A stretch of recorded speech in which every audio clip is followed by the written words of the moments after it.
Hello, everybody. We are back with our second match at the Peach Belt LAN tournament in Florence. We're going to be starting off with USC Aiken versus Kennesaw State. I'm Drowsy from USC Aiken. I'm Mozzie, the coordinator for Kennesaw State University. All right. We're hoping we're going to get a good match. We're starting off with Pearl for the first map. Pearl, I believe we have Aiken on attack, I believe, or no, Kennesaw on attack. There we go. Yep. Kennesaw attacking. This should be fairly interesting. Pearl is a bit. I don't know. We don't play it often. I think this is a brand new map. We used to ban Pearl almost first time, but now it's the Pearl pick. So yeah, I believe y'all picked this map, right? I believe so. Yeah.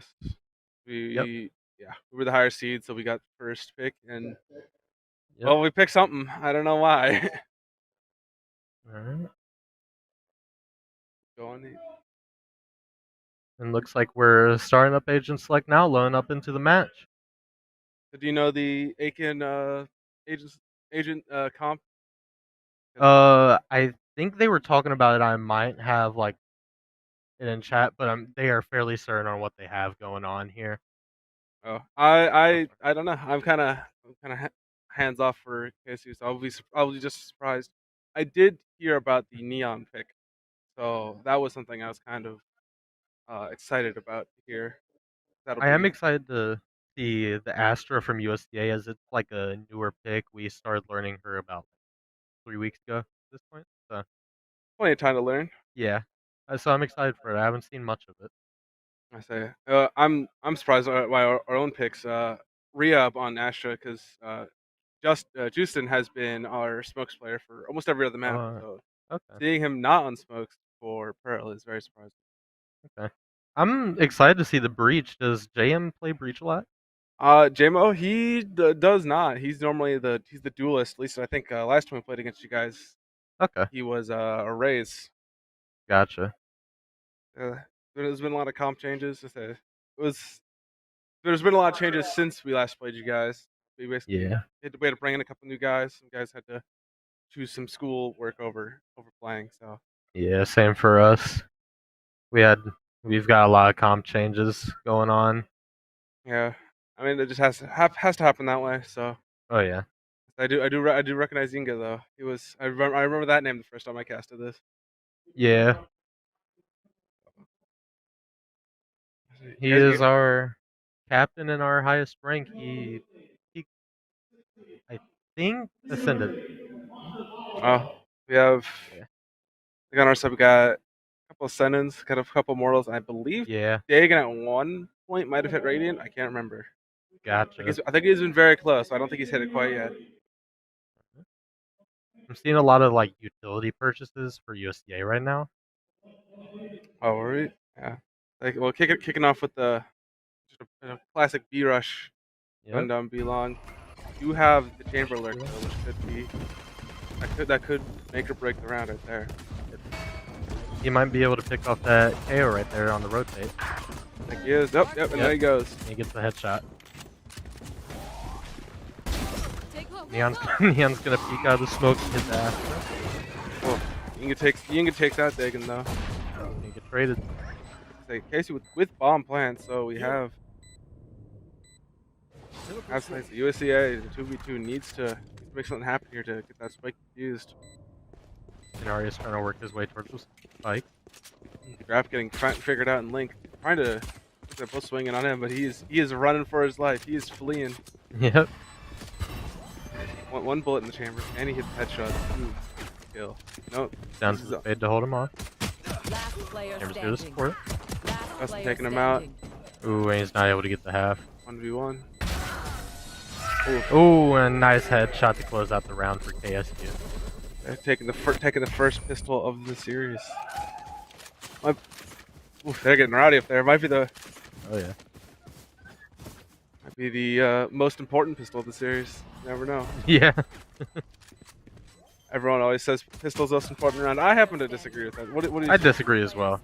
Like there's so many more rounds. It's like rifle rounds. I feel you can. There's a lot more chances for comebacks. Yeah. Like you could lose pistol, but you could always force up against, and then you win that. I agree. It's a 1v or 1-1. I like the way he plays Breach. He just plays like just super aggressive, like just get in there. JMO, yeah, he is a very aggressive player. But yeah, it was surprising to see him in such a supportive role. He actually he also comes from CS, so that's where he gets all his. Oh, I got you. Yeah, a lot of these guys kind of started off in Valorant. Yeah. How they played like previous games in CS, but mostly played Valorant. JMO, and up until like 2 months ago, was basically playing CS full time for a couple teams. And when we were doing the redo. We asked him out. We asked him, and then he was like, "Yeah, I'm done with CS." Oh. He's still got that mentality of where roles don't really matter. You kind of just go in. Just kind of going. Gotcha. Just brought him over to the dark side, to the Valorant side. Yep, brought him to the Valorant side. Yep.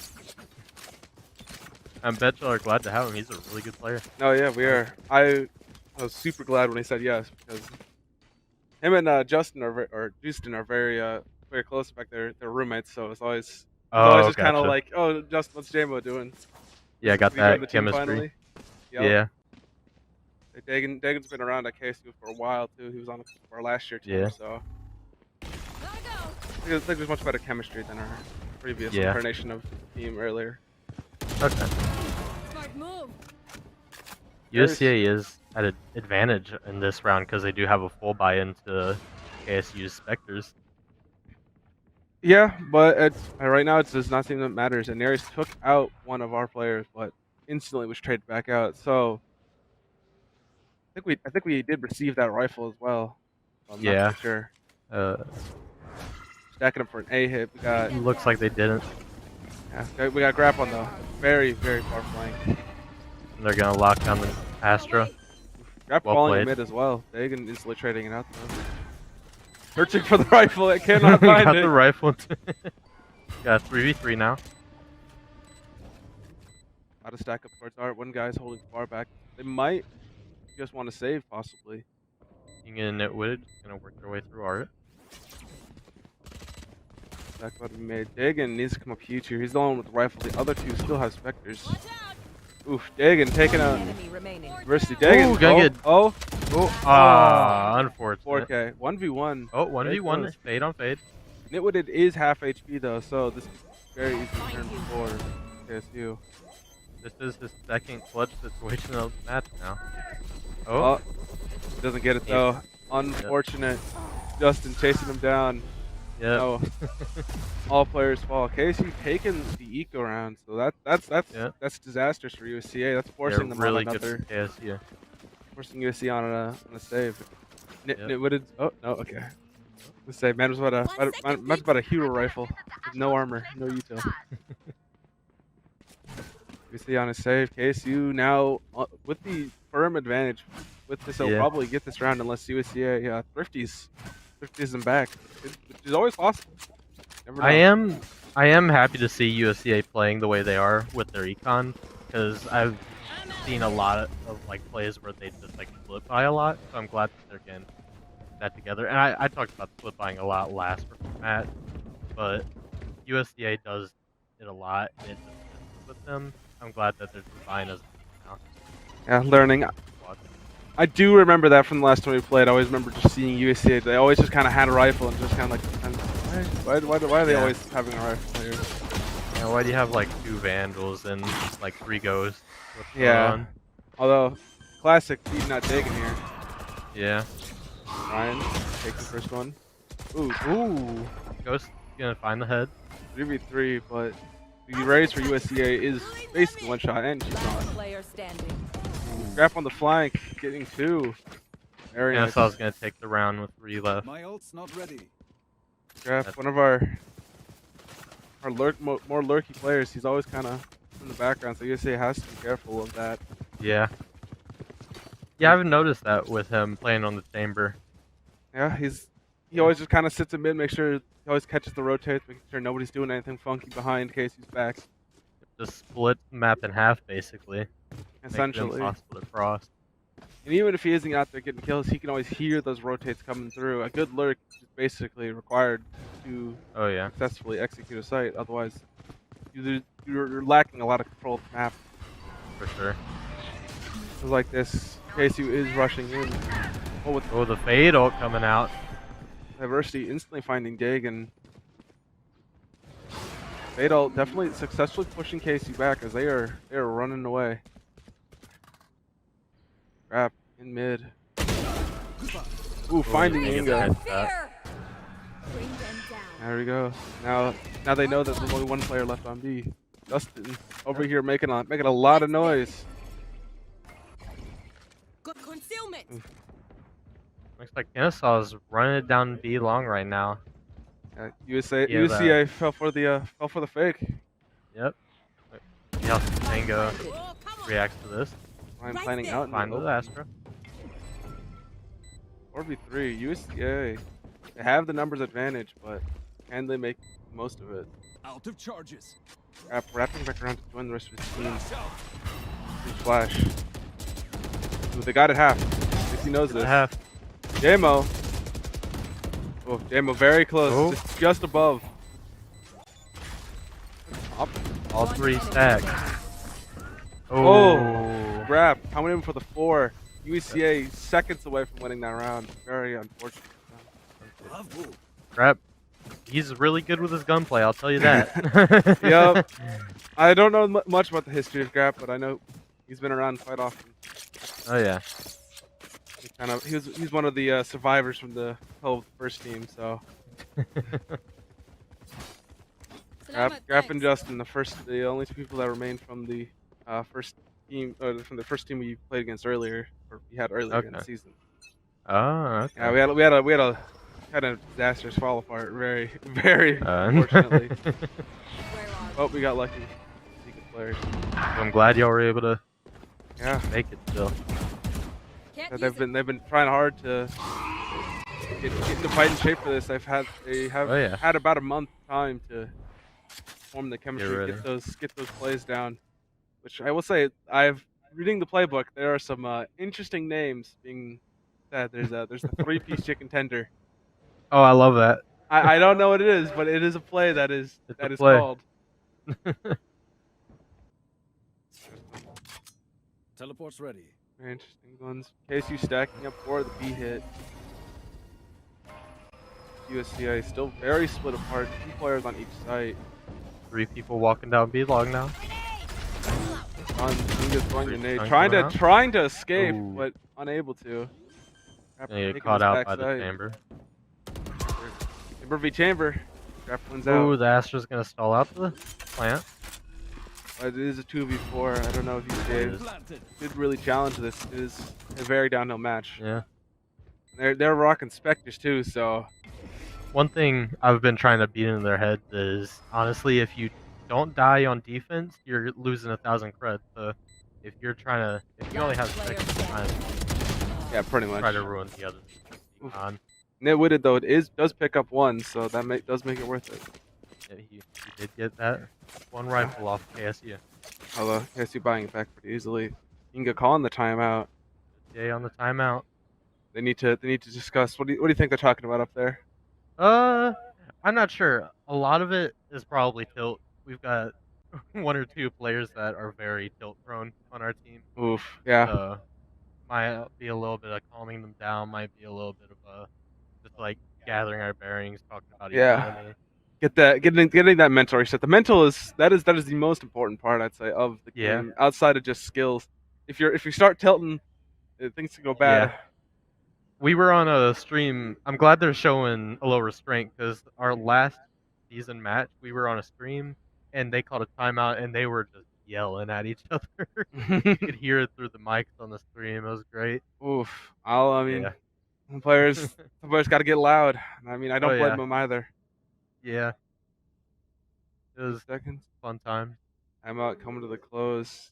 Hopefully you can came up with some strat to counter out KSU here, or their coach. Yeah. Either or, one of them needs to figure out something here. They got to beat out KSU here. Grab currently 13-1, and he's just performing right now. He is feeling alive. He is ready for this. I've been hyping this up for them for weeks now, so yeah. Everyone's excited to be here, and it's a very nice space as well. It is. I really like what we did here. Yeah, nice arena, nice little stage presence. Kind of harkens back to the CS:GO days where everything's kind of one line of people just on a table. Yeah. Ooh, the Neon's gonna stun herself though. Kind of panics. Yinga threw that nade. Yeah. Ooh, Yinga 1 HP. KO. Counter ult here. Yeah. Null command. There. There. That does push them back. The null command does push them back up to the top of mid. ACU not really knowing exactly what to do here. And like they're going back towards A. Stands up towards A. Got 4 stacking through A main. Astrostar's gonna drop down though. He I think he can sense something's happening. Stars down from KSU. Guns up, walls up, suck coming in. The Astrosuck just wasn't fast enough. Oh, maybe well, it caught Justin, so. Yeah, it did. Yeah. Nitwit did finding Dig and Justin finding the trade. Oh, got a little maybe one here. Justin knows that someone is very close. He's probably just gonna hold that angle. Chamber's just gonna walk up to try to assist. Diversity taking a good fair bit of damage there. Flash goes out. Astro Wall's gonna come down from USDA. Oh, the retake. 3v4 retake here. Inga half HP coming out with the ult. Oh. Ult's JMO. Get the trade. Yeah. Could be. Casey does not know that they're on the bomb. Oh. Got it half. USA has to just kind of stick it, otherwise. Yeah. Disastrous. Oh, and Inarius is gonna get the Grab. Ooh, Grab is just he gets the spray transfer from the guy on the bomb to the Opper. Whatever it is, scans. That was a nice spray transfer too. Dagan is just struggling with cash. Instant replay. D-Tank tries to go back on that bomb and then Grab just. Ooh. Oh, and Arius saving him. That Astrosuck really spelled the downfall of USDA right there. Definitely. Grab coming in and just taking him out. And Darius trying to save his teammate as hard as he can. But in the end, it was just not enough.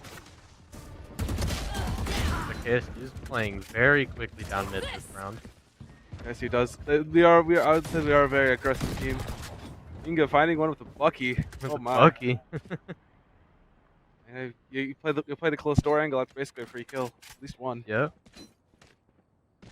Like they're gonna rotate towards B long, try to get a hit.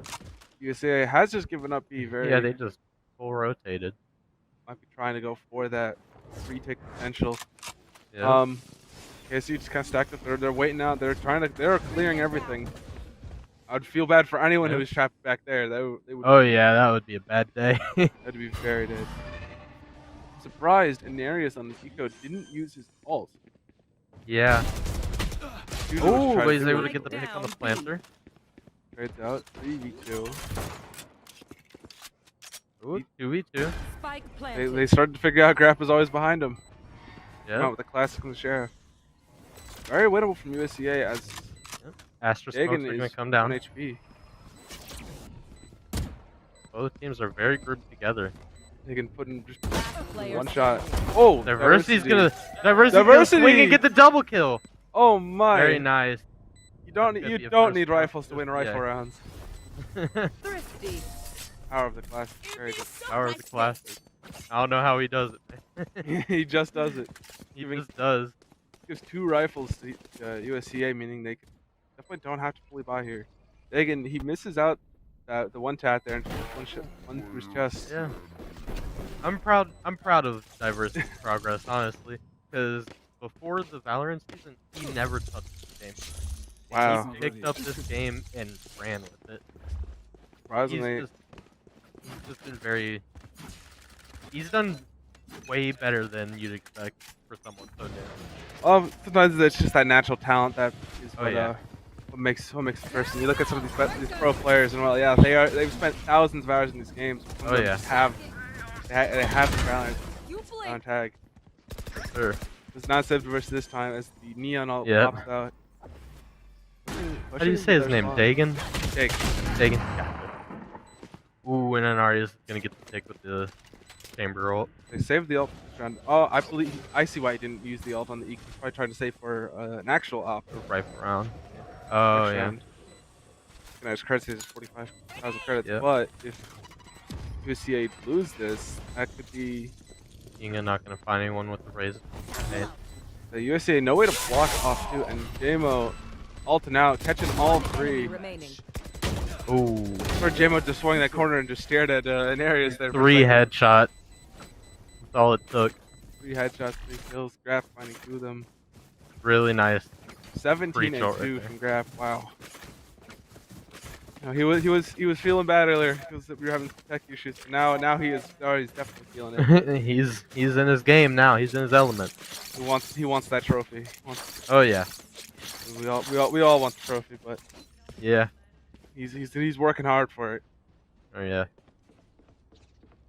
We all want it, but he really he really wants it. He needs that flex. Oh yeah. Interesting fade. Yeah. I don't know what that covers actually. I think it might have missed. Yeah. Dustin taking the site. Finds nobody with the ult, so he knows that there's nobody on A. Bring them down. Crap. Jump spot in that mid. 3 people are about to try to fight him. Yep. It comes down instead. He's splitting the map in half, going through mid. KC is definitely not towards A. They're walking it down B. Narius he's all alone on B there. Oh yeah. And he's just not. What? Very close. Oof, C-Tang taken out. They know Diversity knows someone's still in mid, so he's kind of walking back. He's holding off Grab. KC stacking up. KC did not take the fight fast enough for that. Oh, and the headshot to the wall. On the door. JMO taking out an Arius. 1 enemy remaining. Last 2 trying to do a fast retake, but KSU is just going to command the site right there. Not enough for USCA. USCA getting flawless there. That just never feels good. Never. You lose and just you didn't even take out a single enemy. But you know, sometimes that's just the way how it goes. Yep. And there he is. It looks like he was about to buy an op, but I think he opted not to. You can probably talk him down. I'm not gonna lie. Was pretty good buy coming out of UCA, but Nibwood is just for some reason still just has a Spectre. He could have bought a Phantom Vandal with light armor. I guess just maybe trying to get the running gun. You know, I've seen done people opt for Spectre just so they can just hold right trigger. Narius is gonna get a pick on the Neon. That's gonna cause KSU to basically flee from the site as USCA rotates to try to counter what they believe is a hit coming. Yeah. Grab finding the trade onto C-Tang, which that's huge for smoke player, meaning USCA is gonna have a very difficult time retaking the site from KSU. I think the reason USCA rotates so fast is they're so used to playing against teams that are just like that just don't rotate at all. They just choose a site and take it. And don't care about anything. It's a competitive mentality where you know most people are just gonna keep running it down and keep running it down. Nobody's really gonna rotate. Exactly. Ooh, and the spray is not gonna land. Graf aimed for the head. Diversity is crouching underneath it. I can hear it now. Graf is definitely he is complaining about that. Narius finding the second one. Flash, full flash. Unfortunate. Last 2 holding the top. Another flash. Another one. Diversity goes for the counter flash. All the breach util here. Yeah. Not enough. USCA is not going to have the time. Ash is done. I believe that the aftershock from breach there was also just to help disguise JMO as swung up behind it. Round in the half. Very interesting strategy because you can't see it, and JMO probably has to catch the glimpse between the explosions. USA also has to catch the and now we're on the last round of the half, so you're gonna be seeing full buys from both teams. USA has to pick up this round. The 210 curse, worse than 3-9. I've heard. I've heard the same. Every round matters, and hopefully USCA in the second half, the attacker side to be able to get up in there and take KSU out. KSU's just gonna rush in through mid. Taking that control. Dog does not catch a there. Oh, and Diversity's gonna get the spray headshot through the wall on Deegan. Gonna even it out. Inga getting ready for some peek here. Ooh, and he's not able to find it. Not enough. JMO is too ready, but JMO losing a lot of health there. Yep. Guess you slowed it down, kind of waiting it out. Diversity's been caught. caught. Gonna catch Diversity. Oh! Diversity's gonna Second get kill on Ryan. Houston pulling it up. Running it out. Oh, see Tango's gonna catch off. Houston? Either or. Justin? Houston is all I call him. Houston, gotcha. Jama, low HP, but that does not stop him. Takes out 2 more. And it's down now, been whittled down to 6 HP. Jamo is gonna get that plant down. It's very easily, if Anarius plays this right, could very easily turn this into a 1v1, and who knows who can win those? Who knows who can win the 1v1s there? True. KSU's playing very together right now. Both playing through A main. Playing for Jama's ult here. He was too off and found 2 more picks, so this spells disaster for Anarius. Anarius has to actually go and try to fight this, but the Breach util's coming out. Looks like Breach is about to ult. Yep. Yeah, this is and get the free kill on Anarius right there. JMO going down to 46 HP and then finding 3 more people. Switching sides. Graph coming into the half with 21 kills. Only 3 deaths. This is very, very good performance coming out of him. On a map that a lot of them don't really play often, so I'm curious how they will set up their defense, because attack I'd say is a lot easier than defending. Attacking you kinda can just go and you can win, but defending if you're not set up correctly, you slip right through. Roll over you, yeah. Mm-hmm. USA is looking like they're trying to gear up towards the 8th push, maybe? Yep. Like yeah. KSU stacked up towards A though, kind of for that. Grap the only one pushing up B long here. I like how aggro Grap plays right here. Yeah. Pretty cool play style. Well, that takes so much ground as long as he knows nobody's crossed. They know that's not B. Although KSU kind of siding more towards the B side. Well, and Arius playing very similar to Grap here, just kind of staying in the back, staying in mid. Working his way up mid. 3 players stacked up. Dagan now hears it out. Paula coming through that it is in fact A. Ooh. Neon's getting in our sight. Ooh, gonna get picked by Diversity. Neon is gonna spot Astra. React. Yeah. KSU getting stacked up in backside. No flanks coming through from KSU. Arius is making sure that Houston leading the charge here from the Flower side. 3 players coming through backside. Inga finding one. Gonna get the right click. Oh, not enough. Nitwitted finding out Ryan. 2v4 retake for KSU here. Ooh. Last player standing. Possible. Arius ready in mid. And USC is gonna take the first round on attack. That's huge. They need this round. They need every round they can get. They did. That could be enough to shift momentum. Exactly. KSU, if they don't respond in kind on this round, they could very easily become 3-11, and then they will be having to fight hard for that 4th round. Oh yeah. USC has to play perfect Valorant here because they are 1 round away from just sending this into match point, and if KSU gets that close, it could be very disastrous. You can get buying choosing to buy the Phantom. Oh yeah, forcing the Phantom. He knows that he can't allow KSU to get match point here. Renari's gonna get the Marshall. Running away. That's gonna give USC a huge advantage going into the 2nd round. Ryan will playing the shorty. Finds one. Ooh. Let the guy with the Phantom get to back sight, so Nitwit gonna go ahead and plant the fight. KSU flanking, but probably about to be discovered by that trip. Graf is running it down. He's now the attacker. Fade probably is gonna catch Grab. Let's see Grab. Jamo coming in art here. Last player standing. Oof. Narius finding the 3rd. Ooh, and USCA is gonna finish it out. Taking the 3rd round, yeah.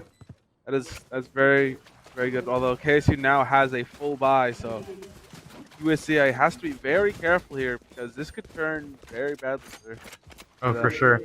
I know Inarius is feeling really good about that 3K that round. Definitely. And it's looking like USCA is actually going to force up here instead of just holding on to those eco weapons. They're in fact all buying Vandals. Inarius bought an op, so all the kills he got. That works. I don't know if KSU's expecting this. He might try to do an aggressive play here because they think they all expect it, but in fact, they don't. They have ops. Yeah, exactly. KSU taking that mid control. They can push it up into Link, Shop. I don't know, something like that. Dagon and Justin pushing up behind. Going for the flank, yeah. And is USCA gonna be ready for this? Gonna get the headshot, and they're gonna see bomb. Spike. Oof. USCA trading out 3v3. They know where the bomb is. They know USCA has an op now, and they all have rifles. Scrap. Will USCA be ready for him in this position? Oh, they gonna check the corner. Ooh, Grab's gonna get a double kill. They checked the corner, but it's just not enough. Nitwitted now stuck on half HP in the 1v2, and the other players from KSU are already on B site. And will Nitwitted expect this? From here. They're waiting for the bomb point, and Gabo probably got a flash out in that corner. Oh, just gonna peek and get the headshot. Just gonna raw swing. Not gonna waste the flash there. KSU on match point. Yeah. USCA playing a very dangerous position right now. Scrap at 25 kills. USCA is going to be holding on to a fade ult going into this round. I'm excited to see if they want to play like more aggressively this round. They have to. They have to do something here. Yeah. And they're also they are reinforcing here. Vectors and Marshals and Guardians, so not a full buy and probably not full util. Inga decided not even to buy armor here and is just buying a Phantom no armor. He has enough for light. He does. Yes, he just aggressive down long. They know that nobody's there. Will the USA even turn around to expect it? They had to have heard him coming down. Yeah. You got no chamber trip to behind them. Tell them that they're coming up behind B. Yeah. And they're gonna split off. Yeah. And KSU is just surrounding USCA right now. Yeah, they have been backed into the corner. They know that they're not on B. They know it's A, so just must have cleared left here. Oh, and he does. Oh no, Dagan cleared left for Justin. Ooh. No, Yinga turned around. Dagan's gonna try to work their way on the site. Finding one on the grab, but still traded up by James. He had no armor there. He was only at 20 HP. So Fadel's gonna come out from USCA. Try to counter the push, but I don't think it tagged anyone. Maybe just one player, but yes, he was off the side of that. Yes, you stacked in art. 3v3 retake here. Nice. Ooh, Nitwitted finding a second. One enemy remaining. Just on the trade. Oh. Ooh, and that's another round for USCA.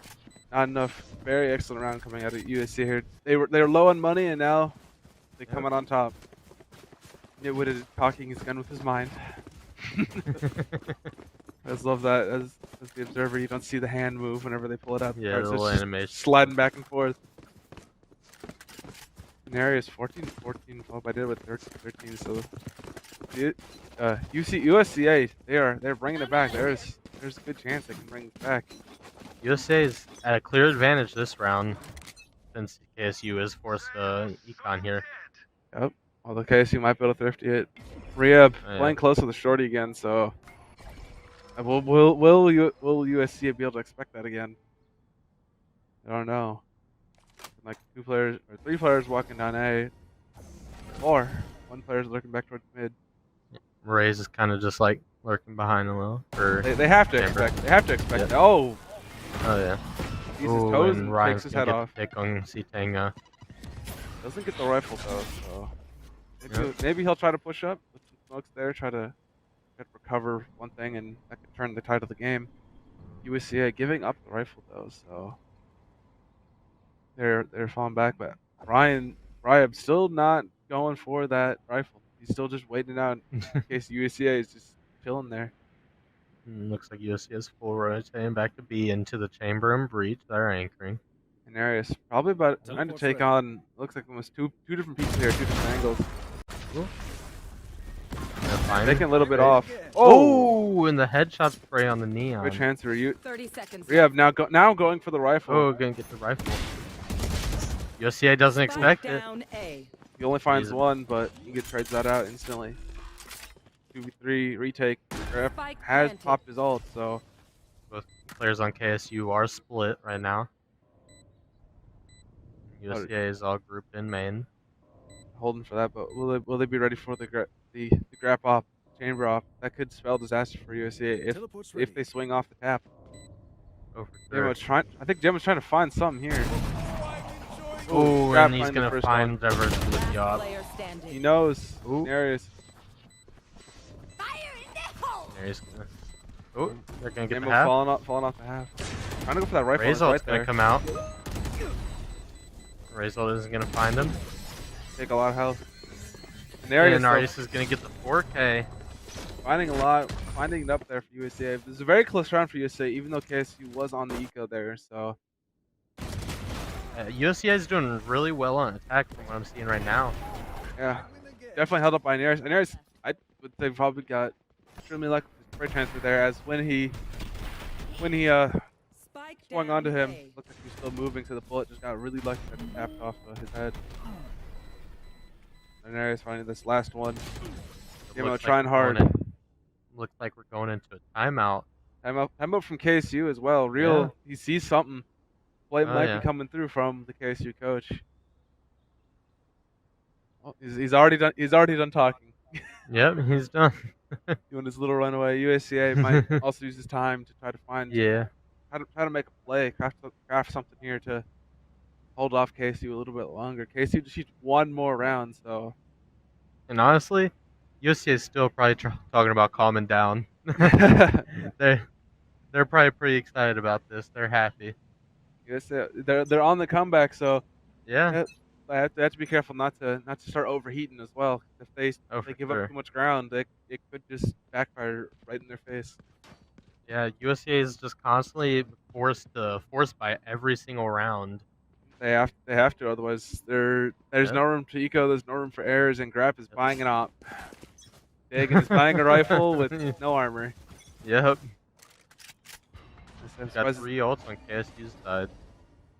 That Astra ult is gonna make it really hard for USCA to enter sight. That or for retake. USA will have to take advanced positions.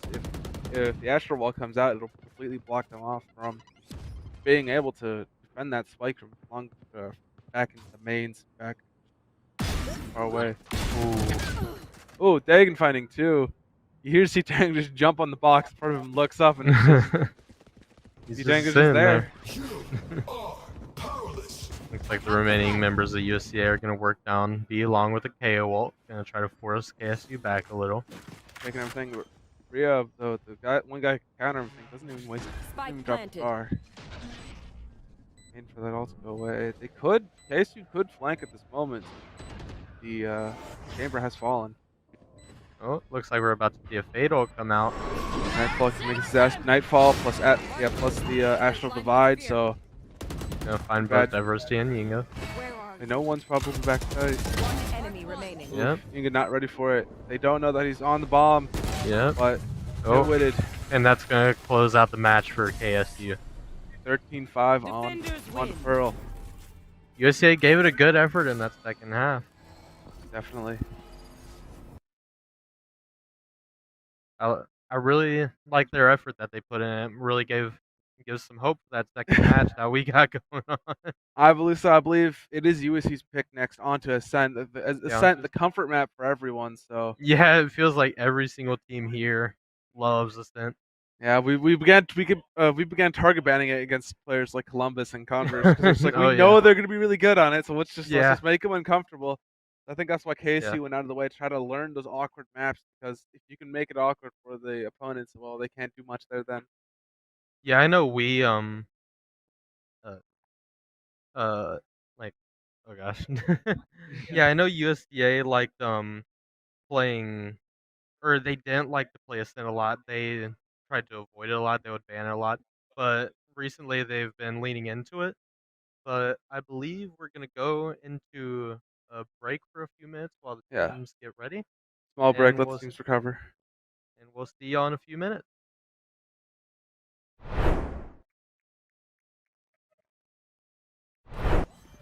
One bullet in the chamber, and he gets a headshot. Jump made to hold him off. Chamber's good to support. Justin taking him out. Ooh, and he's not able to get the half. 1v1. Ooh, and a nice head. The other two still have Spectres. Oof, Dagan taking out University. Dagan. Ooh, gonna get. Oh. Ah. Turn 4. KSU. This is his second clutch situation of the match now. Oh. Doesn't get it though. Unfortunate. Yeah. Could be. KSU does not know that they're on the bomb. Oh. Got it half. USA has to just kind of stick it, otherwise. Yeah. Disasters. Ooh, and Inarius is gonna get the. Oh. Wow. Both teams are very grouped together. They can put in just one shot. Oh. Diversity's gonna. Diversity. J-Mo ulting out, catching all 3. Ooh. For J-Mo just swung that corner and just stared at an area. I've aimed for the head. Diversity is crouching underneath it. I can hear it now. Grab is definitely. He is complaining about that. Narius playing the second one. Ooh, Flash. full flash. Unfortunate. Last 2 holding the top. Another flash. Another one. Diversity goes for the counter flash. All the breach util here. Yeah. Oof. Not enough. USDA is not gonna have the time. Try to fight this, but. Ooh. For the breach util's coming out. Looks like breach is about to ult. Yep. Yeah, this is. And yeah, get the free kill on Inarius right there. J-Mo going down to 46 HP. Possible for Narius ready in mid. And USDA is gonna take the first round. And is USCA gonna be ready for this? Gonna get the headshot and they're gonna see bomb. Spike. Ooh. USCA Ooh, trading out great 3v3. fight from here. They're waiting for the bomb line, and J-Mo probably got a flash out in that corner. Oh, just gonna peek and get the headshot. Looks like almost two different pieces here, 2 different angles. Taking a little bit off. Oh, in the head. Now going for the rifle. Oh, gonna get the rifle. USCA doesn't expect it. Trying to go for that rifle. Razor's gonna come out. Razor isn't gonna find him. Take a lot of health. And that spike from back into the mains. Back far away. Ooh, Dagan finding plus the Astral Divide, so. Gonna find both Diversity and Yingo. And no one's probably back tight. Yep. Yingo not ready for it. They don't know that he's on the bomb. Yep. But witted. And that's gonna close out the match for KSU.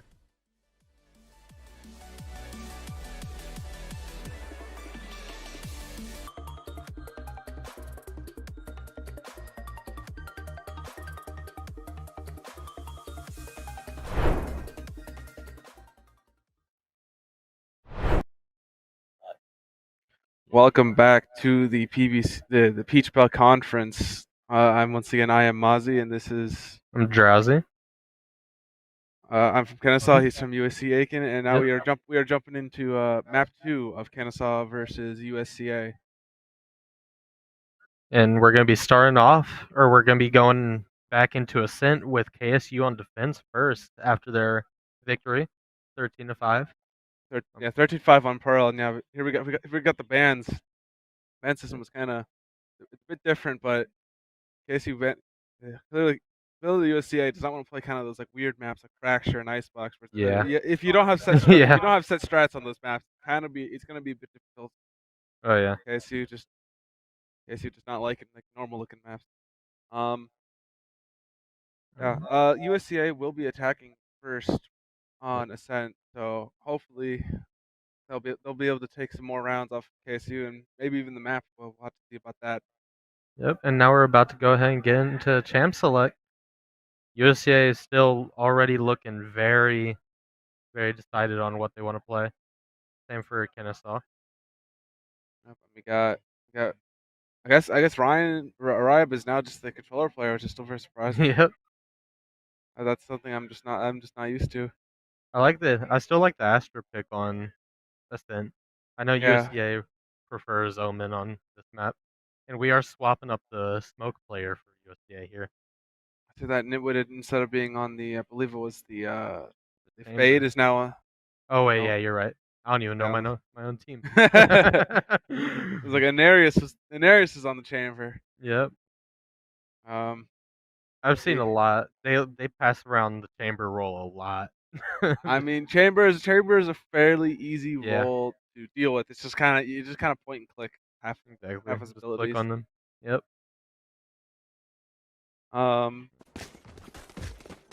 Kicking it off in the lobby after I think there was some tech issues. I think one of the computers was broken out a little bit earlier. Got that all sorted out. Guess you feeling confident gonna be buying Ghost? I mean, hey, I'm a Ghost guy as well. I'd say classic is fine, but like I don't know, just my first shot accuracy is just so bad. Cross map Ghost, that or just buy Sheriff. Like I'm more of a classic utility and light shields guy myself. Yeah, well it depends. It depends on what I'm playing. From like playing Raze on defense, I just do Raze on defense. I just do Sheriff. Just like always. Like you can get a Ghost in utilities. Yeah. But it's like sometimes like I'd rather build click heads. Yeah, just click on him. Wow. Aggressive push out of KSU. Dagan just dashing down into tiles. Nobody's there. So he was followed by with Flash. So USCA gonna try to enter site. That's gonna dash on top of Generator. Oh no, she misses though. Yep. He's already in there. Shoots. Finds the one. Finds the one spot to kill Molly. The KJ pick out of KSU. That's different. Instead of picking up the chamber, KJ. 3 on KSU forced to play heaven here. Grab flying in, distracting the teammates. KSU is just gonna click on them. Solid, very solid retakes. Just really one after another. They got to the door and then USA was over. Oh, they can hit the gritty. Nah. Hitting the gritty on them. Walked in and cleared out. The KJ pick out of KSU. I still just love the grab flying through the air. Yinga's last sight is just grab jumping at him, and then he's just gone. Yeah, just right click. Yep. Not even that. He's just killed. I think he was killed by Dagan from. Yeah. KSU not gonna try the aggressive play that they did last round on mid, but definitely all stacked up towards B. That KJ instead of playing on A is now on B. Yinga with the lineup. Well, recon lineup. Oh, where is this gonna land? This is a lineup and a half right here. Oh, what? Okay, I haven't seen that one. It's average showing us out here. Unluckily, it doesn't catch anyone as they're all kind of playing hitting the angles. That's why I don't know if that was better. If you just land it on that wall, you can clear that backside. Oh yeah. You can clear stairs. Yeah. No one clears all of kind of the front boathouse area though. So USA is slowing down a little in this round since they are in a pistol round. And USCA already lost a player 2 tiles, I assume from Dagan there, the Marshall. So yeah, they are not ready for this. USCA kind of walking into sight. Ooh, and goes Dagan's to the turret and Dagan takes him out. USCA kind of running away. They might be trying to go across mid here, waiting for the Omen smoke. Yep, there it goes. Yep. They're still not going to cross mid. It goes a long way. They set up like they would be going across mid, but in the end, just Yinga goes through spawn, and the other two just kind of wait outside B. That baits Houston from B to A though. So 30 seconds left. You never know. Got another lineup. He's just showing his prowess. Lineup Larry. He's been practicing. I mean, as a solo player, that's what you need to do. He was sitting up on stage doing lineups in the practice. President whip out the ruler and just start measuring. Yeah. It was 10 seconds. 10 seconds left. USDA, so they got to do something. Last player AJ standing. backside gonna be able to pick Spike off down B. Takes almost all of Diversity's HD, and Yinga he's not there, and well, he has to go die. If he doesn't die, that is a huge loss. Oh yeah. I don't know why he didn't go and die. That's his economy can't even buy a rifle now. Yeah. That wasn't the greatest play. Yeah, forced to buy a Ghost while the rest of the team are buying rifles out here. That's gonna start USDA's journey of split buying. Oh, Nitwitted as well. I don't know what happened there, but you also. Oh, I think USA might be ecoing this. Okay. ecoing what should be their buy round. So yeah, that's really not good. Now it's fairly ooh, in the flash. Gonna be able to trade it. Houston falling off, runs the door, breaking door actually. Oh, breaking door. Trying. Interesting. Jet makes the actual dash up draft on top of Jen this time. Yeah, he made it. Didn't land too close. KCU stacking up with retake. Players of USA back. Bulldog in the hands of Ryan. Ryab. The Astra go down. Yep. Stacking up for retake grab. Looking like he's gonna throw an aid somewhere. I think it just counters the jumping up onto the block. Houston finding diversity. E-Tang finding one, not another.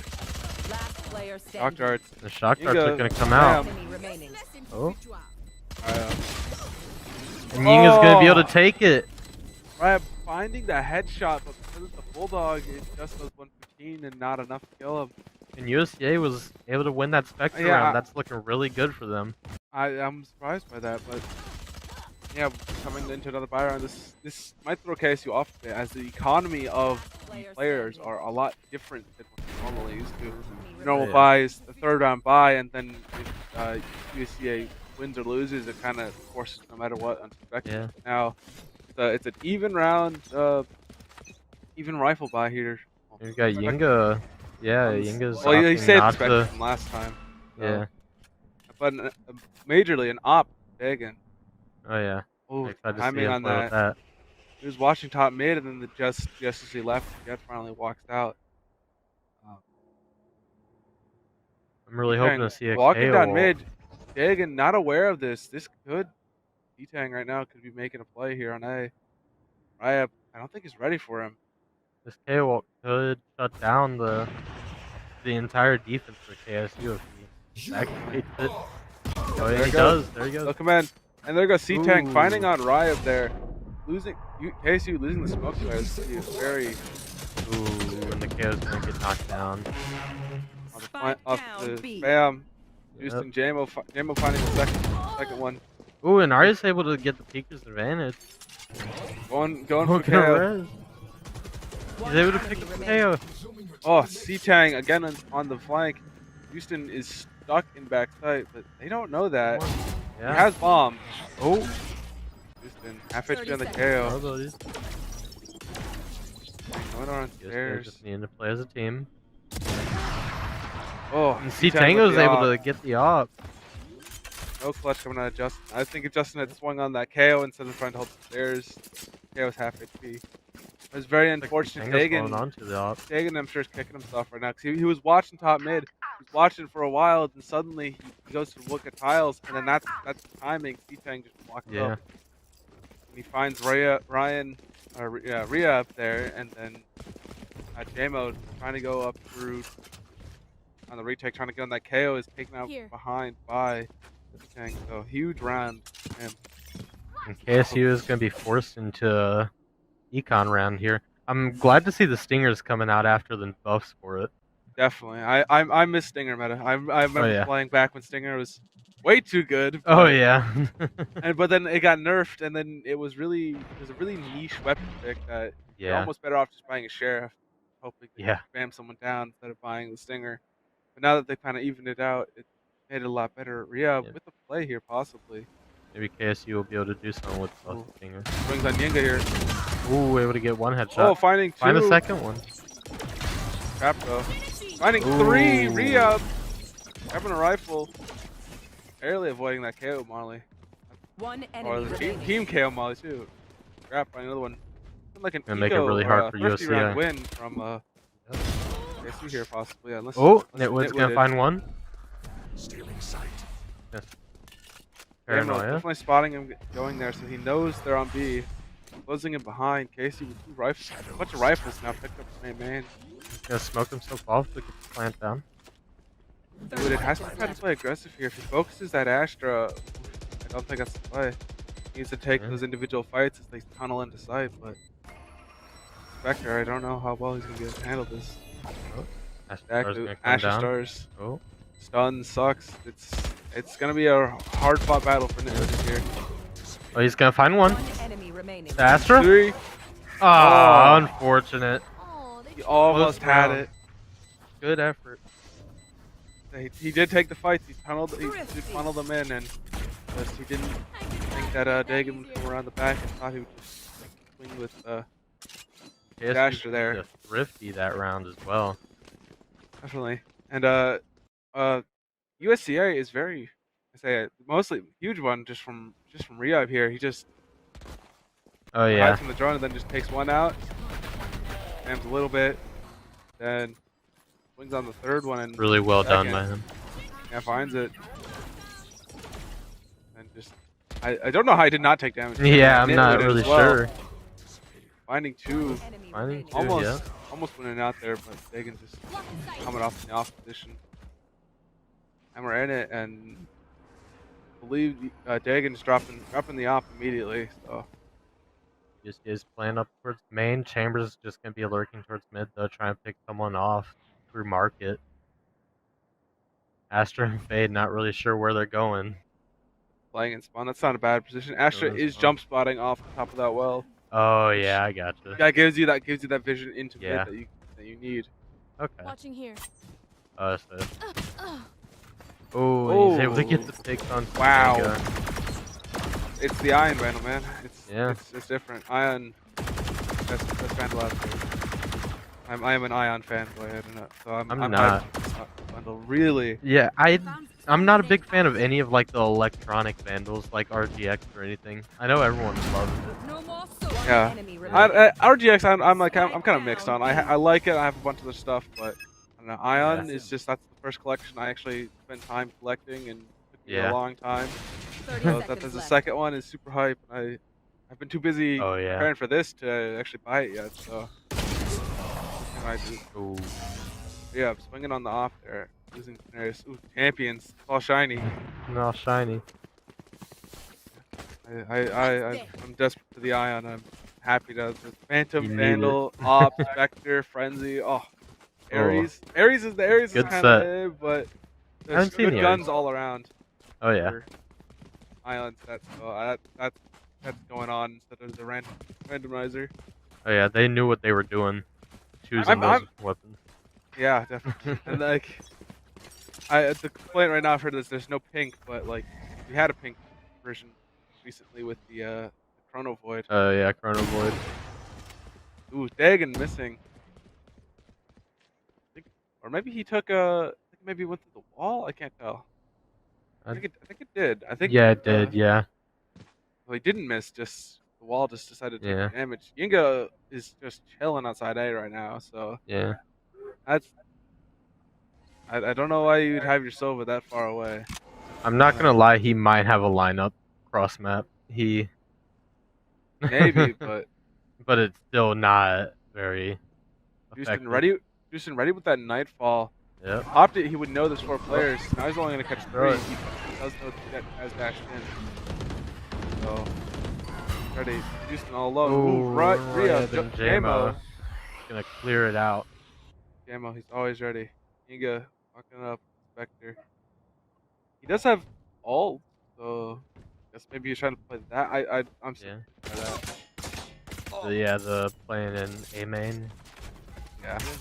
But Grap is still there on A, so they know. You can hear him coming up. No, he can't. Find one. Oh, and get picked by the op. Diversity gets the spike down. Plays aggressive there. Fair enough, playing Hells there, because he could drop in and end very disastrously. They can up again. I know he's in Hell. Rayab's gonna find them with the 3K that round. Very. That was very close from USCA, but the Nightfall cut him off. The KJ detecting the 2 that went back to mid, so KC instantly just kind of collapsed in on them. Dagan is jamming to some music, I think. Yep. As over here, not in his head music. Arius calling the timeout.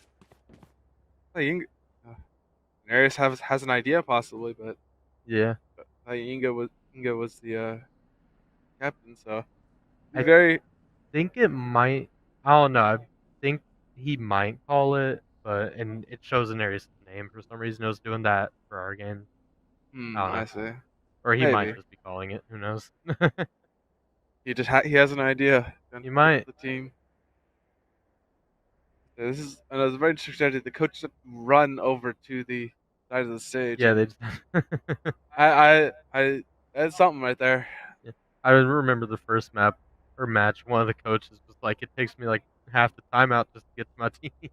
Exactly. So Yeah. you basically have to sprint. If you don't, well, what are you gonna do?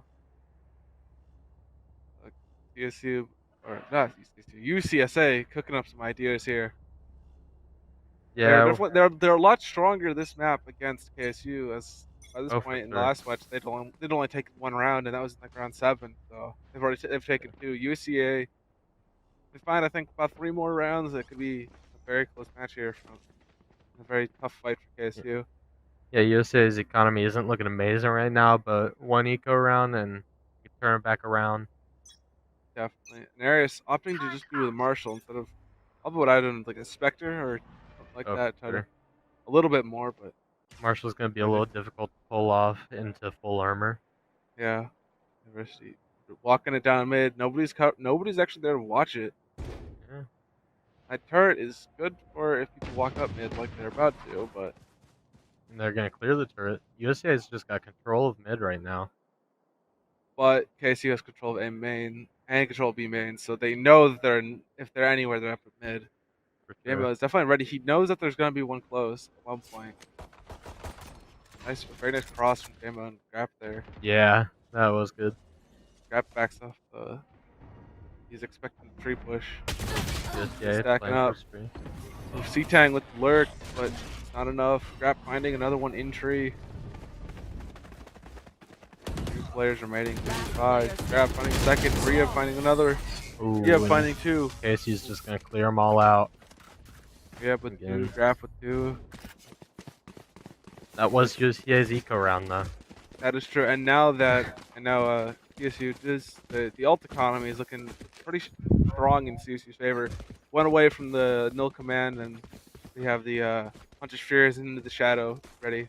But KSU has the lockdown null command and the astral divide ready. So KSU's very retake heavy. Yeah. I'm sure USCA is looking to play through Sova's ultimate for a post plant. Whoa! Inarius with the collateral. Okay. I don't know what Casey was doing there, how they got collatted in mid like that, but it's definitely gonna be a lot harder now, especially since UCA has picked up that null command. So wherever they go, it's gonna be hard to stop. That's even if they use it this round. So they might not now that they're taking the players out. Oh, where did a Jet on USDA side die? Oh, B main. Okay. Yeah. Using Into the Shadows, and now they're on A. Inga finding Grap. 2v4 retake from KSU.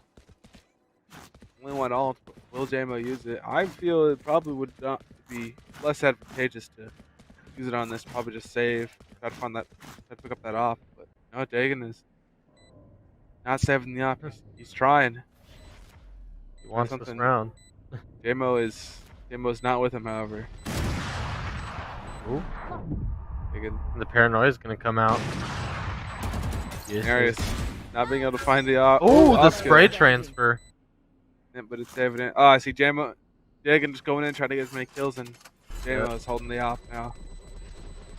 The op will be safe from both sides, so KSU's gonna have to be careful, as they now know that they have that UCSA has an op, so they have to be ready to play around that. Yeah. Hopefully not get collided again at the very beginning. And I will say these guys on USC are really cocky. I fully believe he'll try to peek mid with that op. I would not doubt it. Oh yeah, he's look gonna at him. tiles here. they love op. But when you buy the op, that's all you really can do safely. If you try to peek the mains, that could end very as you're peeking into them, and well, that could be bad. Dagan doing something. Houston and Rhea, they learned this time. Close to the op, finding Yinga. Bad as that's their info initiator. Stars about to come out. Oh, D-Tang. It Tagged looks by like the op. does another op shot through a wall that hit. D-Tang is staying alive by the seat of his pants. Yep. Game straight him out though. El Command taking the site, clearing that back boathouse with flash. Nobody's there to see the 2 players on the flanks. Yeah, Wood's gonna get the plant. Narya's playing really aggressive right now with the op, just leaving himself open to market. Definitely. Oh, he's gonna get the pick on the KJ though. Oof. Yeah, but he whiffs the trip, I think, and in a bad spot. Oh, headshot through the wall. Justin finding out that Fade Eye taking him out, so Yep. very strong. 7-3. 2 more rounds left in this half. Could be a 9-3 curse. Yeah, or it maybe could be a 9-3 curse, I was about to say. For USDA's sake, I'm sure they're praying for that 7-5. Make it a lot closer in the attack. So. For sure. There. Graf, this round is this game is not popping off nearly as hard. Granted, he is a much more back player, and I guess that's probably why he went for KJ instead of the Chamber. They knew they were starting on defense. They're gonna hold back and kind of play defensively. You got a Fade lineup. Not even going in with a gun. Seemed like he was just waiting for the class to come back. Yeah. Egan falling back. C-Tang, if he swung just a bit earlier on him from up top, it would have been able to kill him. 4 players in case he stacked on A, and all of UCSA playing towards that A push with got a clash of the entire teams here. The KJ just half of KSC was holding 3, but now that they know that they're named main.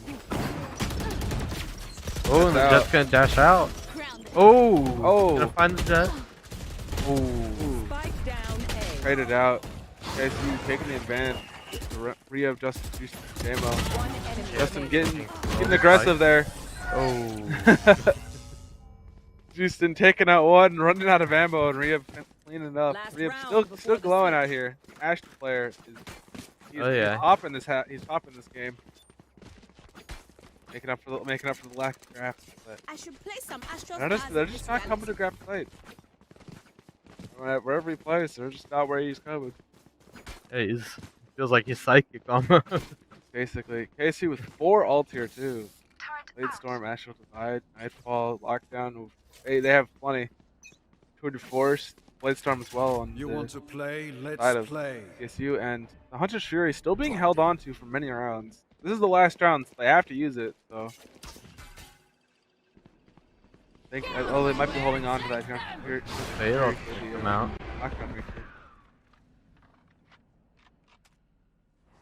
Scanning multiple players, so they know that there's a bunch of players towards that side. Oh, and Dagan's gonna get the one pick out. Tango. Right I don't know how did he.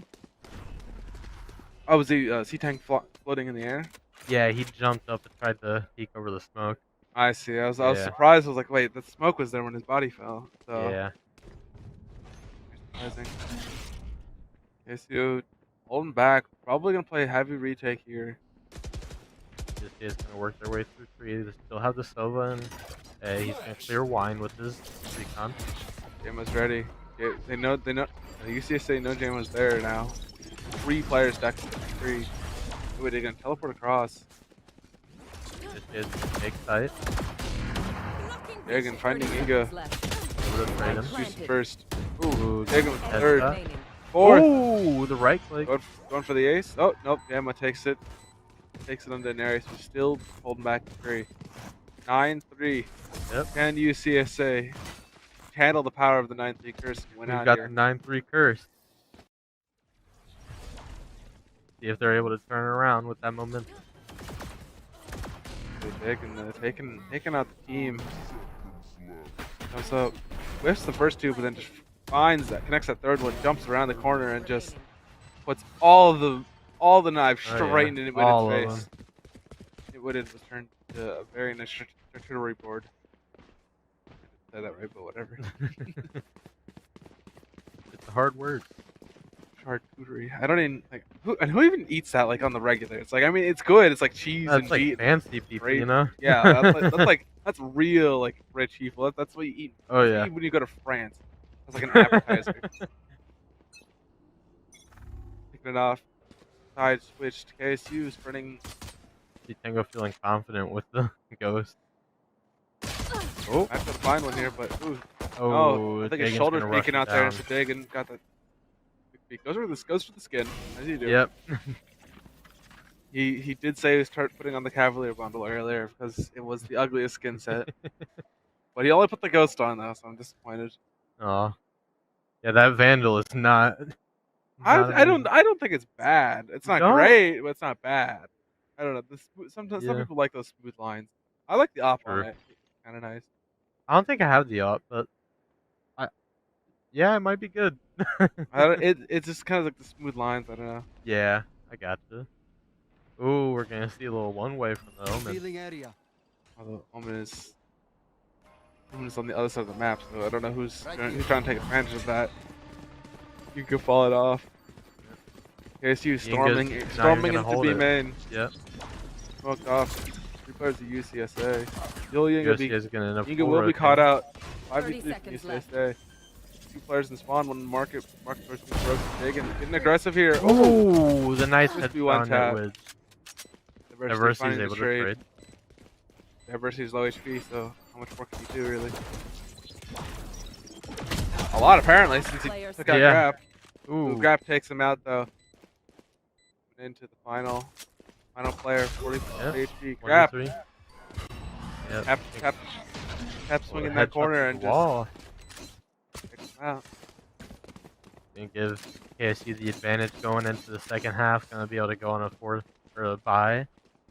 Looks like USCA is looking to maybe force. Nah, okay. That's Yinga's wish. Yinga's wish. Nitwit will force a frenzy with the light armor though. Yeah. So. No, there's something so unfair with the attacking side. The attacking side you can lose, but if you get spiked down, you can still force. The defending side, if you lose, you just lose, and there's no possibility of forcing. Oh, not dark. One way. Area stuck on the edge. Doesn't realize how far out he really is. Yeah. Nit would have taken out Dagan. Dagan had a Vandal too, so that's kind of like huge. W key completed. Yinga's gonna take out the spike carrier. Spike is now trapped back. Last player standing. Ryad. Ryad's able to right click headshot him. Screaming for the Vandal. No, they did not get it. They did. I don't know why they didn't grab it when they first Dagan died in front of the stack and everyone else ran by it and then didn't realize that it was still dead. Oh my gosh. That's actually gonna be really bad for KSU. Now they have no Vandal and KSU is going in with full rifle here. Oh, yeah.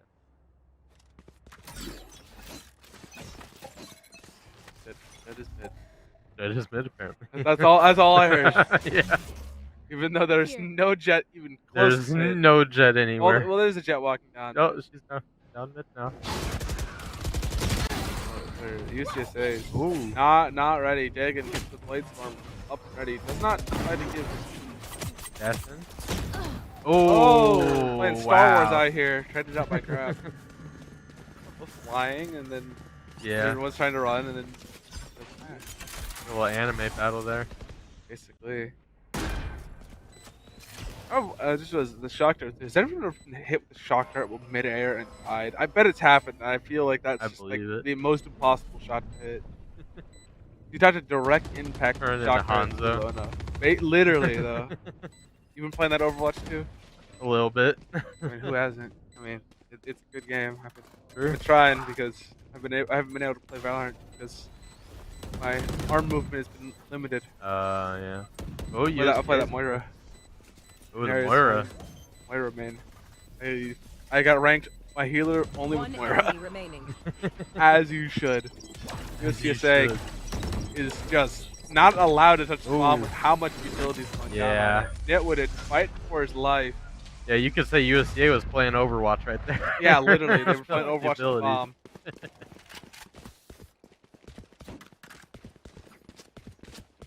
match point for KSU. Match point and series point 2 here. The USCSA, they will be going into the backdraw bracket if they lose this game. Yeah. Maybe we'll be able to see a new 12-3 curse. Maybe. You know, it's been done before. I've gotten to 12 and then lost. Oh yeah. Lost the game 14-12. It happened. It hurt. Say, if they lose this, they will be going to play against Lander tomorrow at 8 a.m. So Yep. more motivation if they don't want to play that early. They don't want to wake up. To win. Yeah, exactly. Oh. This is going to get in the sight. Lots of judges. Oh, Judge coming out. 2v2. Get about half HP. Deploying drone. Ares and a Spectre out of UCSA, and I believe a Spectre and maybe a Judge from KSU. I don't know. Harry's coming yes, out? they picked up the Judge. They're ready for it. Oh boy. He's reloading, so now they know it's someone from hell.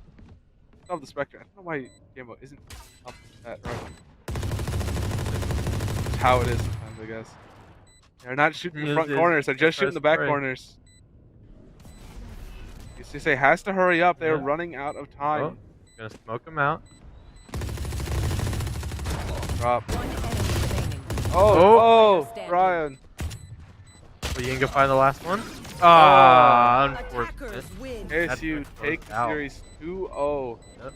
13-3 on Ascent.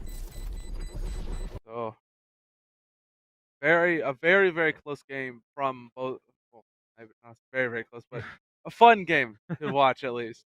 Yeah, USCA did better than I thought they would on a lot of those rounds. They played well, and they've definitely improved throughout the season. I'm happy for them. Definitely. I think UCSA has a lot to improve from, and I'm happy with the performance from KSU.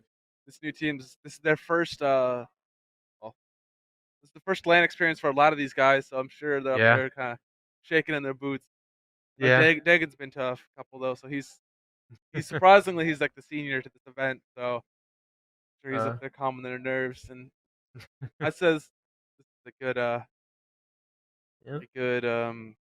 a good first match for a lot of these guys at the event. I think we're gonna go ahead and take a break. We'll be back at 6 p.m. for MWSU against Converse.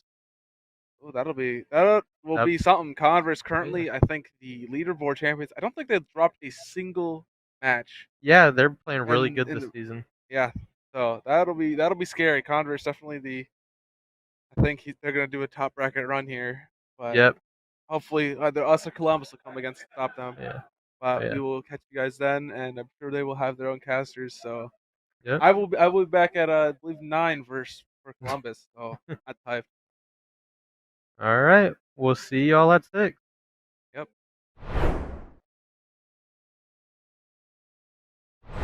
The KJ pick out of KC, that's different. Instead of picking up the chamber, KJ. 3 on KSU forced to play heaven here. Grab flying in, distracting the teammates. KSU is just gonna click on them. Jumping up onto the block. Houston finding diversity. E-Tang finding one, not another. Shock darts. The shock darts are gonna come out. Oh. And Yinga's gonna be able to take it. But they don't know that. Yeah. He has bomb. Oh. Houston, half HP on the KO. Going on stairs. Just needing to play as a team. Oh, and see, Tango's able to get the op. Now that they kind of evened it out, it made it a lot better. Yeah, with the play here, possibly. Maybe KSU will be able to do something with the Stinger. Swings on Yinga here. Ooh, able to get 1 headshot. Oh, finding 2. Find the second one. Crap though. Finding 3. Re-up. Done sucks. It's gonna be a hard fought battle for Ninja here. Oh, he's gonna find 1. The Astra? 3. Oh, unfortunate. He almost had it. 2 players remaining. 5. Grab finding second. Rhea finding another. Rhea finding 2. Leaving himself open to mark it. Definitely. Oh, he's gonna get the pick on the KJ though. Oof. Yeah, so he whiffs the trip, I think, and in a bad spot. Ooh, headshot Justin through the wall. finding out that her name Bane. Oh, and they're just gonna dash out. Gonna find the jet. Spike down A. Traded out. Okay, so taking the advantage. The free of Justin Juice Jamo. Justin getting aggressive there. Back to 3. Wait, they're gonna teleport across. It is big site. Dagon finding Inga. Juice first. Ooh, Dagon with Headshot. third. Fourth. Oh, the right click. Going for the ace. Oh. Into the final player. 40 HP. Grab. 23. Yep. Application. If they don't want to play that early, They don't want to they wake need up. to win. Yeah, exactly. Oh, he's gonna get in the site. Lots of judges. Oh, Judge coming out. 2v2. They say has to hurry up. They're running out of time. Oh, gonna smoke him out. Drop. Oh. Ryan. So you can go find the last one. Unfortunately.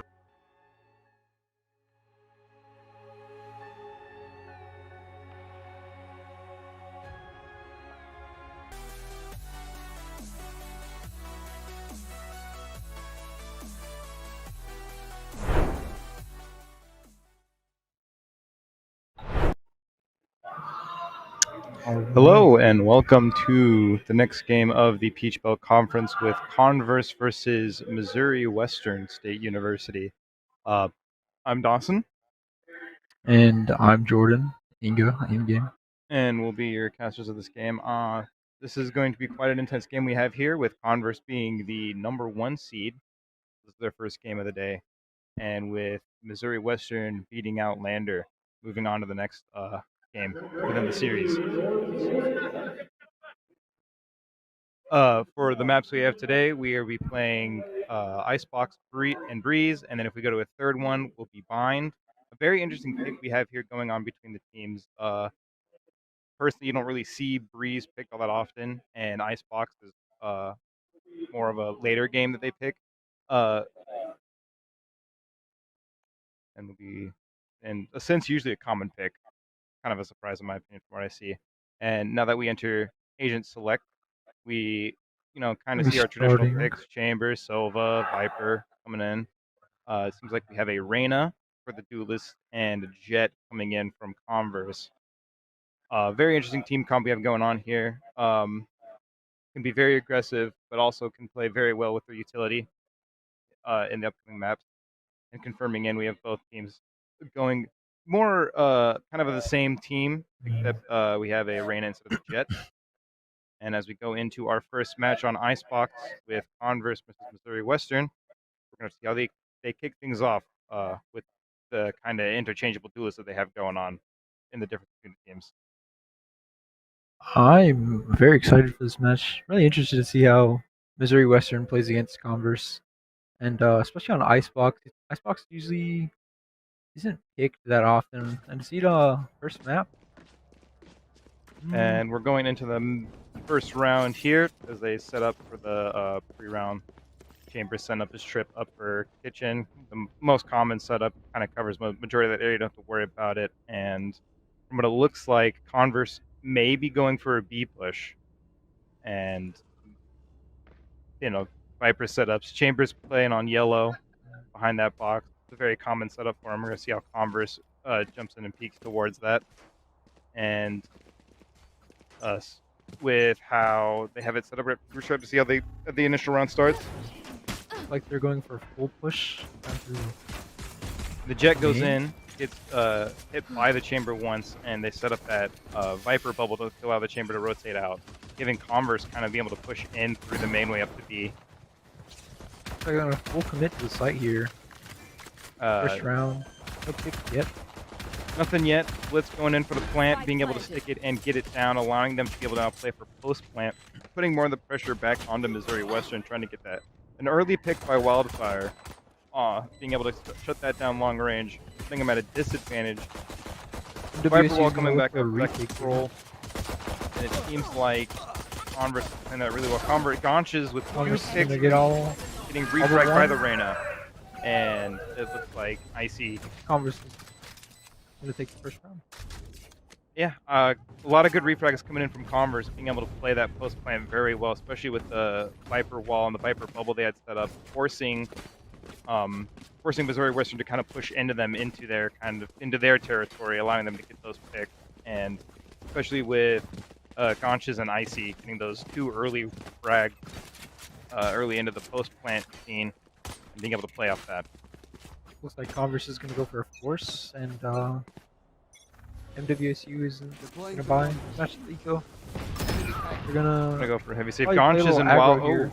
2 early picks off of Gonches and Wildfire already getting those 2 early frags. Seems like they're probably gonna go in and take this fight with that lead. Sage playing under. Ooh.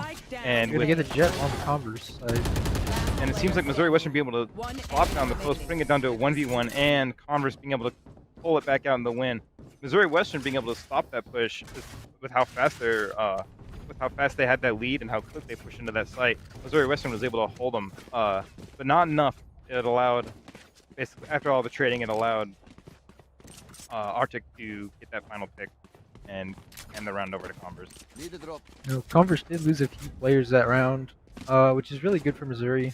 They're going to be able to play probably a little more aggressive this round than before. I think that Converse only has 1 gun on their team. They're just going to bonus this round, and the rest of the team's kind of forced to play eco for next. Absolutely, and they're giving that gun to Gonch as their initiator duelist, and then play around him most likely. With the Reyna getting that early pick on the chamber, that kind of allows Converse to have to start playing back and gives Missouri Western that early lead. As you can tell, being able to have that gun advantage allows them to play a little bit more aggressive and play a little bit distant. And a Viper wall coming in, we see here that they're looking for an A push. Gonch is slowly pushing up, using the Viper cover to their advantage, being able to push up off that. Gonch get the pick back down below onto Reyna. Viper playing for lineup here as we see, trying to stop that plant, but just off a little bit, allowing Blitz to get that plant. Get scanned. Gonch is scanned, revealing the location, have to push back off of from center side, pushing up into the nest. And retrade back and forth with Sage against Sage. Sova on Viper. MWSU is going to be getting here. Down to a 2v2. MWSU still being able to hold that lead. Gonch is still 2v1 with the gun. Goes to peek out. Excellent cover provided by Looney, being able to allow straight line? Being able to give that full defuse. I don't know if I'll ever get that name right, but here goes nothing. Straightland. I say Straightland's probably about right. Straightland? Straightland. Hopefully. We see here coming out onto the next round, or with being a Missouri Western being able to getting back a lead, being able to win a round early win, because we're seeing, from what it seems like, Missouri Western having to do a little bit of saving here, with the chamber buying a shorty, playing up in that close to use his TPs. Jet popping cold. Ooh, that's gonna get a close pick on the Reyna, who's overextending there. Looks like Converse is gonna try to take B again, since they had really good outcomes with that first round. Gonch is being able to bait out that chamber trap, his trip, being able to reveal it but not peek and slow down. Viper being able to get the plant down and is now trying to set up for a post-plant situation, as Converse Wildfire is able to get a double kill and then gets refragged by Tool, playing that post-plant very well. Leaving Missouri Western in a 2v4 situation, pushing up against that wall. However, they have that site locked down very well with Sova and Viper. Ooh, what a kill by... Gonch is being barely refragged as he comes back behind yellow. He swings out to the stage, gets excellent kill by him, and then finally gets refragged by Sova, standing on top of Converse gets some pretty good plays off of B. Absolutely. Converse is playing that post-plant B quite well, being able to shut down and lock down all the entrances to the site and being able to still cover behind them. And being able to play with an early frag and fill in that gap that they held in before. And now looks like it seems like we have another Missouri Western going for a save. The Viper's probably going to play a little... Viper's playing in the Cubby, hopefully trying to catch some of the Converse players. They tend to be a little bit aggressive around the corner. As you can see, the Jet Reyna once again and pushing Chamber are up. going to be pushing up mid. Will the Sova Dart see the Viper? Yes. It seems like he may have seen it. And Conscious is trying to go for that kill, and he finally gets it. Looney's just going to be stuck in a really bad position there. Yeah, really, he couldn't really do much after finger revealed by that Sova Dart. Conscious being able to play off that really. Chamber coming in for a flank, getting one, getting two. Absolutely playing that so well. Being able to find Missouri Western trying to play off flank and is able to pretty much, usually you predict the trip to be there, not the Chamber himself. And he played that quite well, exposing Missouri Western and allowing there to be a flawless round. Of course, Chamber lurk there really took Missouri Western off guard. They expected to flank. Yeah. The Chamber wasn't there, really would have worked quite well. Yeah, most commonly, the Converses, once they get that early pick on the site, they all kind of rush in together to take site control as fast as possible. Missouri Western just wasn't able to predict that. The Chamber would stay behind and lurk, covering the flank, and Converse used that to their advantage. As you see here, Missouri Western, their Chamber's picking up mid, and the Viper Orb allowing them to possibly go in from mid to any site they want. So a Dark coming in, his drone flying in onto B side. Still don't know quite which got a lineup coming here. I think it's a little interesting that they left the Viper alone on B side, even though B seems to be Converse's strong suit. Yeah, they tend to go B quite often and try to take as fast as possible. Sage Walk coming up, allowing that Viper to get the plant down. Sova being able to try to delay it, get that kill on Blitz. However, he was still able to get that plant down. Sage Res coming in. Mid-duel, Reyna's going to come out on top there. Reyna winning in that lurker. Conscious being picked off on yellow by Straightlin. 4v2 Missouri on 3v2. And the res. Sage is trading. Yeah, Sage is both trading both their reses, allowing the team to try to press their advantage. Reyna's gonna get the kill on yellow. He's gonna push up. Viper being able to get a double there. Arctic being able to and Blitz with a 4-man. Excellent round coming out from Converse, being able to play that post-plant situation very well, even with that early lost lead. Especially with the Sage getting that revive, putting it back into Missouri Western's side, along with the Reyna being able to, while in her Empress mode, push into site and being able to kind of close that gap between them. But Converse played that extremely well and won that round. See here, Viper setting up for a lineup here in the mid. If I remember, this lineup allows them to pretty much, it covers all of mid and allows them to, if they need to, rotate under the tunnel. And as we saw, Chamber buying an op. And see if anyone tries to challenge that as he peeks A. Missouri Western's Chamber holding the Marshall here to peek what it looks like Conscious. Not quite in range of his teleport here. He might get caught. His teleport destroyed. Shoots, misses. Oh, he's gonna get the jet. Conscious and barely misses Blitz as they are allowed to basically once again go into B and get that plant situation down. They're gonna take B site here. Total control. It seems like Converse just likes to play towards main a little. Doesn't really take much of site control. They all seem to watch Snowman and completely put their trust in their Chamber and make sure that there's absolutely. And as you can see, once they realize that the Missouri Western is pushed up into site, Chamber comes in as a reinforcement. A double skin coming out from the Sova, allowing them to possibly a dink on Viper. Reyna I coming in, well placed for her to be able to swing out of it. However, Converse, if enough people shoot down range, you're gonna get them eventually. And now that Viper has an ult, we'll probably see them most likely push up B. I wonder if Missouri Western will probably try to heavy stack B and see how Converse replays against that. Because Converse, they kind of have the strategy of right now, like you said, is they rush into site, take all of main, and basically rely on the Chamber to lurk and cover their flank without, that way they can all focus onto Snowman and into kitchen without having to worry about it. Converse, I don't think has yet to quite push up mid-tube at all. They've really just been sticking to the main sites, not really having any type of external pressure. Absolutely. They're pushing up that main again. Outside of B here. Pushing up B main, and it seems like they know it. Reyna using her eye to swing out, however, quickly shot down. Use another eye to bait it out. Plays out the Sage. However, just barely. That knives are gonna get him. Yeah, Gonch is being able to play that perfectly. With Reyna being able to sneak behind, and here comes the Viper ult, being able to cover basically Viper ult majority of site, and it gives us two Missouri Western, or two Converse, and you know, these Sage playing in the Viper ult most commonly with the Judge. See if Sage can get something here, and she does with the Judge swinging out onto the chamber. If she can get 2 more here when she swings out, and Looney a headshot through the smoke. Right through the smoke. Looney's gonna get killed by the Blitz. Blitz being able to swing out of that smoke and Looney's cover. looking. Oh, he gets the chamber. Coming in, killing that decay, swinging back out onto. Jesus, Sova. Arctic, and barely didn't get it. Arctic. It was very well played by Tool, being able to get those early frags within the Viper ult, even though while being decayed.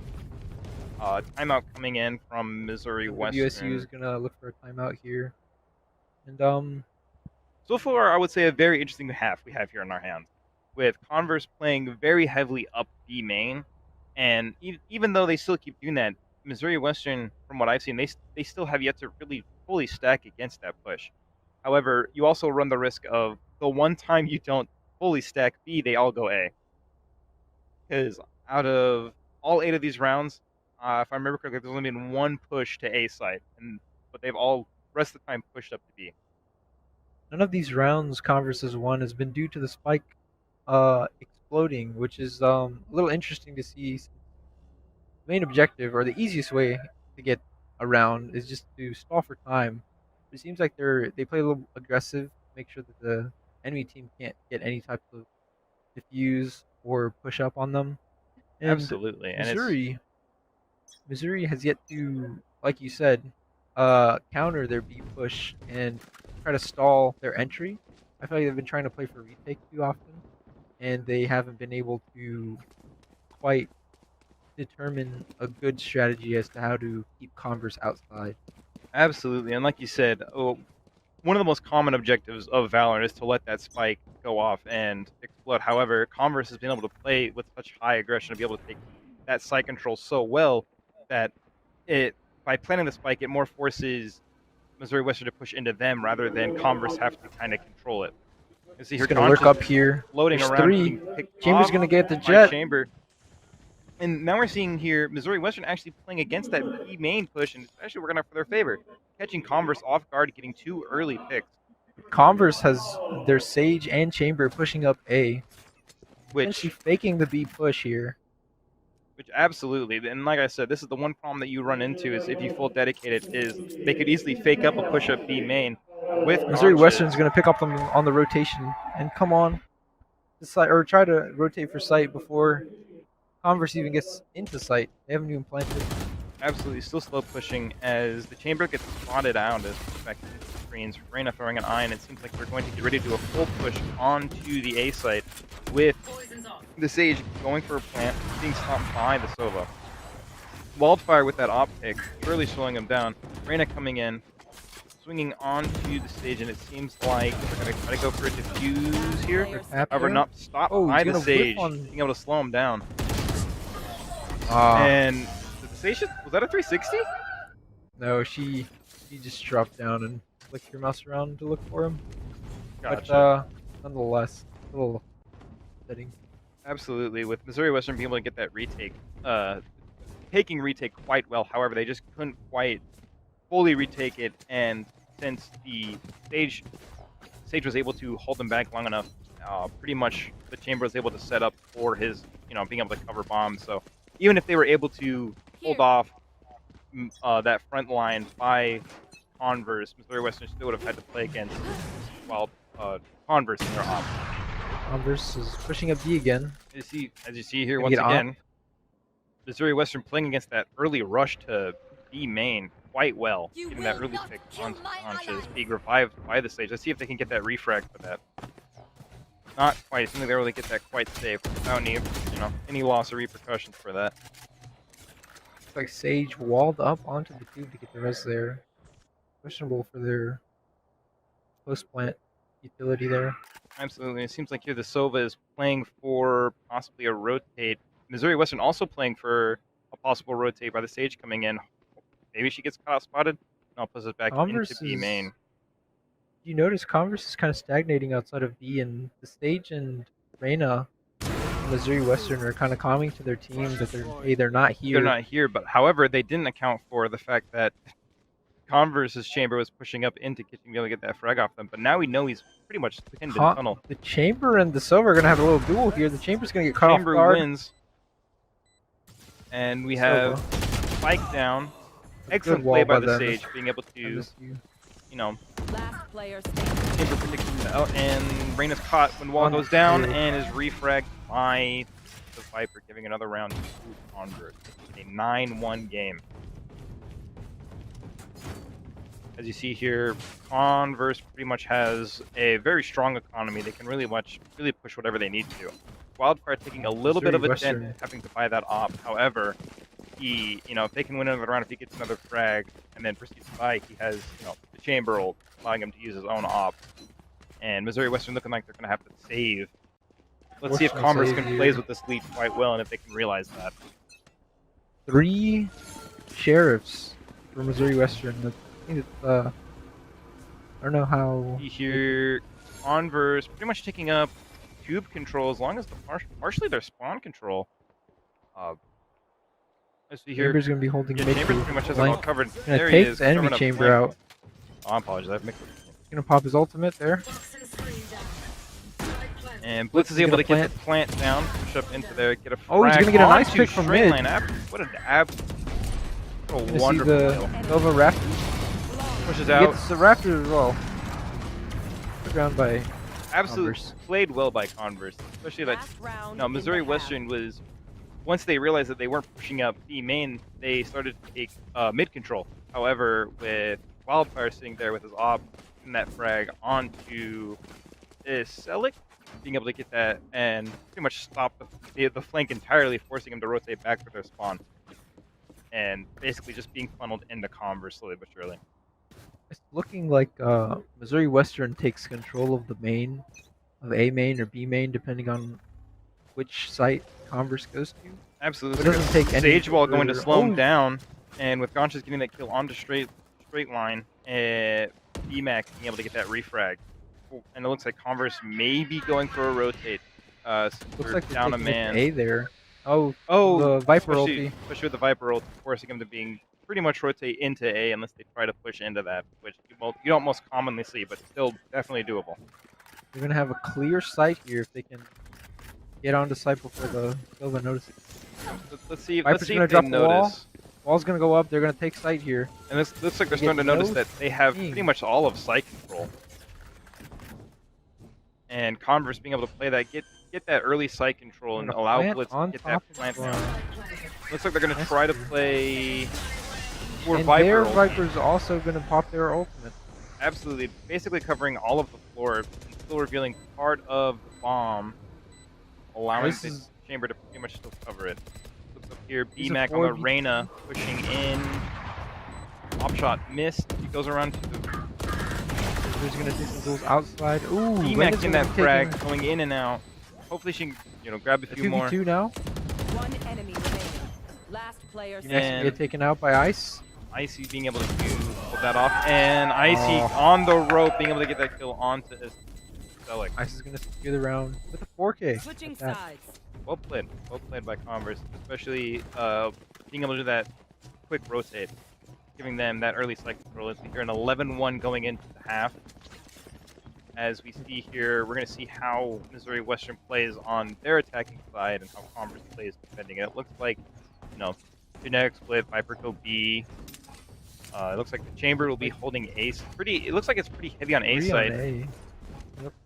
The Viper should be able to secure a site by herself and at least delay for a little while she waits for her team. But absolutely, we'll just have to see if Missouri Western adopts the same policy of get that site control as fast as possible and get a frag, and we'll see how they adapt about that. I think it's a little interesting here because Blitz is going to be playing back Snowman with a classic, and I don't think he set up any of his utils. No, they're both up. They probably have the traditional orb. I don't know where he set up the orb, but I know, yep. Hold that. Wall's gonna prevent the push. That wall and Converse putting up, Sage Wall, giving that free plant onto Tool. Silva arrows coming in to hopefully stomp it. However, he sticks it and pick damage down on to two 20. here. However, stage heal coming in. You have two on a And flank. Select Wildfire. Yeah. Coming in for that flank right at it. It looks like Conch is, yes, that's what I was saying correctly. They're coming in for a flank. And as we see here, Converse trying to go for the defuse. The arrow coming in. And oh, a good Missouri round Western from being able to hold in. Missouri. Absolutely, especially with Converse coming in from the flank, they were able to kind of give off partial sight and catch them out in the open. See her force coming in. Keep this momentum and roll with it. Looks like they're going to force here. A few Bulldogs and a Spectre. Might be playing a little bit more of a distance, probably knowing that Commerce is going to have to save. No, this round is going to be match deciding here. If Missouri isn't able to close out this round with the force, they're going to be forced into an eco while Converse can buy. Absolutely. And Conch is being hit, chipped down for a good chunk of his health to 48. Or until they play against that. Looks like being healed up by the Sage. Missouri Western looks like they're trying to fake a rotate, or fake a push onto A and then rotate onto B. The Chamber's still lurking, as you normally would expect the Chamber to do. And he's sitting up back in Snowman. Probably watching for them to push up through the Sage wall. Coming up and for an easy plant here. They're gonna. Yep, Looney's going for the plant here. Chamber is, pulling back. For a pick. Not gonna get one. Able to get one as Converse comes for the rotate, and as well as Missouri Western comes in from behind, covering their flank. Missouri Western Chamber pick off the other Chamber. VMAC holding mid gets picked off by Icy. Major pick for them. They're gonna be able Missouri to grab Western, another pick there. Delic picking off Conches. Converse Viper is wall going down. They know that the kill is in yellow. Straight line with another straight line on the blitz. Icy getting another kill. And that's the round for Missouri. Absolutely. However, even though they may have won that round, being able to get those two picks was quite crucial for them. It's partially hurting their economy, especially being in that force buy. It's going to damage it for a little bit, as we see here. But they're not going to go. Not everyone's going to be able to afford that. That ban. It looks like they're still going for kind of a half force, which they kind of have to do to keep that. Here. Absolutely, and they're going to have to try to keep that lead, like you were saying before. And if and this round is especially crucial, if they can win it, it's going to force Converse into possibly 1 or 2 saves, since we're looking at 0 credits across the board from. And Wildfire going in. Wildfire. They don't know he's there. He goes off guard through the tunnel, gets a double kill. Crucial for Will he get Converse. the third? He's gonna get the third. Goes for the third. Excellent play by Wildfire. Normally you don't expect someone to push out of that tunnel. So they were pushing up for that mid push, and Wildfire took really good advantage of it, being able to get those early frags. And it looks like is a 4v2 situation. Plant here, maybe? Possibly if they can get the opportunity to plant one, and Wildfire with those Wildfire with the fourth. Can he get the fifth? No, sadly no aims for Wildfire. Looney's able to end that very quickly. It looks like he's just going to try to. Looney's got his back turned to 2. Pinched, and Gonches is able to pick him off, flipping his head through that box. Match point. It was very important for Commerce to win that, especially for Econ, and we're going to have to see how Missouri Western's going to try to bounce back from that. Looks like they're probably going to have to be... Missouri's going to have to force buy whatever every penny they have this round to try to bring it back at match point. Absolutely. Converse is looking quite comfortable on their economy. For their Wildfire is the only one who does not have enough to buy this round. He doesn't have a gun from last. Probably Wildfire's going to being Chamber's going to play off that revolver that he has. Still has fun in there with the gun. A push here. And Wildfire popping his op. On B. Trying to cover both above and below of A site. Being walled off by Viper.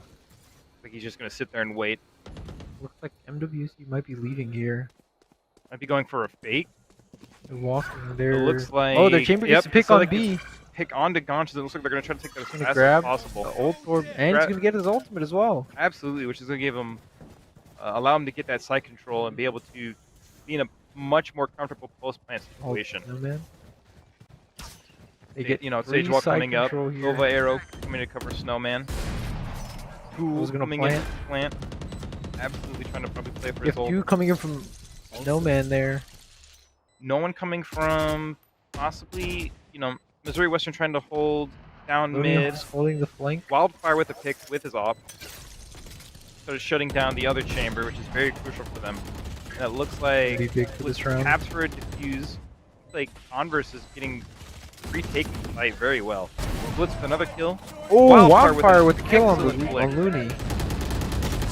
And it looks like Converse is being able to re-push onto site and close this game out 13-3. Well played by both teams. Converse with that high aggression tactic. Converse sticking with that high aggression, being able to constantly push onto site, giving them that control and keeping that control was very crucial then for the early game, basically giving them almost a clean sweep in that first half. And with Missouri Western trying to reenact that kind of same high-end aggression, Converse was, probably used to that and is able to play against that quite well. Yeah, Converse really just kept applying the pressure, was playing very aggressive against MWSU, and on most of the sites they either just weren't rotating a little fast enough, or they just couldn't hold the post plant properly. And then Converse would pinch them from both sides, or together double swinging them. Yeah, being able to play against that was quite well by Converse. Being able to they were able to cover the flank, go from behind, and being able to pretty much mess around with Missouri Western, not in a bad way, but mess with their mental state, especially with that out of tunnel when the chamber swung out of tunnel, being able to get that double kill. Most commonly, you don't really think someone would actually do that, and then lo and behold, there he is, swinging out, getting that double kill. Yeah, he got 3 picks that round from mid. And then the Sage Wall that I believe the enemy team placed. Also, yeah, I think so. He almost went for the ace there. It was a 4-man and couldn't quite get it. Just barely missed on the Viper. Viper ultimates were. I think we only saw 2 Viper ultimates, one from each team that match. It's a little, I don't know, interesting, kind of confusing, really, because the Viper ultimate is kind of a lockdown for the round or a site, depending on what side you're playing. And we'll see you on the next game.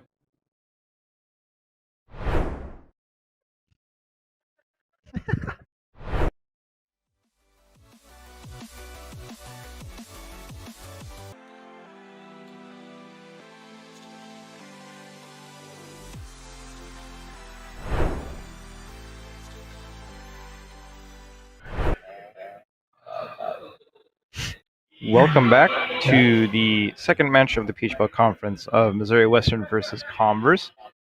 First match went to Converse, going on Icebox. 3-13.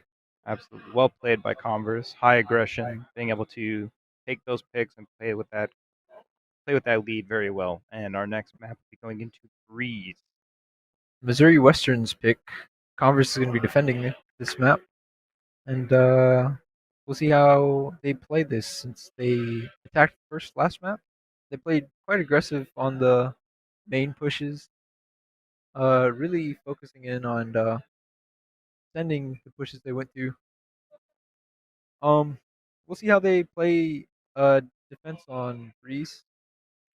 It's going to be very interesting to see maybe how if Converse will keep that high aggression gameplay, basically picking a certain route on the site and just keep constantly pushing with that, and see how if Missouri Western's going to play more of maybe giving side up or trying to more aggressive to counter that aggression, since Converse's post plant's been played very well. Right. Also see how we'll see how their agents change and their pickings. It looks like there's going to be a Viper on both teams, which is a staple for Breeze. Absolutely. We're going to have a Sova as well for both sides. A Jet. Like we're looking at possibly similar comp from both sides. This is your more traditional comp you see on Breeze, and I would say most maps you could pretty much go with this comp interchangeably as needed. But a lot of these characters are pretty much staples for the map select. Right. I'm a little surprised not to see a Neon on this map since it's so big and versatile. She really strive or thrived, sorry, on the larger maps like Breeze and surprisingly Pearl. A little bit of a more close quarters. More of a mix. Yeah, you able to pretty much cover those large areas very quickly and pretty much give her own control of it. However, I think the idea we see going here between both teams is double smokes, playing off of both Viper and Jet smokes.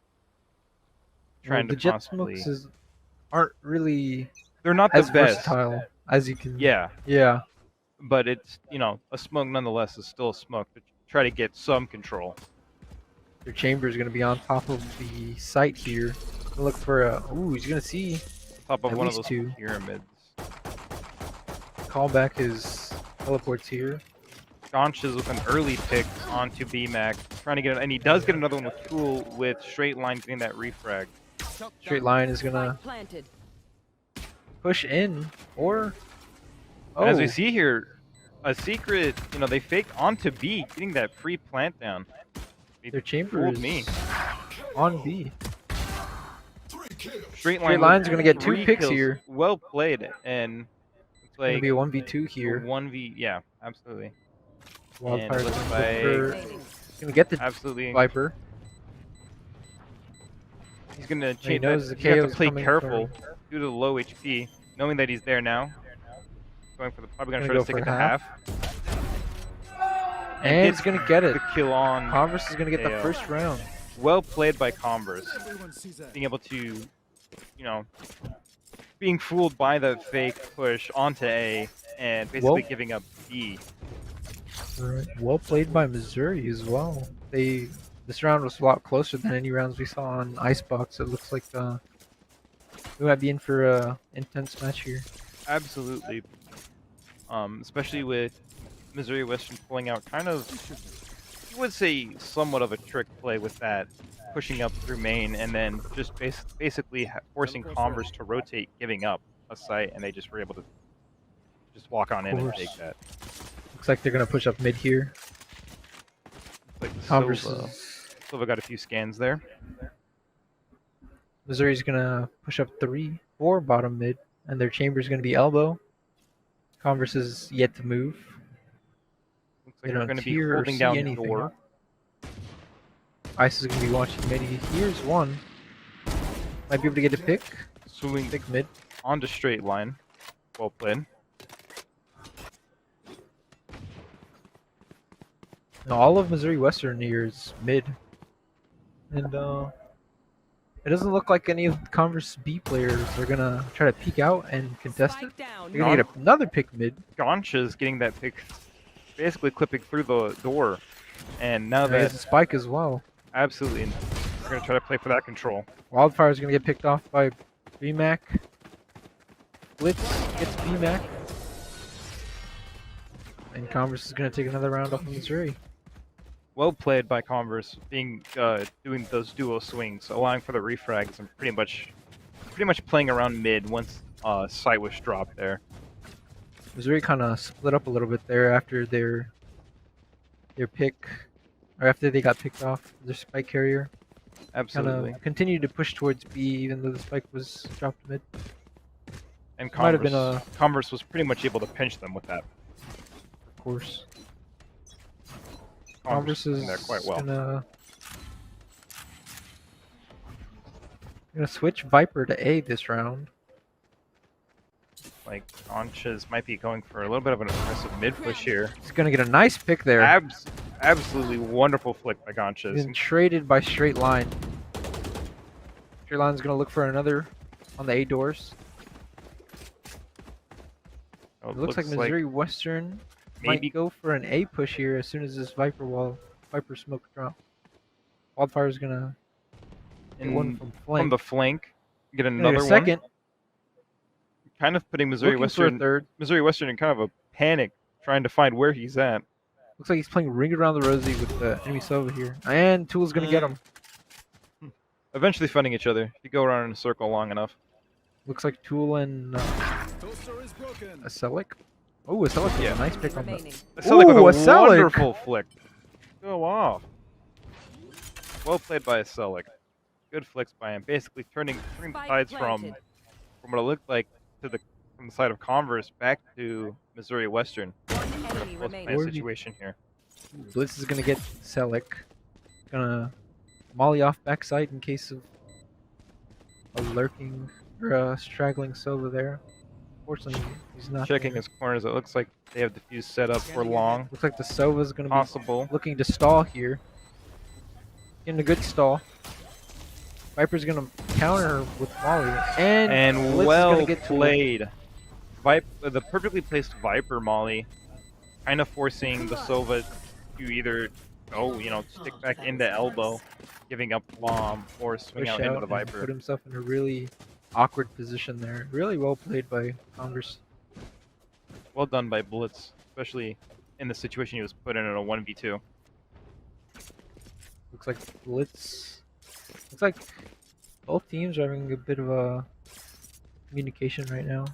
Missouri Western looked like they were all going to go Marshals for a minute there, but they're going to send probably 3 of those Marshals up through A main, try to get a pick onto a pick for Converse. On a half buy here. They're most likely going to try to play their range here with the Marshals. They're going to go cave. A cave. Going to split through 2 You want to as play? well. Let's play. Like they were playing for that look for a orb. pick. Or some pop shots through the smoke. It looks like Converse is almost completely rotated towards A for the push by Missouri. Their chamber is going to be in mid here, looking for a rotate. He doesn't see anything, so Converse is going to get a nice pick on Acelic. Basically a wonderful head setup. Ooh, Tool with Tool an is going to get a excellent nice refrag. headshot. Looks like they might try to push off that. However, looks like Missouri is going to try to take site here. Absolutely. Converse is going to be prevent the plant here on default. Absolutely. A 4v4. Slowing it down. EMAC standing on top of Spike here. Looney's going to get picked off by Wildfire's op. Tool's going to look for... Ooh! Gaunches onto BMAC. Tool. Excellent refrag. Dashes in onto Gaunches. Tool with a headshot! With a headshot point blank. And Missouri Western straight line. With a classic. Securing the round. No, the revolver. Oh. Absolutely phenomenal round by MWSU there. Getting a win on their half buy. Yeah, that's very, very crucial. A very crucial win for them. And as you see here, Gaunches getting that pick onto BMAC, dashing into Tool. And Tool somehow getting a headshot on him. Shutting down Gaunches. No. As you can see, he was startled by the way he was moving his mouse back and forth, but still was able to keep his control and get that kill onto him.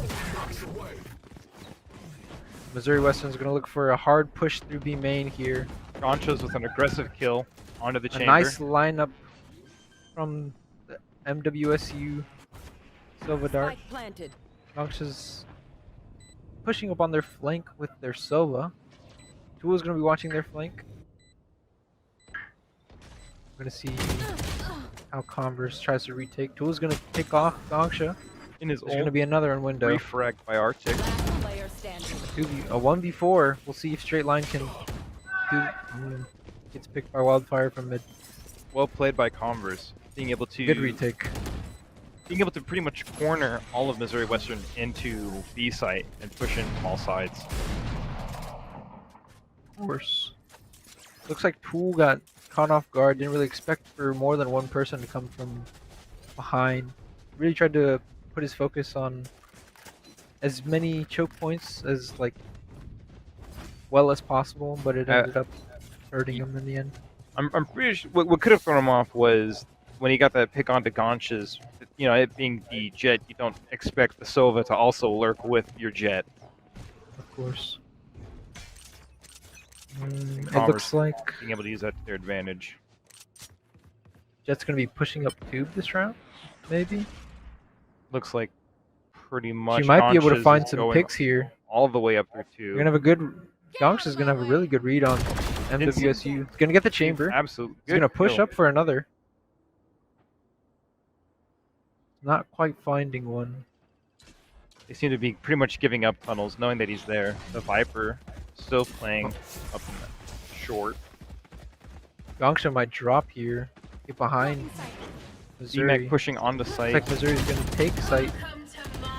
Get killed. And it looks Gonna like get picked off. trying to play with Viper ult. Straight line's gonna hold the mid. Tool's gonna be playing in the Viper ultimate with Straight line Looney. being killed at doors. That looks like Tool and Looney are pretty much up to themselves in the smoke. almost on top of each other. Might be a risky play there. One enemy remaining. You're gonna get a ping. Easily take out Looney through that. Out of ammo. Ice is out of ammo. Having He's to gonna swap to the hold. classic. Tool's gonna try to get a pick here. If not, Really can't do much. Looks like we may be trying to go for a knife he's kill gonna here. get one. And he gets traded by the enemy Sova. Well played by Commerce, especially from the Sova, getting that mark onto the Viper in her own ult, allowing them to get that pick. It really did make the retake a lot easier. Once that Viper ult is up, it makes it very difficult to take back any type of choke point or anything that Viper kind of covers with her ultimate. Absolutely. Once you enter, you get that decayed and vulnerability. It's pretty much, you're on a time limit. Zer's gonna go all 5 through B main. Rush into back with DMAC getting that kill on the Viper. Site. DMAC's gonna look for a second. Chamber's gonna get away there. Cool going for a plant. Spike planted. Arctic's gonna pop an ultimate on default. He's gonna need a ping, or he's gonna get a kill on Tool. Absolutely. It looks like Commerce is once again in another retake situation. Ooh. Wonder if he saw Jet that. is gonna be pushing up on the flank. A Sova lineup to Their hopefully get that Chamber's gonna be kill. watching for it, and he's gonna get her. Icy getting the grenade kill, going for a Enemy remaining. flash. onto Straight the line Chamber. with a nice headshot on the Wildfire. Well played with that flash. One enemy remaining. Ice is gonna get Pretty much gonna 1v1. playing around bomb. I don't think Ice is Gonna have able to to get stick it. this. There we go. Straight line is gonna close the round for Missouri. And that was a good example of how you said before, playing for the bomb. Playing for the spike. Once you get that spike down, playing for that timer, it's a much more safer route rather than hyper aggression trying to just keep them off the site. Now, although Missouri has just won that round, Converse did win the previous 2, so it seems like their economies are almost even here. The only difference is that Gongsha's going to be going for a force, The Icy but everyone else on the map will be able to afford a getting handle. spotted, trading darts. With Ice is going to one, find one, get traded by the second. Wildfire's going to push up mid. Conscious dashing in with the Guardian, getting a kill onto straight line. Spike planted. Not seeing each other, the Viper and Looney's Jet. gonna- Looney. Looney's going to get a second. He's going to push up to bridge. Try to peek into the spawn, see if they can find another. But Converse is pushing through mid.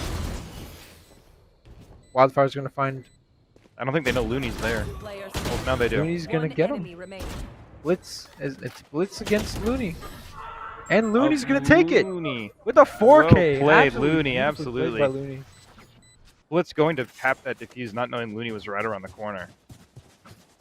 Going 3-5. Missouri's starting to pick up some momentum, and And we have a timeout coming in here.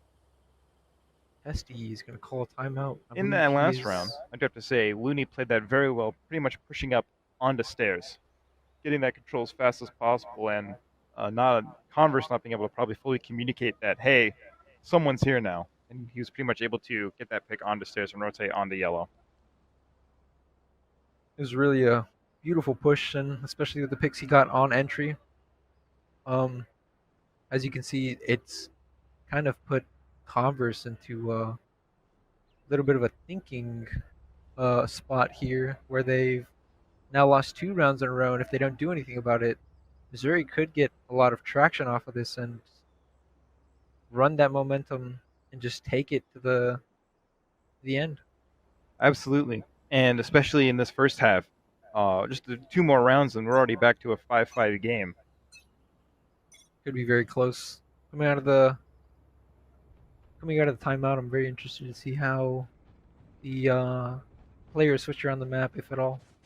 Absolutely, makes you wonder what they discussed and what kind of new game plans they have in store for us here. Looks like they're gonna leave Viper Blitz alone on A. They're on a save. Interesting.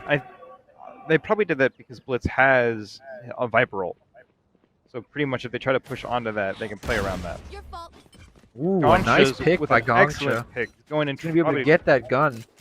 Absolutely. Well played. With full shield, he's gonna essentially have bought this round. He's clearing all of B here. Blitz getting a kill okay on for Converse to fully rotate. Looks like Converse might be in a good spot to win this round. Absolutely, with pretty much they're coming in from all sides. A Celic's gonna get picked from mid door. Looney's gonna pop his ultimate there. Emac and Looney last alive. 2v4. Emac's gonna get picked off by Wildfire. And Ice is gonna get Looney kill. Oh, what a fun! Absolutely perfectly played by Converse. Absolutely, especially with that early pick by Gonchas, and like you said, without being hit, to get that early kill and grab the gun. Gansha was essentially able to tell his team to fully rotate off of B as soon as he got into their spawn. So he knew that none of them were B, which means they all had to be pushing up A, and that gave the rest of his team enough time to position themselves in a good spot where they could catch MWSU off guard. Absolutely. And it looks like the tides have turned now. MWSU is going to be on a save, and Converse is on a bye. You want to play? Let's play. Absolutely. Wildfire shutting down that chamber, popping ult, immediately shutting it down. Very important for MWSU. Gonks is going to get picked mid. Arctic's going to be looking for a refrag. Got 3v3. Both Selvas alive. Like Blitz is gonna. Blitz might be caught off guard here. Blitz calms the plant, looking for another to come through main. While Wildfire getting that pick onto BMAC. He's gonna get a pick on Tool. Just leaving straight line all by himself, trying to hold it down. Not able to. Converse is gonna close out another round, a 7th round for them. It is over. Handing that over to Arctic to help build his ult. Converse sitting on 4 of their 5 ults. Wondering how they're going to play around that. MWSU is going to have to play this round very carefully, because if they don't, they're going to be put into a weird spot, or a bad spot, on the last round of the half. It's going to be very interesting to see how they play with this, because as you see, they gave Wildfire gave Gonchas his op, and it looks like Wildfire is probably going to play for his, as you see, he already popped his ult. Now there's 2 KO ultimates ready to go. Looks like Goncha's going to get picked onto BMAC with the Viper lineup nice covering lineup. mid. Excellent lineup. We're going to see Gongsha look for a pick on mid pillar. Possibly another one. Going for 2 here.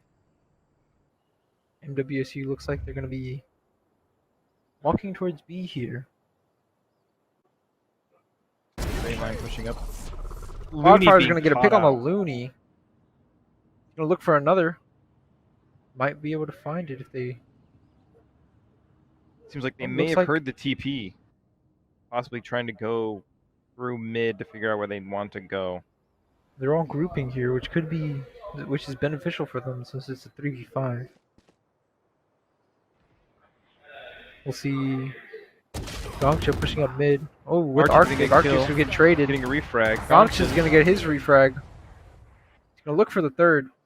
They know he's an elbow. Looks like We have 2 ops looking at elbow now. absolutely like gonna try to pretty much pinch Tool. He's gonna get Tool gonna pick on killed ice. On the ice. He's gonna if he peeks, he's gonna. Ooh! Chambers gonna pull his gun. Almost just got caught out in the open with his knife out. Who's gonna look for another? Like, But and- Goncha's ready for him. Push for time. Last round before the switch. We were able to close that. And now we're Could pushing on see the a last round. 9-3 half here. The 9-3 curse, maybe? It may happen. Hasn't happened yet, but it may happen. We'll see.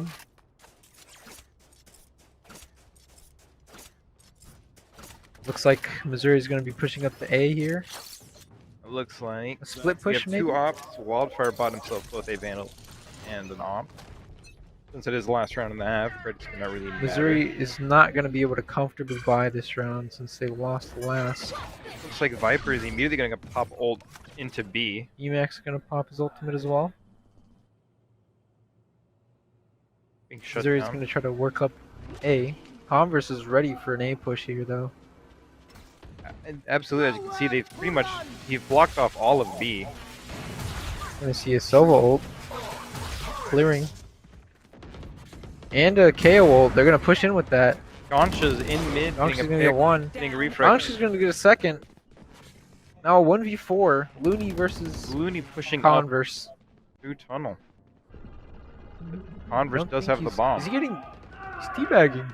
Respectful crouching Last player standing. coming out from Converse.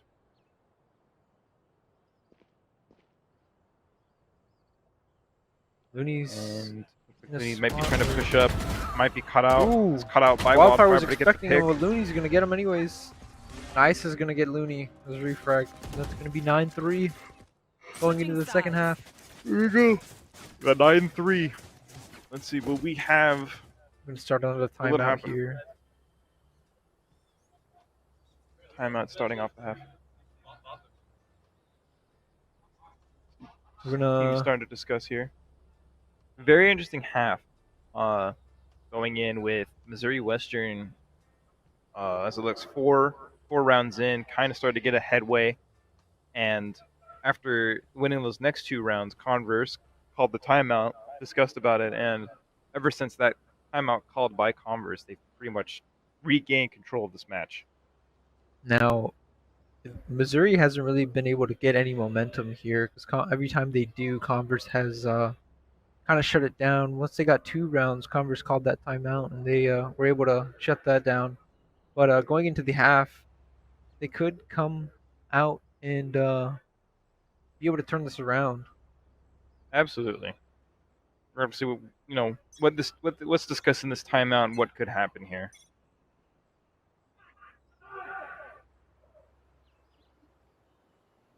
We're gonna see Missouri Set up for set leaving. up for A. leaving- Chambers Setting gonna up for set A, leaving Viper all alone on B. However, Converse is gonna Converse look is for a going for full A. A push here. We could see a lot of conflict going on here up in the A main and tunnel. Now the way Converse was playing last match and the way this match is going, if they win this round, they will most likely force and play for the next and try to carry that momentum. Because momentum is really economy momentum in this game is really key in winning. Absolutely. Once you get that lead, and if you don't allow that team to pretty much play with that lead, pretty much shut them Wildfire's down. gonna take out Selic. Emax gonna get flashed. Fully flash. And seen by the Silver reveal. Dart, gonna get taken out by Goncha. Goncha's getting that frag. One enemy remaining. Goncha's another Goncha's frag. gonna get a second. Wow. Quick, flawless round by Converse. Once again, we're seeing that high aggression, high octane gameplay coming out from them. Quite the fast round. I kind of blinked and missed half of it. I'm not gonna lie to you. Absolutely. As soon as the Wildfire got that 1 pick, they all rushed in and pretty much caught Missouri Western mid-rotate on the side. And now, like you said, as you see here, Goncha's, being able to buy a Vandal and try to play with that lead. Converse is really gonna go for a heavy force here and try to seal this round. and then bonus for the next, most likely. Gonch is gonna push up with the Silver Drone. Silver Drone's gonna get flashed, but Gonch is gonna get site control. To pretty much get onto site, scratch free. I don't think they know he's there. Going to swing out. Getting a kill. Get Looney. Wildfire with a double. Gonch's straight line refrag. Taken out by Straight Line. Straight Line's gonna get a second or third. Sorry. Blitz is left in a 1v2 situation. We'll see if Missouri can close this round out. Gonna get. Who did not check the right corner in pick up time. A Vandal. Oh, Straight Line's gonna take out Blitz. Coming in, 4K, getting that diffuse down. 4K. Well played by Straight Line once I again. believe that's Straight Line's second 4K of the match. Stealing the round. Absolutely, and we didn't notice it at first, but when Gonch's dashed into the site, Wildfire got a double kill from Missouri Western. Oof. That's why. By the time the dust settled, it was down to a 2v1. Yeah. Straight Line really was able to dominate that round with the Sheriff. Absolutely. Pretty much, clutching the round for his team, possibly allowing, especially with Converse forcing. Yeah, we're gonna see now Converse paying the toll for that. Now on a save round. Ooh, and already Selic's gonna get a nice pick on Gonch's tube. Gonna look for a second. Ice is gonna push up and get him. Well played by Icy, pushing out onto the smoke. Open door and run away. Pull back to his team. He's gonna regroup. Looks like Converse might be looking for a rotate here. Missouri Western is almost completely rotated towards A. It looks like Looney is gonna go back to B site. Yeah, it looks like Looney might be going for possible rotate to B. Looney's looking for any sign of Converse on B. You might get it soon if he's a little patient. Absolutely. It looks like Converse is going for that rotate. However, we're going to see how they play this out. Going to see a wall by Converse. It's going to go up. Looney probably waiting for his team to come rotate. Converse pushing onto site. Missouri completely rotating through CT. Spike planted. Looney looking for one. Wildfire getting a headshot on Tool from mid, catching him off guard. We're gonna see Arctic with the frag on the B. Arctic with the classic. Straight line on the blip. Do any damage here? Arctic's gonna turn around as soon as Looney peeks him. Pretty much just dodging around him. Just dodging around that pillar. Converse is able to take the round off of MSU. Once again, another very important economic round. Converse is going to get 3 Vandals off that round, and MSU is really going to be put in a horrible situation here. They're not in good shape to win this round, and if they don't win this round, they'll be pinched to win the next. There's really no room for error on MWSU if they want to win this. Absolutely. If they lose this round, they're stuck into another force. And we're going to see once again, lineup by Silva here. What was the name about lineup for A, maybe? We'll have to see where this takes us. Lineup for B goes and clears all the backside. Pick onto Looney. It's going to bounce off that and land in the back wall there. On the back wall. Completely clear. Pretty much. CSU is going to get entire site here. Once again, Missouri Western just leaving the Viper all by herself. And with that pick, pretty much giving up site to Converse, putting it in a post-plant situation. Losing Viper was really not. Wildfire, pick onto Selic. Wildfire's gonna get Straight Line. Gonna look for the mid player, and they're gonna get a flawless round. Which is I would say pretty much the total opposite of what you would want right now. Oh, of course. MWSU's forced to force. Yeah, pretty much. They're gonna have to force it until they eventually pick them off. And if they're able to win this round and grab their guns off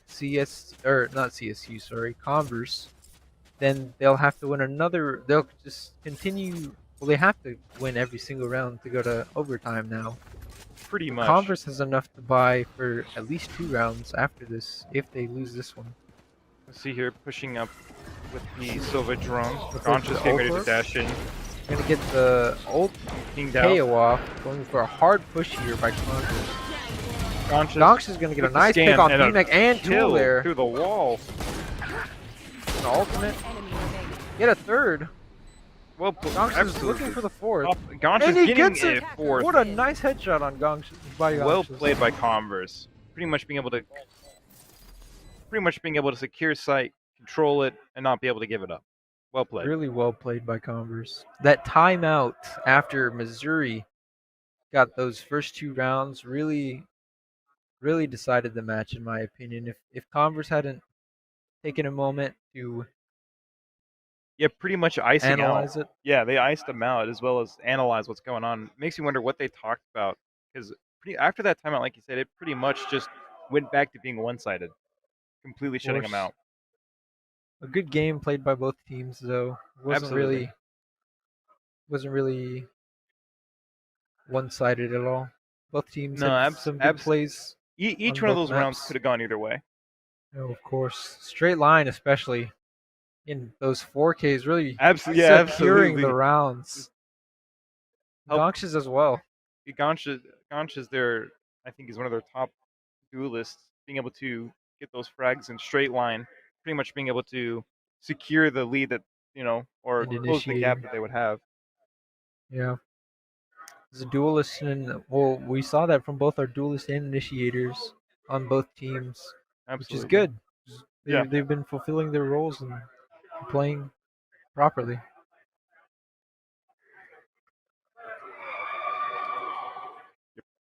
Yep.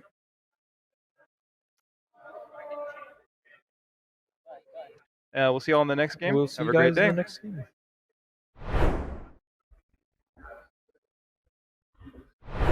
With that lead, Sage playing under. Ooh. And we're gonna get the jet on the Converse side. And it seems like Missouri Western being able to lock down the post, bring it down to a 1v1, and Converse being able to pull it back out in the win. Missouri Western being able to have to push back off of from center side, pushing up into the nest. And retrade back and forth with Sage against Sage. MWSU is going to be getting over here. Down to a 2v2. MWSU still being able to hold that lead. Gonch is still 2v1 with the gun. Goes to peek out. Looks like he couldn't really do much after Fingerville by that Silva dart. Gonch is going to play that really. Chamber coming in for a flank, getting one, getting two. Absolutely playing that quite well, exposing Missouri Western and allowing. And res.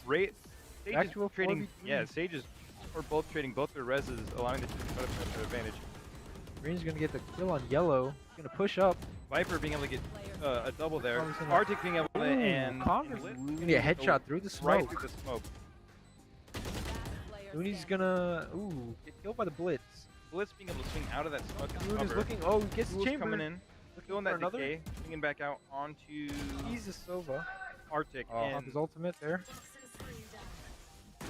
And Blitz is able to get the plant down, push up into there, get a Oh, he's gonna get a nice pick from mid. What an ab! What a wonderful kill. Nova Raptor. Pushes out. Gets the Raptor as well. Around to He's gonna do some duels outside. Ooh, BMAC in that frag, going in and out. Hopefully she can, grab a few more. 2v2 now. One enemy remaining.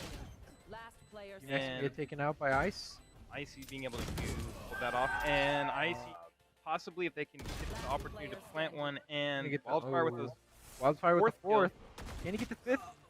No, sadly no aims for Wildfire. Looney's able to end that very quickly. It looks like he's just gonna try to. Looney's got his back turned to two. Pinched, and Gonches is able to pick him off. Like Converse is getting retaking the fight very well. Blitz with another kill. Oh, Wildfire with the kill on Looney. And it looks like Converse being able to re-push onto site and close this game out. So checking his corners, it looks like they have defuse set up for long. Looks like the Sova's going to be looking to stall here. In a good stall. Viper's going to counter with Molly. And well played. Viper, the perfectly... Who's going to look for... Ooh. Gonches onto BMAC. Tool. Excellent refrag. Dashes in onto Gonches. Cool with a headshot. With a headshot, point blank. And Missouri West is straight line. Get a ping. Easily take out Looney through that. Out of ammo. Ice is out of ammo. Having to swap to the classic. Fool's gonna try to get a pick here. Really can't do much. Looks like we may be trying to go for a knife kill here. He's gonna get one. We'll see. Gongcha pushing up mid. Oh, with Arceus will get traded. Getting a refrag. Gongcha's gonna get his refrag. Gonna look for the third. They know he's an elbow. Who's gonna look for another? But Gongcha's gonna see a Sova ult. Clearing. And a KO ult. They're gonna push in with that. Gongcha's in mid. Gongcha's gonna get one. Getting a refrag. Gongcha's gonna get a second. Now 1v4. Looney versus. Might be cut out. Ooh. It's cut out by Wildfire. Wildfire Was expecting him with Looney. Don't allow that team to pretty much play with that lead. Pretty much shut them down. Gonna take out Selec. Emax gonna get flashed. Fully flashed. And seen by the Sova Dart. Gonna get taken out by Gongcha. Gongcha's doing that frag. Gongcha's another Gongcha's frag. gonna be the second. The ult KO off. Going for a hard push here by Gongcha. Gongcha's gonna get a nice pick on Emax and an ultimate.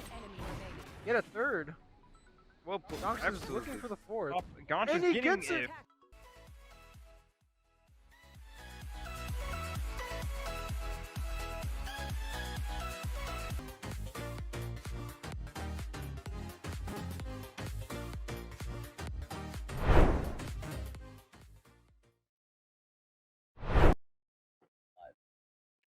Welcome back to the Peach Belt Conference. I am Mozzie with Kennesaw State, and this is... I'm Aislinn with Columbus State University. And we are casting the fourth rematch of KSU versus Columbus. This is literally the third time the main team has played. I think the B team played you guys 3 times as well now. Yeah, we've gone up. We got a good friendship rivalry going on at this point. Yeah. Everyone's our rivals. It's you now. It's not longer GT. It's you guys. Yeah. GT's a league above us now. Then I think I did the math. There's probably a very high likelihood we'll see each other again for at least one more. Yep. So it's going crazy. Can't get too much. Yep. It's just we're partners now at this point. I mean, basically, holding if KSU and CSU hold an actual LAN, that'd be epic. Yeah. Nice. No, this is awesome. This is my first LAN event that I've ever been to, and this is some of the boys as well from CSU. So it's really different for all of us, but we're all really excited. Yeah, this is my first actual LAN event. Well, this is my first major event as the coordinator. So nice. It's been interesting, and I also had to drive them myself. So 5 hours in the car with them is really long. Yeah, we got the bus. Yeah, I wish, but our AC was broken. Okay. Yep. Anyways, so we'll talk about the map. So far we have our maps that we will be playing today are Fracture, Pearl, and the decider will be Ascent. I know KSU target ban Bind because I know that was one of your guys' stronger maps. Mm-hmm. So I know you guys we target banned that over banning Fracture. I think it's really interesting to finally see CSU play Fracture once again because we haven't seen that in such a long time. Right way. It's really going to be interesting to see here. Yeah, and but now we're jumping into the agent select. So a pretty solid common, I think, pick at least coming out from KSU. So I know that we got Justin on the breach. Got the neon play, which is always interesting. So for us, we see CSU Hot Dog once again on neon. We haven't seen that too often lately. It'll be interesting to see again. And then once again, we have Hoodie on Chamber. We do have Pate on Smokes this time.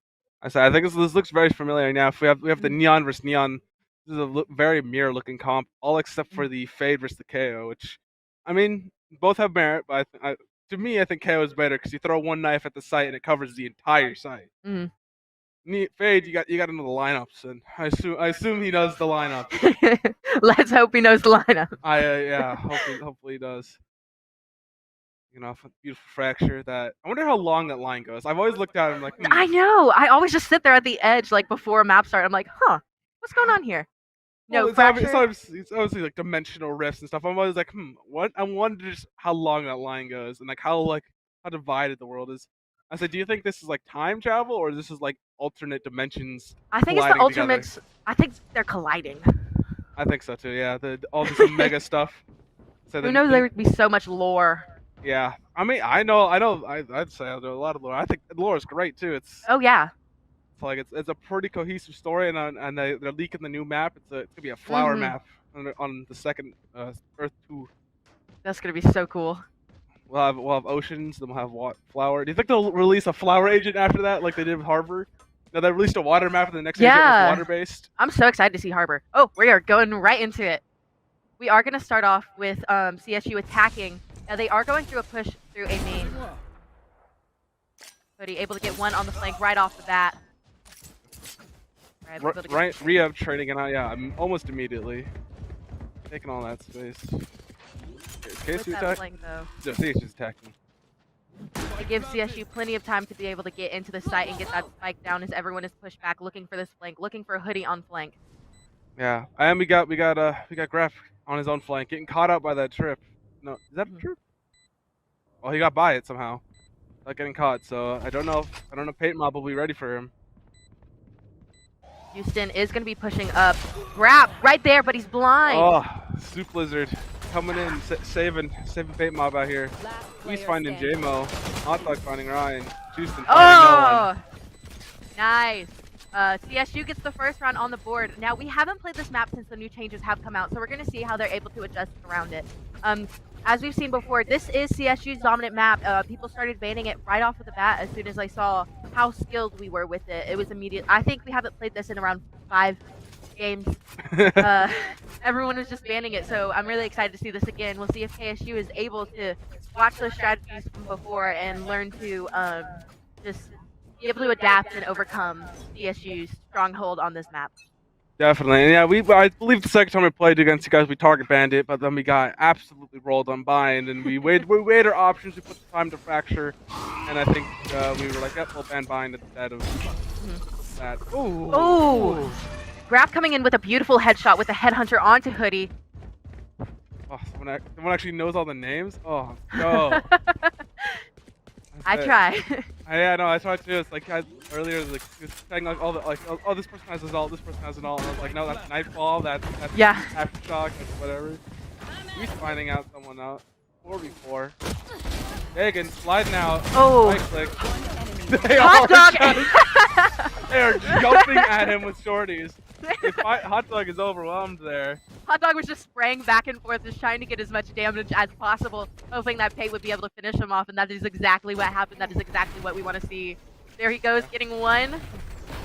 Well, he didn't find the other two, but yeah, they were jumping at him. That was terrifying. I mean, what else do you do? You flash shot, you jump at them, and you go into the rifle round. You kind of just got to give it up, do as much damage as you can. Once you get your damage in, well, that's all you can do. So now, coming into a rifle round, so CSU will expect to lose this round, but, you know, anything can happen. Plenty of times, ecos are won. We often see that the third round. We do see that the third round is usually the bonus round. Again, not ready for 3 people to be there, doing damage to 2 different players, getting them down to 30 HP, but not finishing them off. You see taking the arcade side very rapidly, taking over J-Mo. They're now up 2 rifles. Aftershock coming in. No they are going to be cut off a little bit from that Aftershock, but Wee is able to get the spike down in default. He is going to send the Prowler out just to try to clear the main. Now there is a lot of action in CT, but we're going to see if they're able to push forward. Now Soup Lizard is able to get that pick on a Houston. Ryab finding the trade onto Weez. Hoodie playing the very close angle. He's playing a very dangerous angle. Graf just ready for that play. Here's Soup Lizard finds that thing. Hoodie shutting him down. Graf probably just going to go and save this rifle. And maybe going for the swing. Finding Hot Dog. There's another. Oh, Pate finally able to get him down. And that is a 3rd round on the board for CSU. Again, trying to solo fight 4 different people. I don't know if that was the play there. Definitely should have had a double stack, but you know, on Fracture with the 4 different lanes, it's very hard to successfully be able to swing everything. It's like on normal 2-lane maps, you have 5 players, you can split into 2, 2, and 1. You can have players swing Fracture, well, you have to make a gamble on a certain side, and well, they made a gamble for the wrong side. Although KSU looking like they're stacking up for an attack out of attack onto CSU as their eco. Sun coming out, the sun, and lots of suns. Yes, wow. A lot of CSU being blind there, but that does give KSU. They're able to push up. The first one. CSU is trapped in the corner. KSU finds the one and then kind of backs off. Just cut noise, slowing it down, probably spreading out a little bit to get more players in more places. Not letting CSU know that all of KSU was on that B side. They're expecting the rotate, but CSU is just not doing that. They are sticking to this B push. They are holding it firm. CSU Hot Dog will be sitting in spawn, watching for the rotate through mid. Well, the mid in this map. Spawn. The bot lane, yeah. Start what I call League of Legends turns. We got jungle, we got top, we got bot. Jesus. That's a great name for that middle area. Just call it jungle. Yeah. Now CSU is going to have full control over this site right now, the closest person being Neon, who is just going to be sitting in CT, and that's when KSU is going to start to rotate over through CT. Just waiting for these smoke to go down.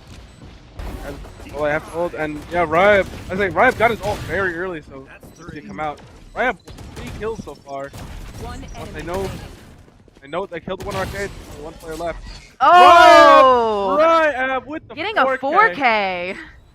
And we'll find your head. Ryab is the headhunter, not the gun. That thrifty. Really important for KSU to have. They are going to pick up these guns from CSU that were laying on the ground. Making sure that they don't have to buy as much next round. Definitely. Yeah, and we gotta start seeing stuff come out of Dagon and Justin here. Dagon is, I'd say, the ace in the hole. He's one of the better players on the team, and he's not performing well. This could spell disaster for long-term KSU, but right now, Ryab taking CSU to school, finding crosshair placement on point, keeping that level angle. Those consistent headshots are something you really want to see. Now, Hot Dog is going to go in with his ult, dashing right in, sending up that runway. But he's mollied off, stunned off. Dagon finding Payton through the smoke. It's critical because that is your smokes player now. You only had one left, well, one more left, but also that could take away his molly and his ult. Anything else he could have offered to the team, and that's just not good. CSU is going to go in for this rotate, but Grap will be sitting in A main, pushed up just a little bit, or pushed back, sorry. CSU just not deciding quite yet what direction they want to go. They just want to get their picks on these sites and figure out which is best. They're trying to play, maybe see if KSU would rotate off, but KSU is once again holding firm. They are not leaving. They know that CSU is probably trying to do something, so probably come down to a fight in B. But maybe and Juicing there, I can see on the map, is holding back the spawn and making sure nobody comes in. CSU walking up. Guns go out. KSU knows that they're there now. They have one on site and one in heaven. Dagon, Juicing, finding the kills that they needed, finding the beginning, as I said, beginning to show their form. Dagon finding 3. Jimmo able to finish that off. Jimmo. No, it's Jimmo. Jimmo. I got my boy, I can't say Jimmo because I got my boy Jim Jom, and it's basically the same thing. Shout out to Jim Jom. He's not here, but he's a banger person. Probably watching. So. Shout out to Jim Jom. Dagon finally getting in the game here. Same with Houston. Dagon finding 3 kills on that, getting his ult. Damon also has his ult, so they might be trying to go for maybe a Neon ult play, possibly here. Or maybe a KO ult play. You want to play? Let's play. They're stacked up there already. Immediate flash and stun, but it's not going to stun Dagon. He is going to push in, get that pick on a Hot Dog, but there's a lot of trades going on right now. KSU bringing it 4-2 right now. But they guess that Spike is in the middle of no man's land currently, and smokes it down, and they know that there's a bunch of players stacked up, but there is an ult. Grab coming in behind him. Just one pick backs off. Wants to reswing. He knows he's there. Grab pick swing. Snoop Blizzard, a beautiful headshot coming in. Let's see if he's able to get more. Oh. Very close play, but Damo shutting him down. A nice try coming in from Snoop Blizzard. Super unfortunate there. Your man cannot protect Okay.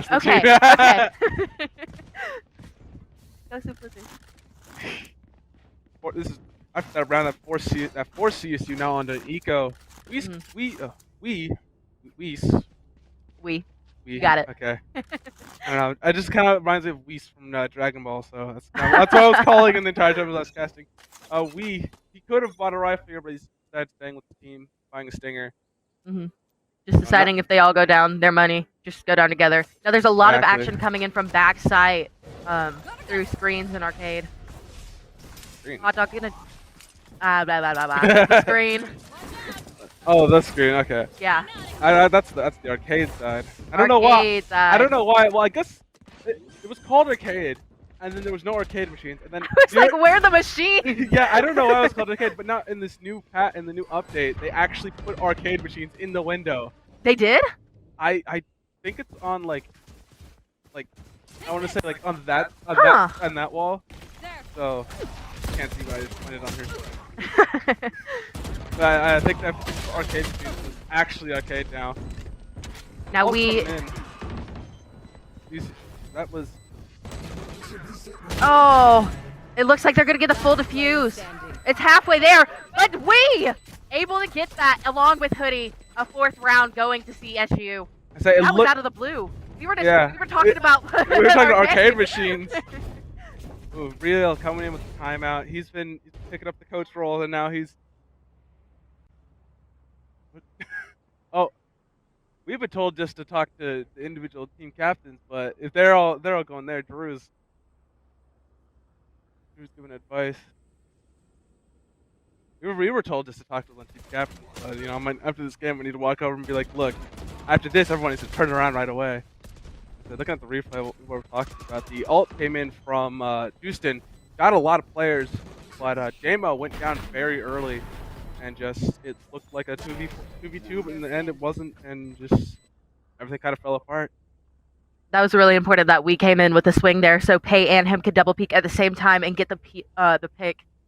Yeah, and I don't know exactly what happened. I think a bunch of players coming in out of the B canteen side ended up kind of falling to off angles with the sheriff and the stingers. So yeah, look, there's the arcade machines right there. Yeah, we're in the thing. That's sick. And now it's actually arcade. Oh, we are gonna see Grap going in for an off this round. CSU is going to be able to buy full, but their economy is still not looking super great. Soup Blizzard kind of in a sticky situation here with only 400 credits left. But Ryab is still in the same position with 600 credits after full buying. Hoodie with a surplus of cash. I don't know why he doesn't try to balance it out and maybe buy a player, but that's just comp things. Grap holding that angle with the op. Now that is going to be scary. You come into it. Will someone swing before? Ooh. Does not get the flick and does take a little bit of damage off of that. Just decides to teleport out, unable to connect that shot onto Hot Dog. Hate Mob, in fact, finding JMO. Hate Mob with the ult, so this could be. It's like TSU's holding on to a lot of ults. The Nightfall, not the Nightfall anymore, but the Rhea stopping the plant, already getting his ult back. Now there we go right off with that ult. Spike is still not down. Soup Blizzard still has his hands on it. It all forced them back off site, and now with the neon guns, they had to hold back. But DSU surrounding the site currently. One player coming in from the dish side. So that could spell trouble if nobody's expecting him. But I feel Dagon might have heard the TPs go down, so I feel like they know one's dish. Yep, now there's Soup Blizzard smoke to cancel that out. So they knew, and two players, one top, one below. Soup Blizzard just waiting for the perfect time to use his util. Now Dagon is going to push in with his ult, getting Hot Dog down, but CSU with a flurry of kills coming from Pate Mob. The Pate Mob held behind them. They weren't ready for it. I don't know why, but I thought Pate Mob was on site, but I guess that was a breach. That was too many orange characters. Yeah, exactly. It's like Breach and Brim, both Bs, both have beards. Bs, both red. Yeah, exactly. I know they're complete opposites, but they're so similar. I think that's what we call a literary foil, or doppelganger, or something like that. I don't know. Taking a look at this economy, it looks like Grap is going to be unable to buy any guns. He's just going to go in with the classic. He does have his ult. This is Chamber. Got the 44 on standby. The Rolling Thunder coming in, trying to do something here. it forced Justin back. Oh wow, Casey on the flank fast. Wow.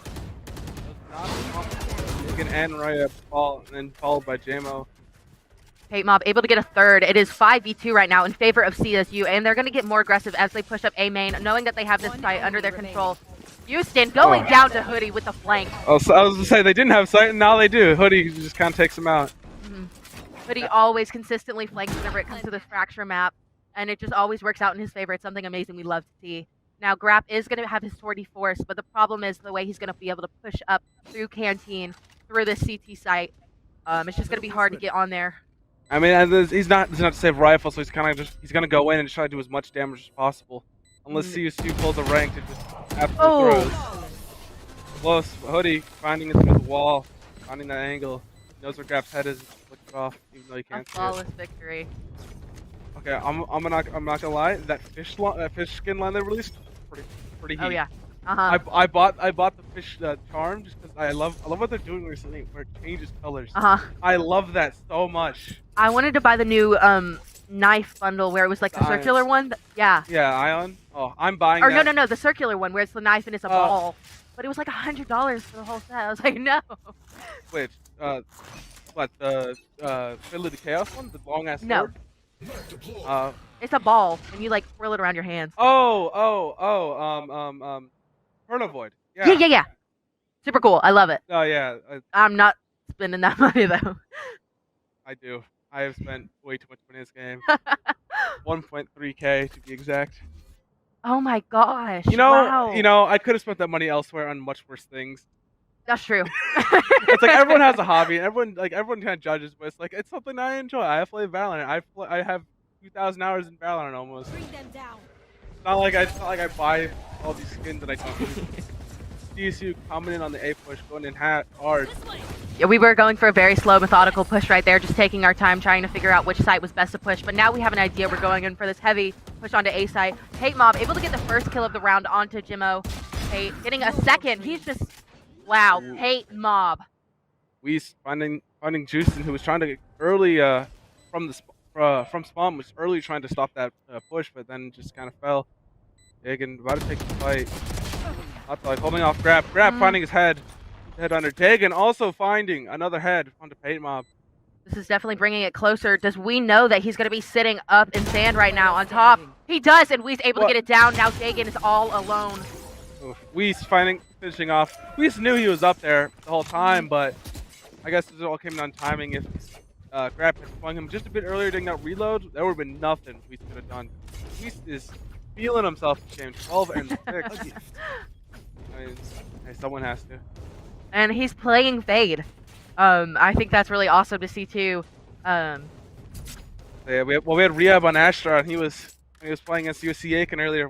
That man was top of the leaderboard in the second game on Astra of all players, the most team-based agent probably in the game at this point. Because I completely agree. I miss the Astra. I'm an Astra main and a Viper main, so every time I tell people that, they're like, "What? I'm not good at the game, but I main them still." Yeah, no, I played Astra when she was really good, and it was so much fun.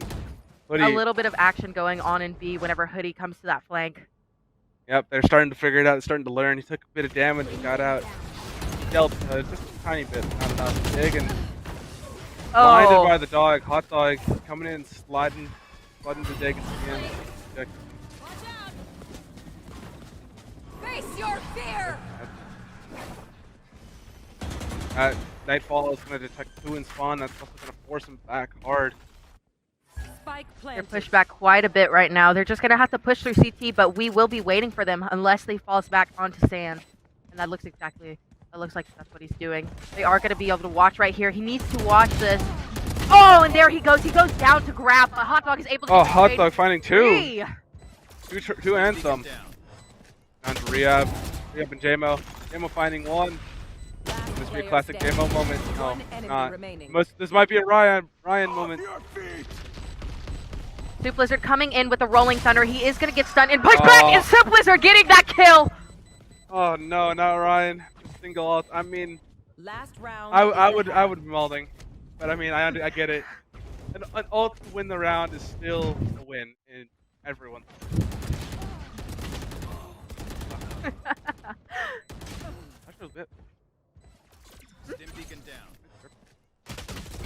Can you hear me? Yeah. Okay. Okay. I don't know. I'm just. One enemy remaining. Wait, hit something by accident. What? I can hear you. No, it's not that. I had game audio. No, I don't. Oh. Do I have game audio? Have we had game audio? Have we? Oh, there it is. There we go. I was saying, it got really quiet all of a sudden. I was gonna comment. I was about to comment on that too. Earlier we didn't have game audio, and now we do, and that's great. Now CSU did go in for a fast push onto this B site. They did lose 2 in the process, so it is a 5v3. Oh no, the guy holding the corner. No. Oh. Hey, goes down. Swift Lizard able to get another kill though. Hot dog. A second. 1v2. Gotta get on bomb. Get the aftershock. Oh, but he gets sent through. Dagan sticks the half, even if he falls. They're gonna have missing to go back on the bomb. They're gonna have plenty of time to defuse the spike. So, yeah, 10 seconds there. 4-8. I say that was last round of the half. 4-8. Switching sides. But actually, hopefully, Casey can bring some rounds together here at the very beginning, getting that pistol and maybe the eco, kind of making it 6-8. That's a much better number to work with, and kind of hopefully maybe they can keep rolling the attack, rolling forward. Yeah, when the sound cut out, I thought I played the game so much I've gone completely delusional. I was just focused and like just hearing all the sounds that I being there, and then I was wait, hold on. Wow, that threw me for a loop. All good, we're back now. Now it is looking like a great half for CSU. They do have a 4-point lead on KSU. We're gonna see if KSU is better at attacking, or if they're better at attacking, compared to their defense.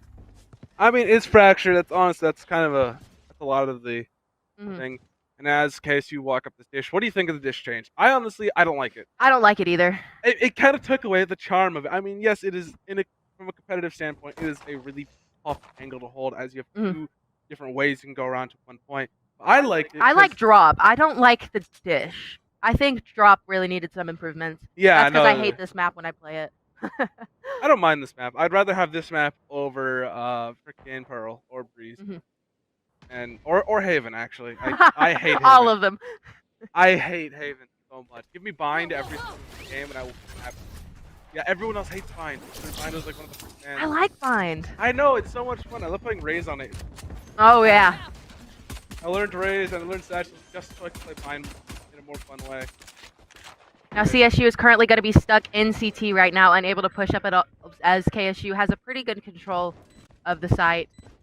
This will become down to a 5v5 retake, and so far Justin is sitting at half HP, so if CSU push in hard enough, they can just take the site and they can use the bomb, and KSU, unless they challenge early, and they don't find any picks that these guys cross. But he placing these teleports down. Oh! Houston finding one with detail. Oh, Demo with the Molly lineup. Oh! Whoa! KSU taking him out, but not enough. They did not find any of the players as they crossed. Kind of just. Then they got on bomb, and there's nothing KSU could do to stop. Right. They had the one piece of util, the aftershock that did get a kill, but. Who defused that? Sorry. Just. Okay. Justin used it and got I don't know actually. Yeah, I don't remember. You got whoever's on the bomb, and then they just immediately got back on it, and then held that down. And right. That was a great play coming in from CSU. Just being able to back off that bomb whenever you need to, and then just immediately get back on it, making sure you're not wasting a huge amount of time. Now KSU is going to go for a full push through dish. All of them except for their chamber, pushing through this back. I say you commented on how your chamber or how your chamber always lurks. Well, our chamber does basically the same exact thing. It's always on the opposite side of the map. It's always kind of getting those rotates and knowing where everything is. It's a great strat whenever it comes to maps like this. Just having a character that can hold their own. Now Grap is just going to be sitting here patiently. Everyone's just taking it slow right now. And as I say that, they start to rush in. Dagan whistles the wall though. And Hot dog getting 2. Soup Lizard getting a 3rd.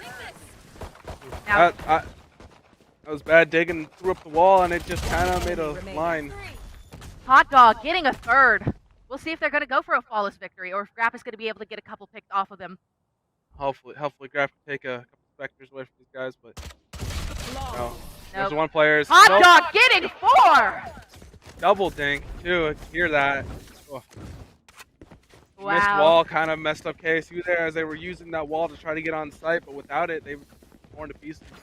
I'm not sure if you noticed, but I want to give credit to Hot Dog. He was going from bottom fragging there for a second, which isn't a horrible thing. His KDA was still looking really good, but he just immediately transformed right there and started going 15-11. Going pretty crazy there. We need KSU to kind of step it up. We got the Devils number. We got 6 and 6 kills, and then 9 and 14. And do we know why Cicada put sad in front of his name? Is he? That's his. He's a part of another organization as well. I got you. So check out SAD, supply and demand. Oh, okay, that makes sense. I saw it in my friends list, and I was like, wow, really? I was like, okay, interesting. I will say, okay, Drew has been ripped out the entire event. I saw him roll in, I saw him from the distance, like, yeah, that's definitely him in the hoodie right there. The best for our fearless leader. On the rope. He's stuck at the very end of the rope. Oh, is he? Yeah. The time I was, look at him. He's hanging out. We're mocking him right now. He's hanging out. Oh, and there goes. Getting to the other side. Okay, so you kind of just chilling out in spawn. This is their buy round as well. And well, hopefully history does not repeat and DSU is unable to defend, which that's not the way I meant to word that, but you know, I gotta rep my boys. Hot Dog taking out Dagan though, getting that rifle early. He's gonna get a lot of damage on Houston as well. Unless I was just missing through. I might have been probably both. KSU though knows that there's nobody towards A, and now they have to take the fight fast. So CSU is on that fast rotate, but KSU's kind of chilling out. Hoodie still towards that drop. They're planning very in the open, as they know the players aren't there yet. Now Hot Dog is going to be pushed off by the smoke. Pate able to get one though. Hot Dog another. Wow, Pate and Hot Dog just doing absolutely amazing this round. Crap, all the way, all the way behind everyone. No, they're not ready for it. Duke Blizzard is going to stun him. And Hot Dog getting a third. Oh. He's got that dog in him, I will say that. Oh my gosh. I have embarrassed my boys just a little bit. First and Brew made the same joke. Yeah. Oh, okay, so they need to maybe take a minute and reevaluate, kind of figure something out here. This is not going in their favor. Yeah. So. It looks like KSU, sorry, is gonna go in for a save by. Oh my gosh, these names trip me up. I will say KSU, CSU, MCSU. Oh, no, yeah. The last time when I was trying to cast, I was like KSU, CSU. It's just like I was starting my tongue tie and other factors. Other factors were not helping with that. Hoodie is able to get a pick right off of the bat with that Vandal, a headshot onto Rayab. TP's out though. He's rather live. Gives KSU the site, but their bomb carrier is not with them. These who had pushed up A main. I don't know what Jamo is doing. Kind of just staring at flank, yet he has the bomb.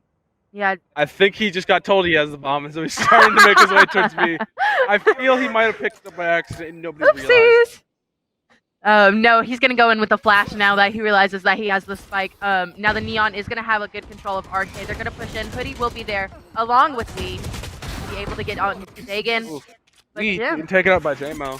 Yeah. They know one more. They know one more generator, and they know and Rap has a very off-angle position. He can find his shots here. That could turn the tide in case in favor, but he's smoked off, so unlikely.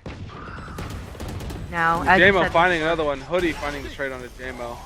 That's Hoodie's third for this round. Now Houston is going to be completely blind. Hot Dog is going to go in for the defuse. We'll see if anyone's going to push him, and they do. They're finding it. He needs to get on it. A 1v1, and Hot Dog is able to get him down. Hot Dog gets the defuse, bringing us to a match point. Oh my gosh. Maybe if KSU didn't waste all their time not learning bind, they could have probably played bind instead of putting all our cards on fracture. But they, for some reason, refused to learn bind completely, and it's just really Are we playing Vine today? Remind me. Are we? No, okay. we're not. That was our second Vine. Next up, Pearl. Yeah. Hopefully that brings up an awkward map. I don't know how much time CSU puts the Pearl, but that might be able to turn the tides. You know, that's everyone. We gonna see. So. We gonna see. We have to have a little bit of friendly competition here. Yeah, of course. Now Hot Dog is gonna go ahead right in with a dash, but they're gonna send the stun out from Breach. It's unable to connect with anyone. 3 players stacked up from KSU on the A main site. I feel like KSU didn't take advantage of this enough. Hot Dog and Pate just going crazy right now, spraying them, but Ryab is able to get Pate down. This should be no problem though, because it is a 2v3 in favor of CSU, and they have this momentum that they have continuously kept up. But the problem is Ryab does have his ult. He noticed that the dog went right over his head. There he goes. The dog finally. Second one coming in. Grab finding the trade instantly though. 1v2 can Grab do this. Those ones in main. Blizzard and Hoodie and Hot Dog gets the final kill, bringing us to 1-0. CSU getting that first map. Let's go, boys.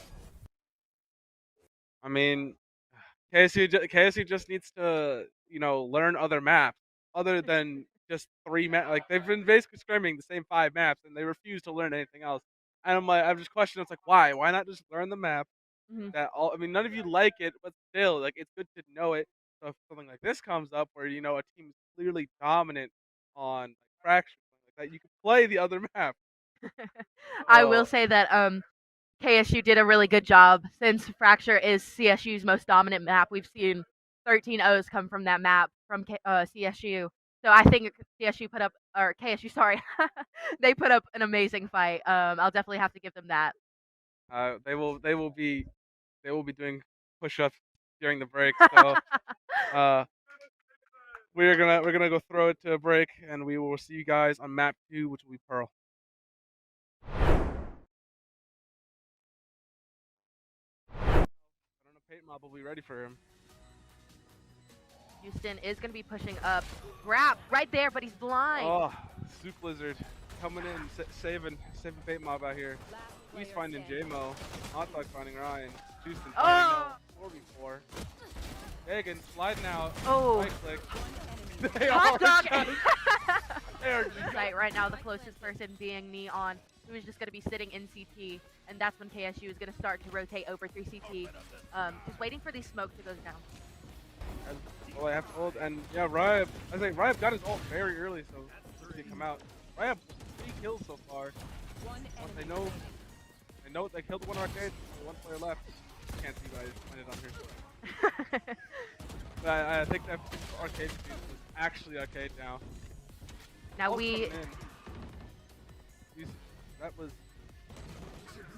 Oh, it looks like they're gonna get the full defuse. It's halfway there, but we able to get that along with Hoodie. A 4th round. Soup Blizzard. Just waiting for the perfect time to use his util. Now, Dagan is gonna push in with his ult, getting Hot Dog down, but CSU with a flurry taking our time trying to figure out which site was best to push. But now we have an idea. We're going in for this heavy push onto A site. Pate Mob able to get the first kill of the round onto Jimmo. Pate getting a second. He's just wow. Pate Mob gonna be able to watch right here. He needs to watch this. Oh, and there he goes. He goes down to grab, but Hot Dog is able to. Oh, Hot Dog finding 2. 2 and some. Down to Ryab and J-Mo. J-Mo finding 1. This will be a classic J-Mo moment. No, not. This might be a Ryan moment. Soup Blizzard coming in with a rolling thunder. He is going to get stunned and push back. They don't find any picks. These guys cross. But he placing these teleports down. Oh. Houston finding one with detail. Oh, J-Mo with the Molly lineup. Oh. Whoa. KSU taking, as they know the players aren't there yet. Now Hot Dog is going to be pushed off by the smoke. Pate able to get one though. Hot Dog another. Wow, Pate and Hot Dog just doing absolutely amazing this round. Crap, all the way, all the way behind everyone. No, they're not ready for it. Soup Blizzard is going to stun him, and Hot Dog is going to go in for the defuse. We'll see if anyone's going to push him, and they do. They're finding it. He needs to get on it. A 1v1, and Hot Dog is able to get him down. He noticed that the dog went right over his head. There he goes. The dog finally Second one spots him. coming in. Grab finding the trade instantly though. 1v2 can Grab do this. Those one's in main. Blizzard and Hoodie! And Hot!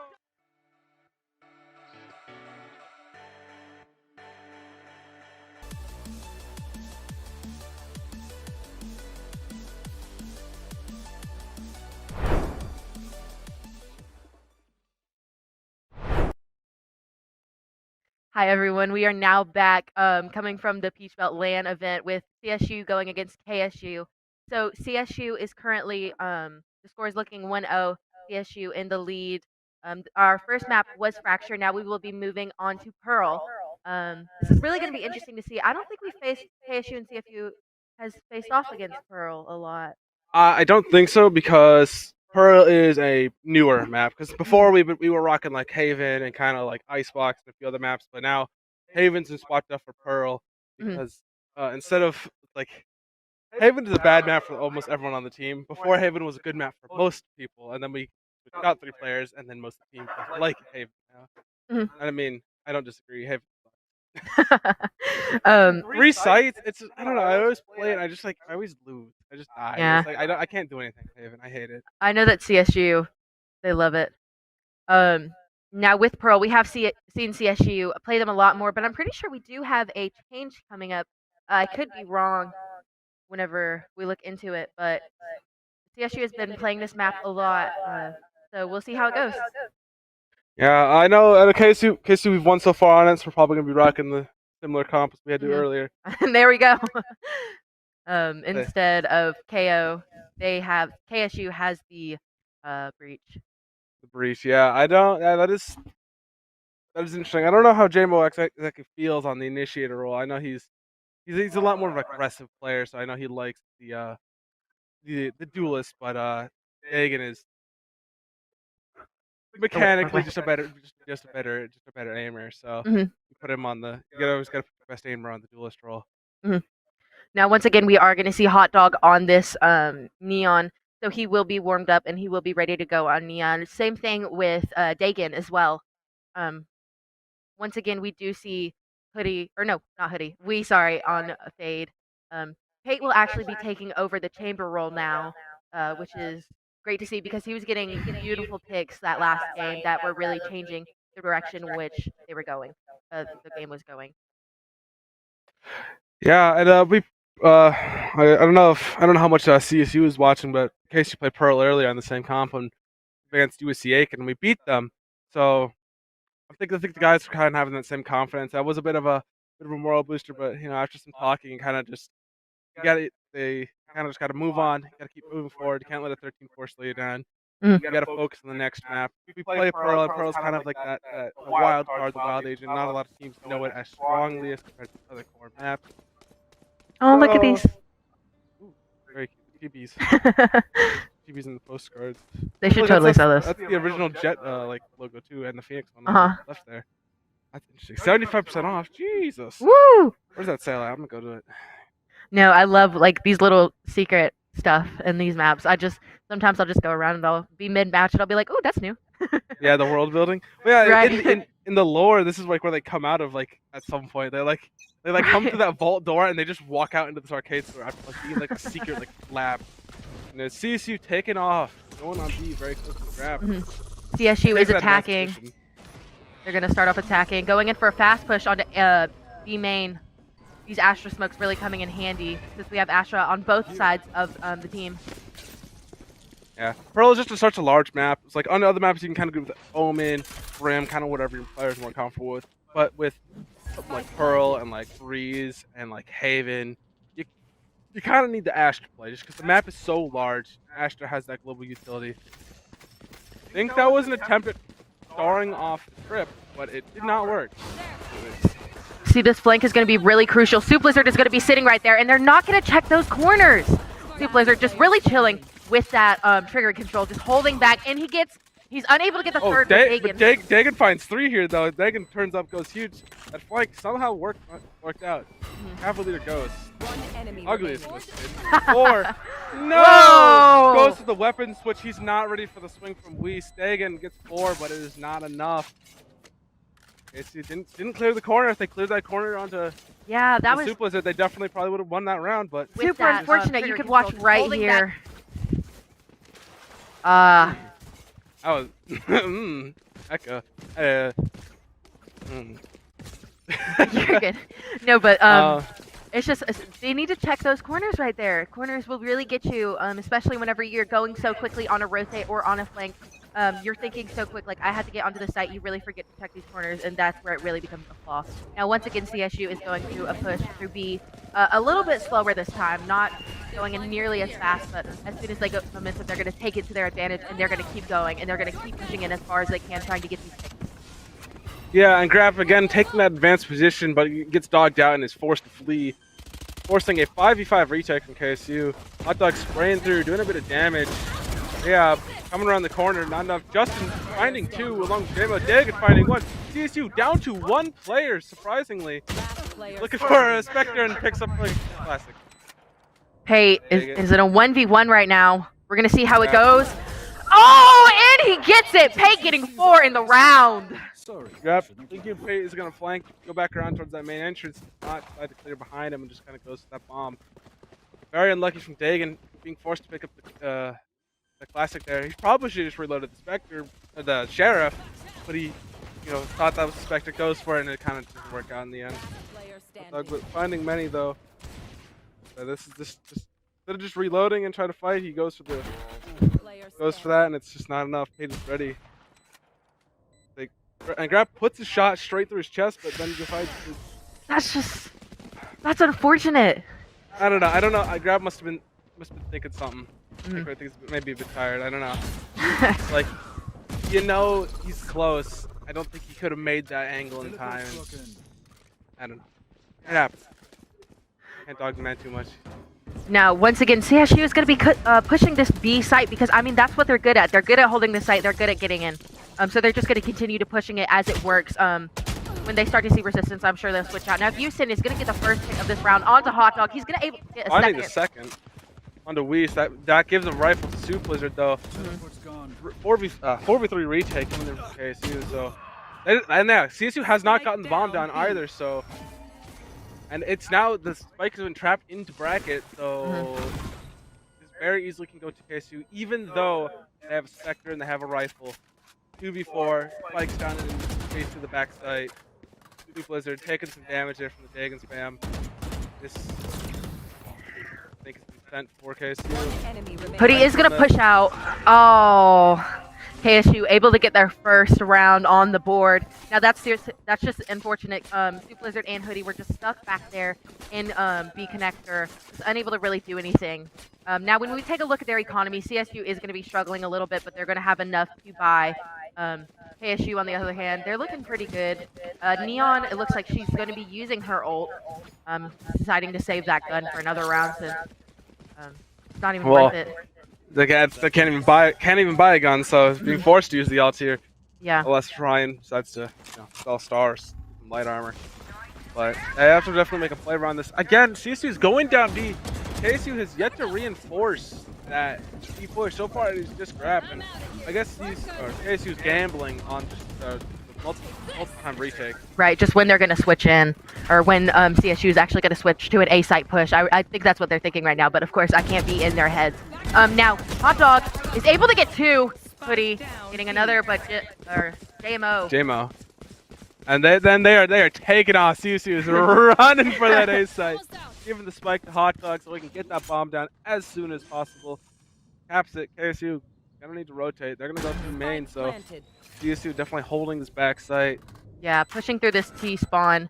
That's kind of going to be a problem. CSU does have a better strength in numbers, but it is only by 1. It's just going to be hard to get onto the site since CSU has a pretty good hold of it. They're falling back at the secret. They're falling back at the pit. They're falling back at the flowers. So they have a pretty good hold on the site, and they'll be able to push out all at the same time when needed. Now that knife is going to come out, but it's going to be a little too soon. Yeah, and KSU then pushing in Dagan, using both stuns, getting countered by another stun. CSU holding back in these far positions, not directly in bomb site, but having a crossfire. Hoodie and Hot Dog taking them out, having that crossfire without the direct sight lines. Very powerful tool that they enacted. Coming in now, KSU on another buy round. Economy was in a good position. While this would be another Rife round, Hate Mob will also now be forced to use his ult on this round as well. For the similar reasons as last, as they just cannot afford to buy him a rifle right now without losing some of that armor or utility. Now, both teams aren't looking super great, but I would say that CSU does definitely have the heads up whenever it comes to economy. They're just going to want to win this, or KSU is really going to try to fight to win this. Now, there is a lot more aggression coming in from KSU onto this B main push. Dagan is going to be pushed up a little further than normal, but that gives CSU time to rotate out as they realize what is happening. Yeah, and definitely then there's the change that we were looking for from KSU. KSU, they got pushed 3 separate times onto B. They lost it almost every single time, and now finally they changed it up. And Graf getting aggressive there does some damage to CSU, but I don't think near enough to actually make much of a difference in the end. Null command coming in, being dropped immediately by Ryan, and that's huge. Even though Duke Blizzard gets back up, that cancels the KO ult very early. That's why I believe KO goes down, you don't want to revive him right away soon, because that ult will then get canceled early, and the longer that ult is on, bigger advantage. I really think they're just playing for numbers at the moment right now. Dagan is able to get 2 right onto Hoodie and Hot Dog. Now Ryab is going to go for the defuse just a little bit, but Wee is going to be in the smoke. Dagan able to get a 3rd and a 4th. That's what we love to see from him. 4 from Dagan taking it out. CSU, although doing a lot of damage, no armor going to be saved from KSU. That was a very winnable round from CSU. If they just one Phantom spray and all of KSU would have fallen. Dagan coming in, dropping in, and just catching Hot Dog off by surprise. There was also Riyab falling behind, even if Dagan fell there. Pushes the spawn. Here's the reload. Knows that he's defenseless. Duke Blizzard not ready for it. Gets the spray transfer onto his head. Very clean retake from KSU. That was a really good play from Dagan. I will have to give him that. Just using that Neon character to what it is supposed to be used for, dashing in and getting those quick hits. Now, once again, CSU, once again going for this. Hot Dog jumping across. Mock speed here. I said they're not ready for him. Get the headshot onto Dagan, and that is exactly what we want to see. Dagan played so good in that last round. We want to get these really strong players down. I said, and this time, CSU fighting for that B main control and actually winning the fights out against JMO and Dagan. Taking out 2 major retake characters here. Smokes are still alive, and Smokes are still alive for KSU, that is. Well, and no more info, so this will be Battle of Guns, basically, as Graf. There's not much utility he can use to help retake the site, and Lieb still has a couple stars, but what he will do with them, who knows. Thinking that there's someone hiding that door. I don't think he's going to expect to close. Oh! Sees him, tries to spray onto him, and unsuccessful. Grab kind of trapped in the corner, and he's dead now. And Soup Blizzard able to finish it out with the team ace. They're all pulling their weight right now, I will say. Those team aces really just proved that. Definitely. And I would like to comment at the beginning of that round, a very, very interesting play and a very critical play happened that Hot Dog got a very nice windup. So when he ended up shooting across the top of B main, Hoodie could drop a star and just pick it back up without using an actual star. He could just drop it and pick it back up, and that brief smoke was enough time for Hot Dog at max velocity to get across and catch it in off position on to Graf and JMO, and that definitely I would say was the play that lost him the main control. So that is very interesting and very trusting team. Yeah, you have to trust your team lot to execute play with such precision. So I can give credit to them. That was very impressive. I will have to give them credit for that. Now with CSU, we see we played Pearl this past weekend, and sadly we did lose. But the thing is, we decided to go back and rework all of our strats for this map Pearl because we knew that it wanted to be a dominant map, since we know that a lot of these other teams don't like to play it as much. We just wanted to fix it up and get it to where we want it to be before we come to this lane event, and that is what we have been working on for the past couple days, just working on these strats, continuously building up, gaining this momentum, learning these plays by heart. Definitely, and I think KSU has been working most of the time. They've been, like, how long has this CSU team been together? Because I know KSU's only been together about a month for this event. So yeah, we've had our main roster that Hot Dog is across. Just a very easy, very precise play. Just dropping Nash star and picking him back up. Allows them that much space, but they are giving it up, and they're not going to fight it this time. I wonder if we're ever going to see any mid action this game. That's something we've been straying away from a lot. Not much action going on in art either. Now Pate will be holding in mid though, so that's the only time we will see something like this happen. If it is going to, they're just waiting patiently. Rayab is gonna have a shorty for a gun. It looks like CSU is just gonna decide to fall back to B, just fake it, make some noise, get in there, get out of there. Yeah, and KSU now leaving Grab 2 his lonesome on A or on B, I mean. And so this could spell disaster. And as I point, we didn't mention KSU will be on an eco this round, so that's why we got the stingers, we got some shorties, we got some things. Yeah, and the mid play. I mean, Pearl is very much reliant on how well you control mid, and right now no team is really trying to contest either side. Grab getting out alive, barely. 30 seconds left. Graf just jump peeking and figuring out that he's not in the greatest position to be in. Now Pate is just going to headshot Houston. Houston is just going to walk straight into that. And he's going to get a second, most likely. But push up! Pate able to get a second and a third with the headhunter. Oh my Switching gosh. from that pistol to that, from that rifle to that pistol. Yeah, the chamber pistol being a much faster deployment than just your regular sidearm. So that's definitely the play. And timing on that was very unlucky. And going to clear that close corner, reveals his rifle, and Pate Mob being in that position at that time just lets him find him that one, results in that one kill. Dig then goes for the stinger play, falls, and then just the gun game with the pistol and the rifle and just losing. Okay, see that mid control, all this one person. So maybe I would like to see some mid-action KSU challenge that mid-presence, cut the map in half, disallow CSU from getting that rotation that they have sometimes been doing, but so far nothing yet. And it does look like CSU might be challenging mid just a little bit. Now we do a double lineup. That is something else. Landing at the same time, the knife and the mauling, although I don't know how many people hide in that corner still, so that was still a super sick lineup. Wow. Definitely, yeah. I don't know how useful. I mean, I guess if someone's in that corner, they can hear a comment in, they're gonna move, and if someone's on top of B main, I can take them out. But now we definitely are seeing more action in mid. That's something we really want to see since it has kind of been dry there. Definitely.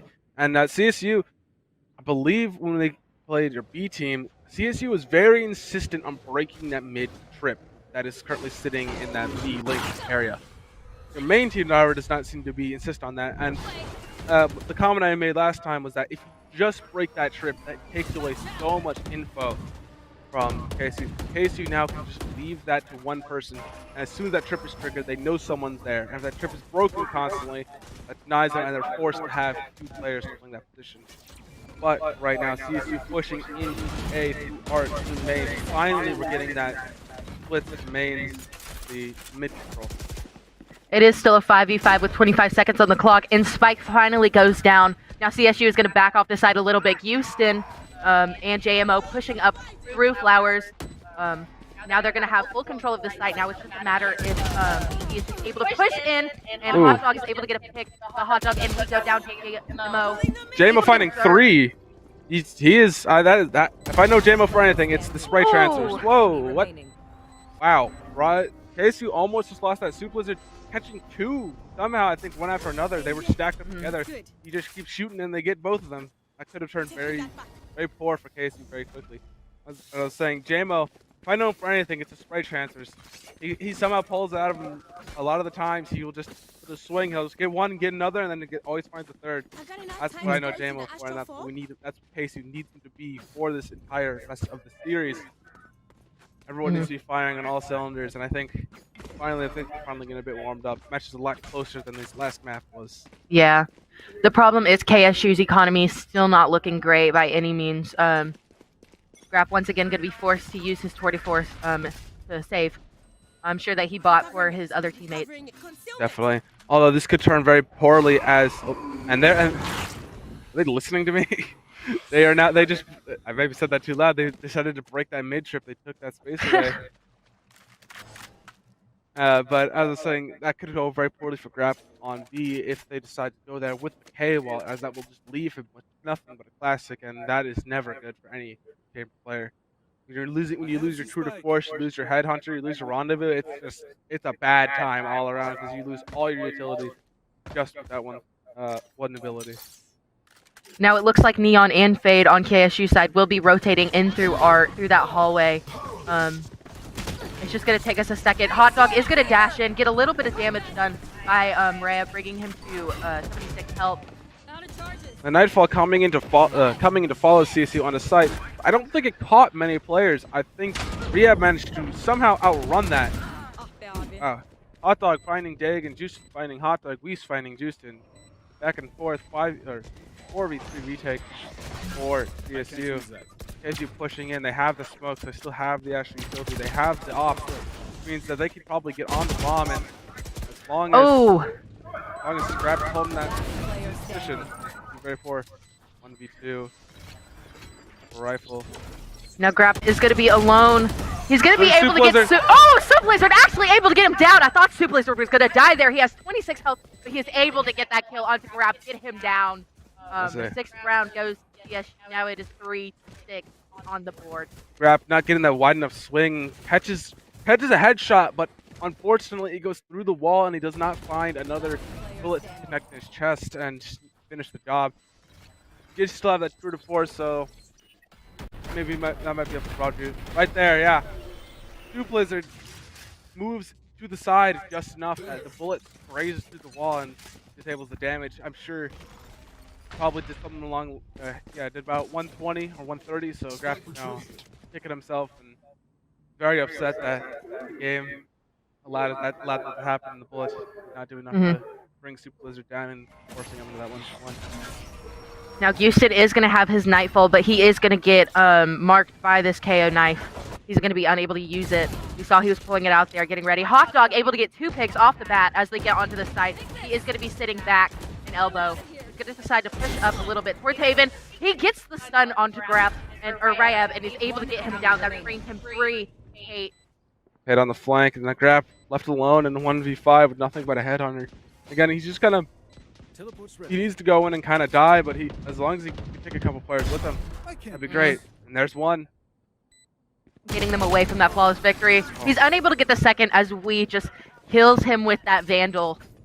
Grab, he goes for the flick, but either ran out of mouse space or his sense was just not high enough. He did not make the connection all the way. Crossing placement was good, but he didn't make it all the way over for whatever reason. It was always heartbreaking to see when you know you could have gotten that kill and it just doesn't happen. I would like to comment on just pulling out that Nightfall. They were on an eco. They had classics and sheriffs. I don't know quite why they would want to use the Nightfall. Yeah. On that round, as this is probably a much better opportunity round. Now KSU is very poor right now, but Grap is still deciding to buy that off, just wanting to get picks in from these far distances. I don't know if I'd say they're poor. This is their buy round, so an op with rifles. They're kind of. This is the round they need to win. If they don't win this, it will become a very. They're going to be in a really. It'll be a 3-9 most likely, unless they can come up with a thrifty. That 3-9 curse though.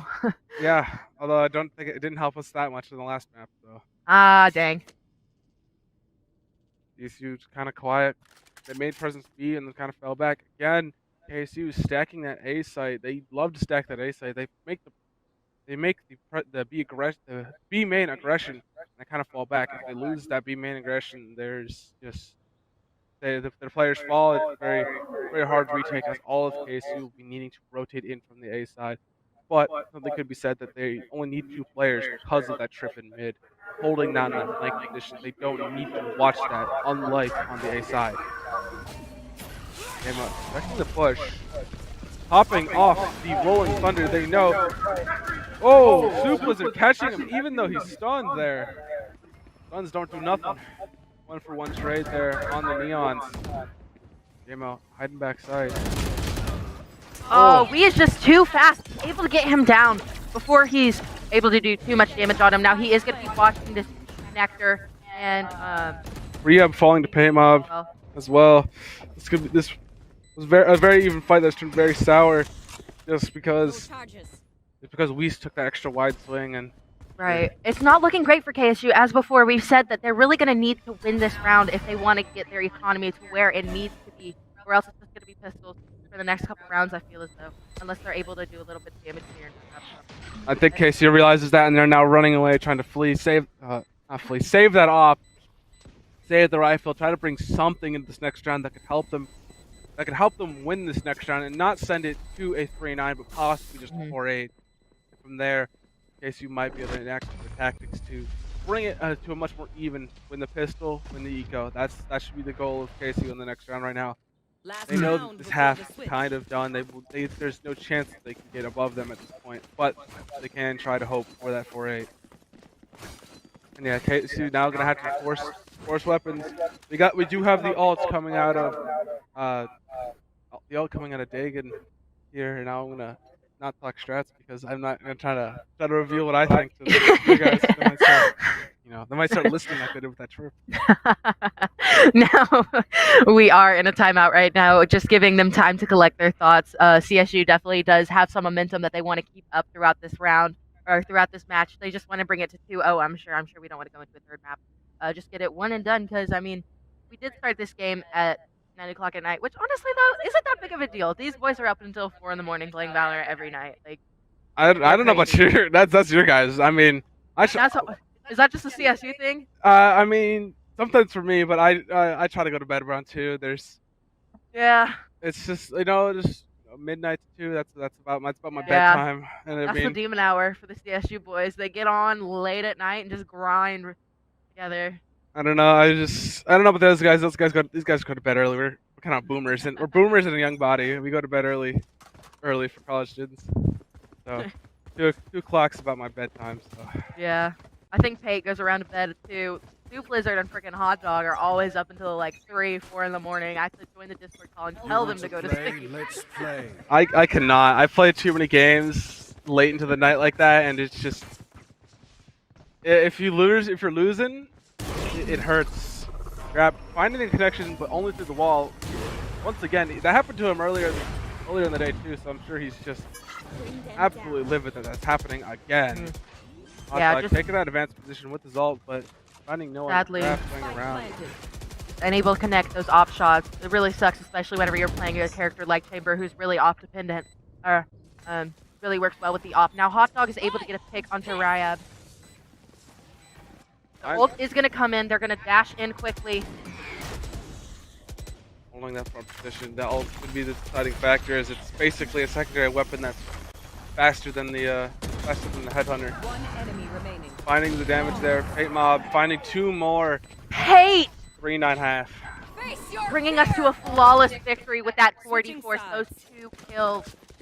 Beautiful. Something we absolutely want to see. Now we are at the 9-3 curse. Some people are superstitious, and some are not.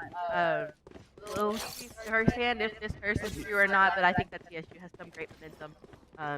Do you believe? It's been a while since. Do you believe? 4 rounds. Do you believe in the 3-9 curse? I'm for one. I don't. It's like it can happen to anyone. It's just side changes. If it happens, I blame it on the curse. If it doesn't happen, I'm just like, it's not real. I don't know. I've lost matches where it was 12-0 and then it became 14-12. Yeah. I wanted to cry. At that point, I honestly would just turn off my computer. I just like unplug my Ethernet, pretend my internet disconnected. I wish I had Ethernet. Oh my god. No, I just tilt you it's bad. I tilt you too much. Oh, I did until I couldn't. Until I couldn't queue. Until I couldn't queue at all. No, KSU is gonna have a great control over this A site right now. Hoodie will be back in secret. He's gonna get him and Ryab are gonna get smoked down as Ryab watches the flank. And a very good play command of KSU, taking a lot of space there. Not just going through the AMA, and they also took that art control. And I feel that's very important, because if you 5-man AMA and you get on site and you don't have that art control, it's very poor for you. Because like that, Weiss and Hot Dog could have came around, but because Dagon was watching, he managed to take them both out. Coming in. Now Dagon is going to be at 48 health, which is not something. He is going to dash in. He's going to go around the back site. Hoodie's able to get him down, so it brings us to a 3v3. Soup Lizard is going to try to get on the defuse, but he's just not going to have enough time. Last player standing. Very, very good round for KSU. Taking that pistol that they needed this round.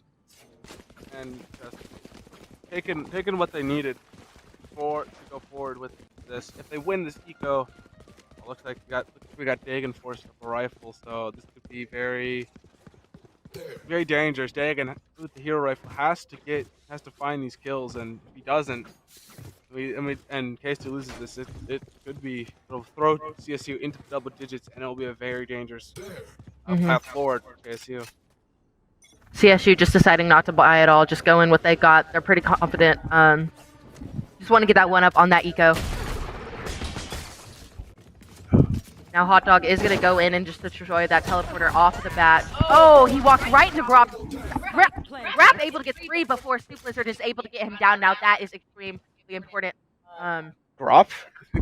Walked into Grop's view? Yeah. They just walked right into that. Oh, that was unfortunate. Now it is going to be Soup Lizard in pay against the world. Unfortunate for you, that was great for me. I for one can be happy that this eco is we're winning it out here. This is not fracture. We are winning. KSU is winning. They are going to make this a 5-9 half. Mob slipped in here and Rehab is. Oh. He's not going to let that happen anytime soon. Oh, this is just so unfortunate. His headhunter is just out of bullets. He's not going to have enough time to get the defuse. He's just going to go out, just die. I mean, you have to. Worth it to save that classic, because I mean, it is going to be. It's just a classic. Yeah. Yeah. Earlier in the earlier matches, KSU and someone on the opposing team decided to save a ghost in the second round. It was a very interesting play, and they had no money for the third round, and forced their team into a lot of extra eco, and it was a very interesting round. Now we have seen KSU have a really bad eco before, especially on the map Fracture, but now CSU is really struggling. Now, KSU coming in with a lot of util onto this B site connector. Soup Lizard is going to fall back just a little bit as they're revealed by the haunt. But not by the trip, though. So that's some crucial information right there. Is because the trip was placed in that position, KSU could just slip by it, but they were discovered by the haunt, so it didn't really matter. Dagon is killing full blinded. Not much you can do. JMO, Dagon taking him out. Maybe they could try to recover a rifle. Hot Dog taking out JMO. JMO's putting far in the back. Now a mission to rescue the spike under the view of all three players currently. So we have two of CSU's players sitting right now in connector. Hoodie is able to get a pick through the smoke, but Ryab's able to get him down. Or sorry, I'm not sure if that was a smoke or not. Oh, and Hot Dog able to get 3 and clutch rounds. That was very fast, I will say. That wasn't looking great for CSU for a second there, but they're just able to bring it back, bringing their economy in a much better position than what we were before. Definitely. I feel that's a lot due to KSU's JML just kind of planning. I don't know, either he didn't make it around to the default plan spot or he just kind of got stuck there. But that spike fell so far out to the open. CSU did not have to give up their cover to secure the round there. Yeah. And I think we were out. I think Ryan was out of stars, so he couldn't even cover the bomb to try to get it. It was just very unfortunate. Grab coming in with the fourth round op. So we can not say things to that. Grab coming in with the fourth round op, taking out Mob with it. That's huge first pick, and that's exactly what we need. Grab. Some might complain about the CT Dagon doing something with the stun. Getting some ghosts. Now Houston for the A hit. Yeah, it looks like they're going to be rotating towards A, and all that's going to be there is Hoodie alone on Astra. Now, Hot Dog will be able to rotate if needed through Art, but it's still kind of a sticky situation for them to be in. Now they're just really playing it slow. Hoodie is going to smoke it off. He goes down to Houston. It's a classic against the Vandal. Goes for the right click, but RNGesus is not on his side, and it just all the bullets go around. You know, I've been right clicked from that range with full armor before, and it's just that's not his day today. Now he is going to be stunned. Yeah, and CSU going into a 5-man or a 2-man retake against 5 players. So this should be, I think it's a solid round in the KSU book, unless Super absolutely turns up here, which it could happen. KSU's all kind of stacked up. It looks like they're going to push him through the smoke. He's going to be low, and Soup Lizard unable to get any kills there. KSU able to get a flawless victory. 6-10. KSU is not going down without a fight. This is their pick, so this is their win. At least that's what's all in their minds, in the minds of the trophy tomorrow, and also to not play at 11 a.m. tomorrow is also should be on their minds. Yeah, that's gonna. Woo. Well, actually, no. If they win, they do play 11 a.m. tomorrow. If they lose, they'll be playing at 2 p.m. against, I believe. I think this means KSU should just lose. That was the strat, was to just avoid Converse. Like Converse played out a little bit more. Study their strats, but I say a win's a win, and anything can happen. Now, Pay and Soup Blizzard are going to have a pretty good hold on this B site. Hot Dog once again just sitting through mid, pretty much through connector, ready to go in whenever it is needed. Okay, so having that combo, the stun and the aftershock, if anybody's back there, they are very dead. Paintmom having to fall off site. KSU getting that B bomb plant down. Kind of in the open, this is their favorite. Oh, Hot Dog able to get the pill onto Dagan. I wasn't sure that was going to happen there. That really stressed me out for a second. Hot Dog is going to dash out just a little bit to get an understanding of where everyone is positioned. Now, Hoodie does have his Cosmic Divide. Bomb is planted in very strange fashion. Oh. J-Mo's standing in the smoke, catches Hot Dog sliding in. Hoodie trying to spam. Through these smokes right now. Yeah, finding it. Cosmic Divide, I will say, went down. PBC in the 1v2. Weiss electing to save here, which I think that's a smart choice. You don't have the eco. Right. I think KSU realizes he's going for the save, so now they're going to make sure they're out of that blast radius to save themselves. Very nice round coming through from KSU, forcing CSU, I believe, onto an eco. I believe. Yes, forcing CSU onto eco, all except that rifle from Weiss. Surprisingly, I would say Weiss. The normal place is if whoever saves the rifle to give it to, they're the best player, but I guess not, because I guess Hot Dog has his ult this round, so you might see a play coming out there. Definitely a tricky buy coming in from CSU. They're just kind of going 50-50, I would suppose. Now KSU, they're going full buy, and Houston has a lot of money, I will say. Now this ult coming in from Hot Dog could be really important. Definitely, but KSU realizes where he is and kind of just runs for his life against him. They're not going to let him fall to the ult. He's all ticking down every single second. Exactly, running low. He's not going to be able to use it as it just goes down. Super unfortunate, I think. Definitely what KSU is trying to do. KSU then finding the B site. Now Soup Blizzard is able to get a pick with the Sheriff onto Grab. That is going to be really important. A huge rifle coming down. That's a huge rifle going into the hands of Hot Dog as he's lost his ult. KSU once again playing back, and there's no actual divide coming on. No actual divide from CSU this time. And we have the Nightfall. We have the Aftershock. I believe we have a lot of utility here that could have stopped him if the Milkman didn't come through. Milkman falls. Oh, wow! KSU just spamming. Hot Dog playing aim labs. Now they are just going to spray through. Sticking it. Oh, not enough. Unfortunate. They close it out. The gap gets smaller and smaller as every round continues. 8-10. It's a KSU. Their Pearl defense could use a little work, and I feel that's after this tournament that's what we're going to be working on. But their attack is very superior. They've worked out a lot of strat and a lot of ways that they can together win these outs. Yeah, there's the aim labs. Just kind of click. That's what they say when just click heads. Tries to stick it, but it's not enough. Ryan, realizing where he is, comes around and finishes him off. KSU that round. KSU kind of going, just chilling out a little bit, staying back, pushing up A, but not aggressively. Not trying to let CSU know where a lot of the players are. They know that the fade is on the far side of the map, but that's all they know for now.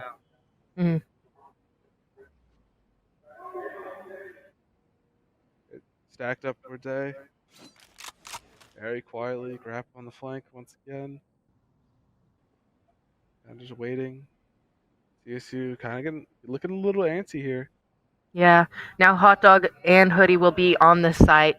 We're close to it at least. Now KSU's just taking their sweet time, hoping that they rotate a little bit more onto B. Now KSU's Chamber Grab will be sitting in mid It looks like he could come head-to-head with Wee. It just kind of depends on how the situation goes. Now JMO is going to go straight in with that Rolling Thunder, dashing in, or giving Dagan the ability to just dash in. He gets Hot Dog down, Grab able to get Wee down. Hot Dog thinking he can get into that backside, but no. Dagan's there. He's not letting him get back there. SC Blizzard is going to go in with the flash. Sorry. Okay, Dagan probably about to take that contact. They know one player's in that mid-air position. A pretty good molly coming in from CSU, giving him the ability to pick off Dagan. Now Pei is just going to try to clear the site. Grab is able to get the pick on a Soup Blizzard. He's going to push up just a little bit, checking his corners.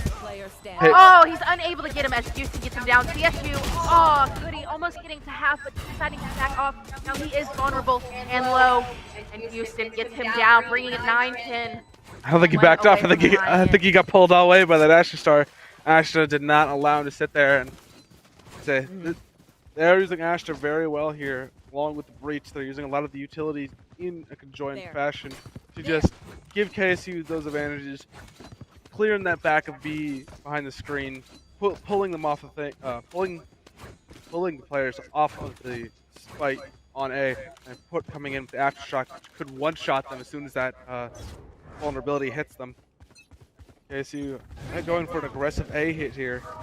CSU stuck on a ult. Ult goes in, text no one.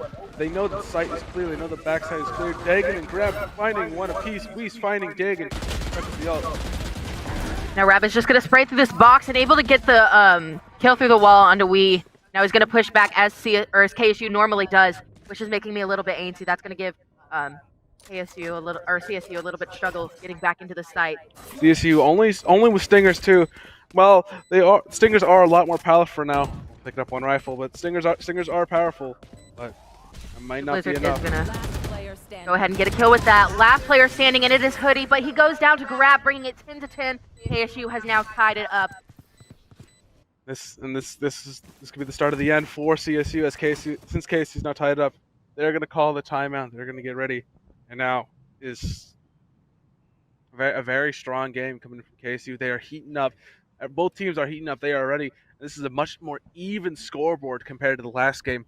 Both Neons sitting on top with 20 kills, followed by the Chambers with 14 kills. That is very ironic. And then the Initiators with 12 and 13 kills, and then 10 and 10, 11 and 10. These are within one kill. Like, so yeah. This could be a close game, and this could be anyone's game currently. I really say that this is a great game. I mean, KSU was. I have to applaud them for their comeback, even though I love my CSU boys. That was an amazing comeback. Just getting those. How many rounds is that? I believe that is five in a row, basically. 5 rounds unanswered. Yeah. The only round they've lost so far is the eco round that they had, where they were less in guns. But even then, it was a very, very close round.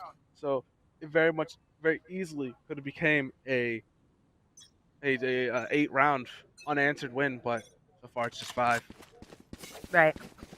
Through giving their teams the motivation, that mental reset, maybe getting a few ideas to KSU, but KSU doing the same from their coach Real, and Real one of the realest guys I know. Now Pei is gonna have his ult. I think that's an important thing to mention. Yeah, KSU is honestly doing great right now. This time out, giving them ability to be able to talk about things as well as CSU. I think those timeouts just work in both teams' favors. Of course, and I mean, yeah, that's the timeout work. That works. It gives you that chance to get that mental reset, but at the same time, it also gives it to your opponents. So, also discovered you can full screen this. If you click there's a full screen button. There's a full screen button? Yeah, down there, next to the chat. There we go. Yeah, there we go. I don't know how to get mine to disappear, but there's now. I've discovered the full screen button. Also, your monitor is bigger than mine. Like. Oh yeah, I'm winning. I'm only 24 expensive. You got a lot. Got 3 inches, which is quite a lot. Anyways, in case you Justin and Grap, I believe, or I don't know, someone. They're finding good kills in mid. They're finally taking that mid presence, mixing it up instead of just hitting that A B, kind of hitting those main controls. They're not taking that mid control. Yeah. Grap, they knew one player. Well, Grap got up A, and I'm sure he making the call. Oh, A's open until he fell. KSU is now going towards 30 B. seconds left. CSU realizes that as well. Astral Divide coming down, allowing KSU to get up into B for free. Mob, is he gonna swing this? Sun comes through. Goes for the swing. Oh, and he's unable to get any picks though. They are ready for it. Oh, Soup Lizard with the molly. Houston was down in health, so just get it. Astral Divide falling. Now the wall is gonna go up. It's Soup Lizard and Hoodie both getting one. Soup Lizard getting the third. They were not ready for him back in the back of bracket. We defend this place, Oh, we that defend is this reality. quite unfortunate. That also gives the null command and the Astral Divide to CSU. That dog in him. That is quite unfortunate. CSU learning where exactly KSU plants and mauling it out. They were just not ready for him. Soup Lizard got that swing and as well. And it's unfortunate too because JMO actually gets the headshot onto Soup Lizard, but he is hit with the classic Phantom moment where he only does 140. Just always unfortunate to see, and it's just painful because if he has a Vandal there, I believe KSU probably could win that round and keep the lead. But CSU once again regaining the lead, 11-10, a very close game. We might be seeing OT here, which I don't think either team really wants to see because I think both teams want to go to sleep. Yeah.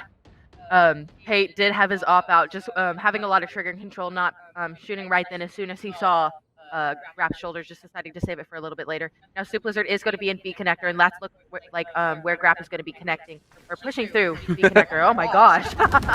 I mean, he's connecting. All right, he's going for he's connecting. He's about to connect some heads, some bullets there. Turns out they go for it, but Spike is you know, Spike is still in spawn.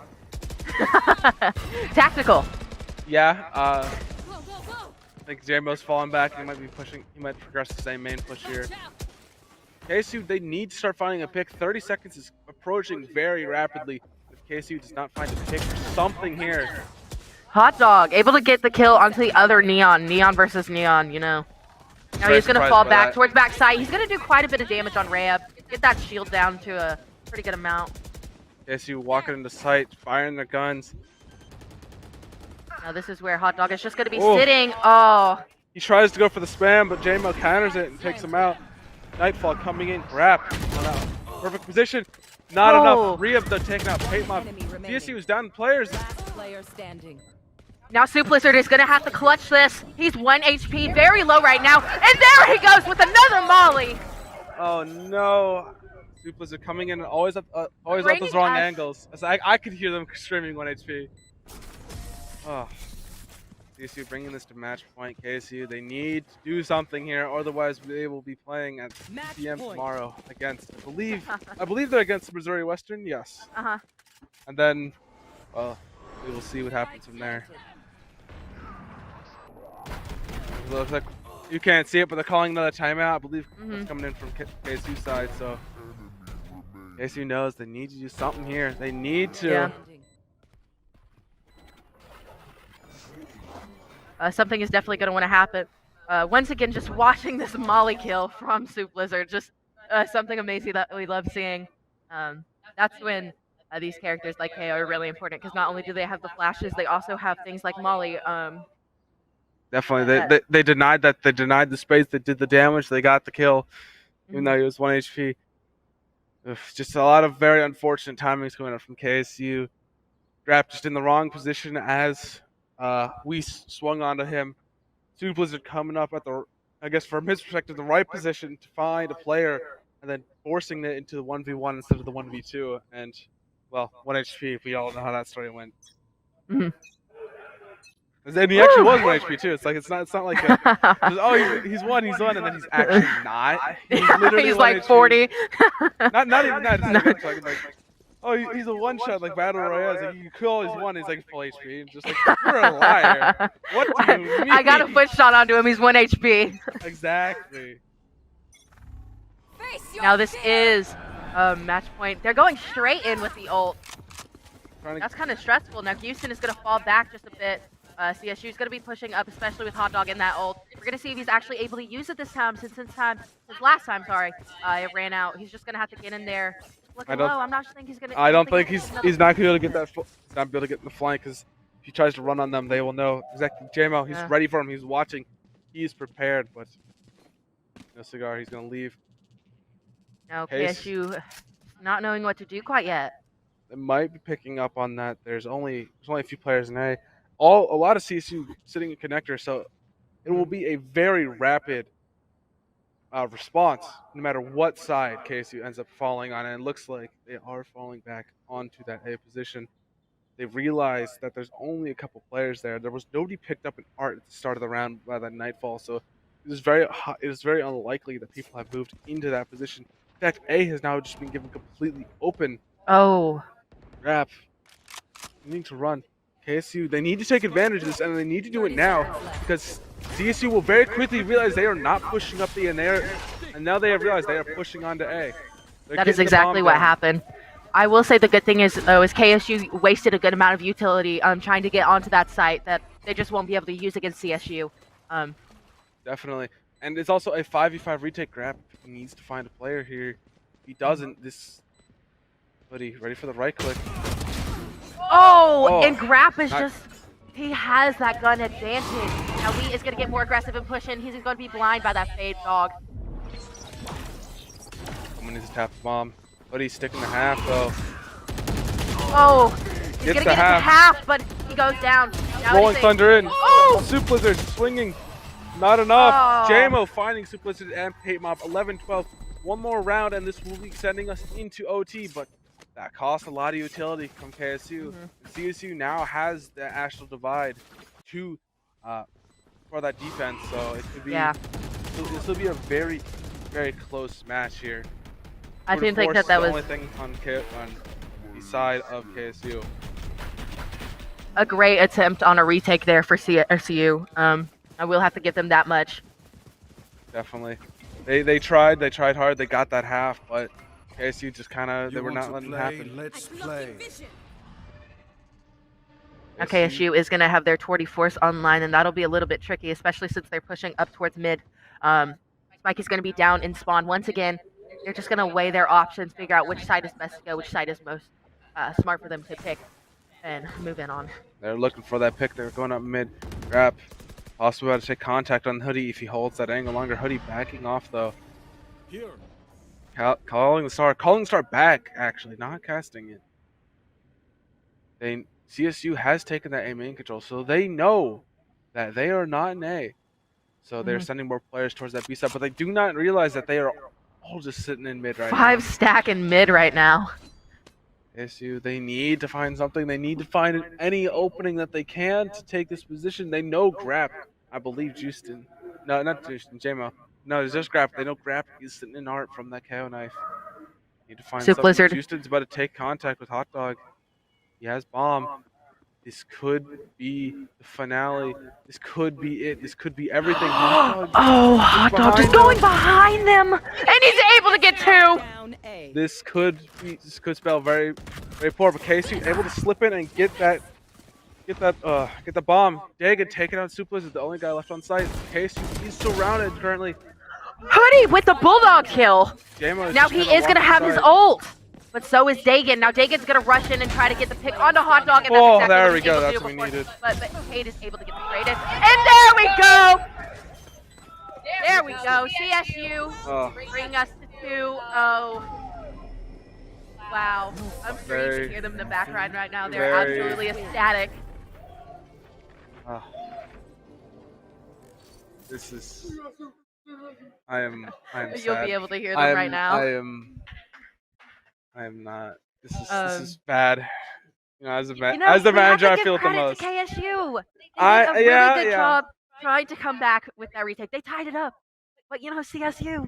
Well, my boys. Hopefully, hopefully we will be replaying them. We'll probably be replaying you guys at 5 p.m. tomorrow. So we will be back, and hopefully KSU will spend some time VODing. You guys.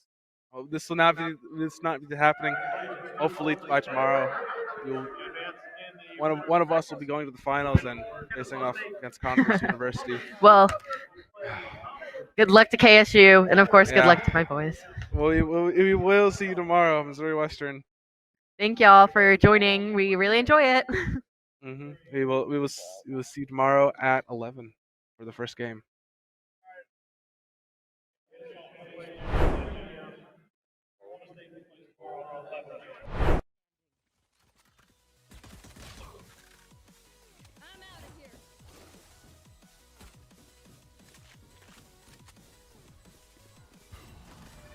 One enemy remaining.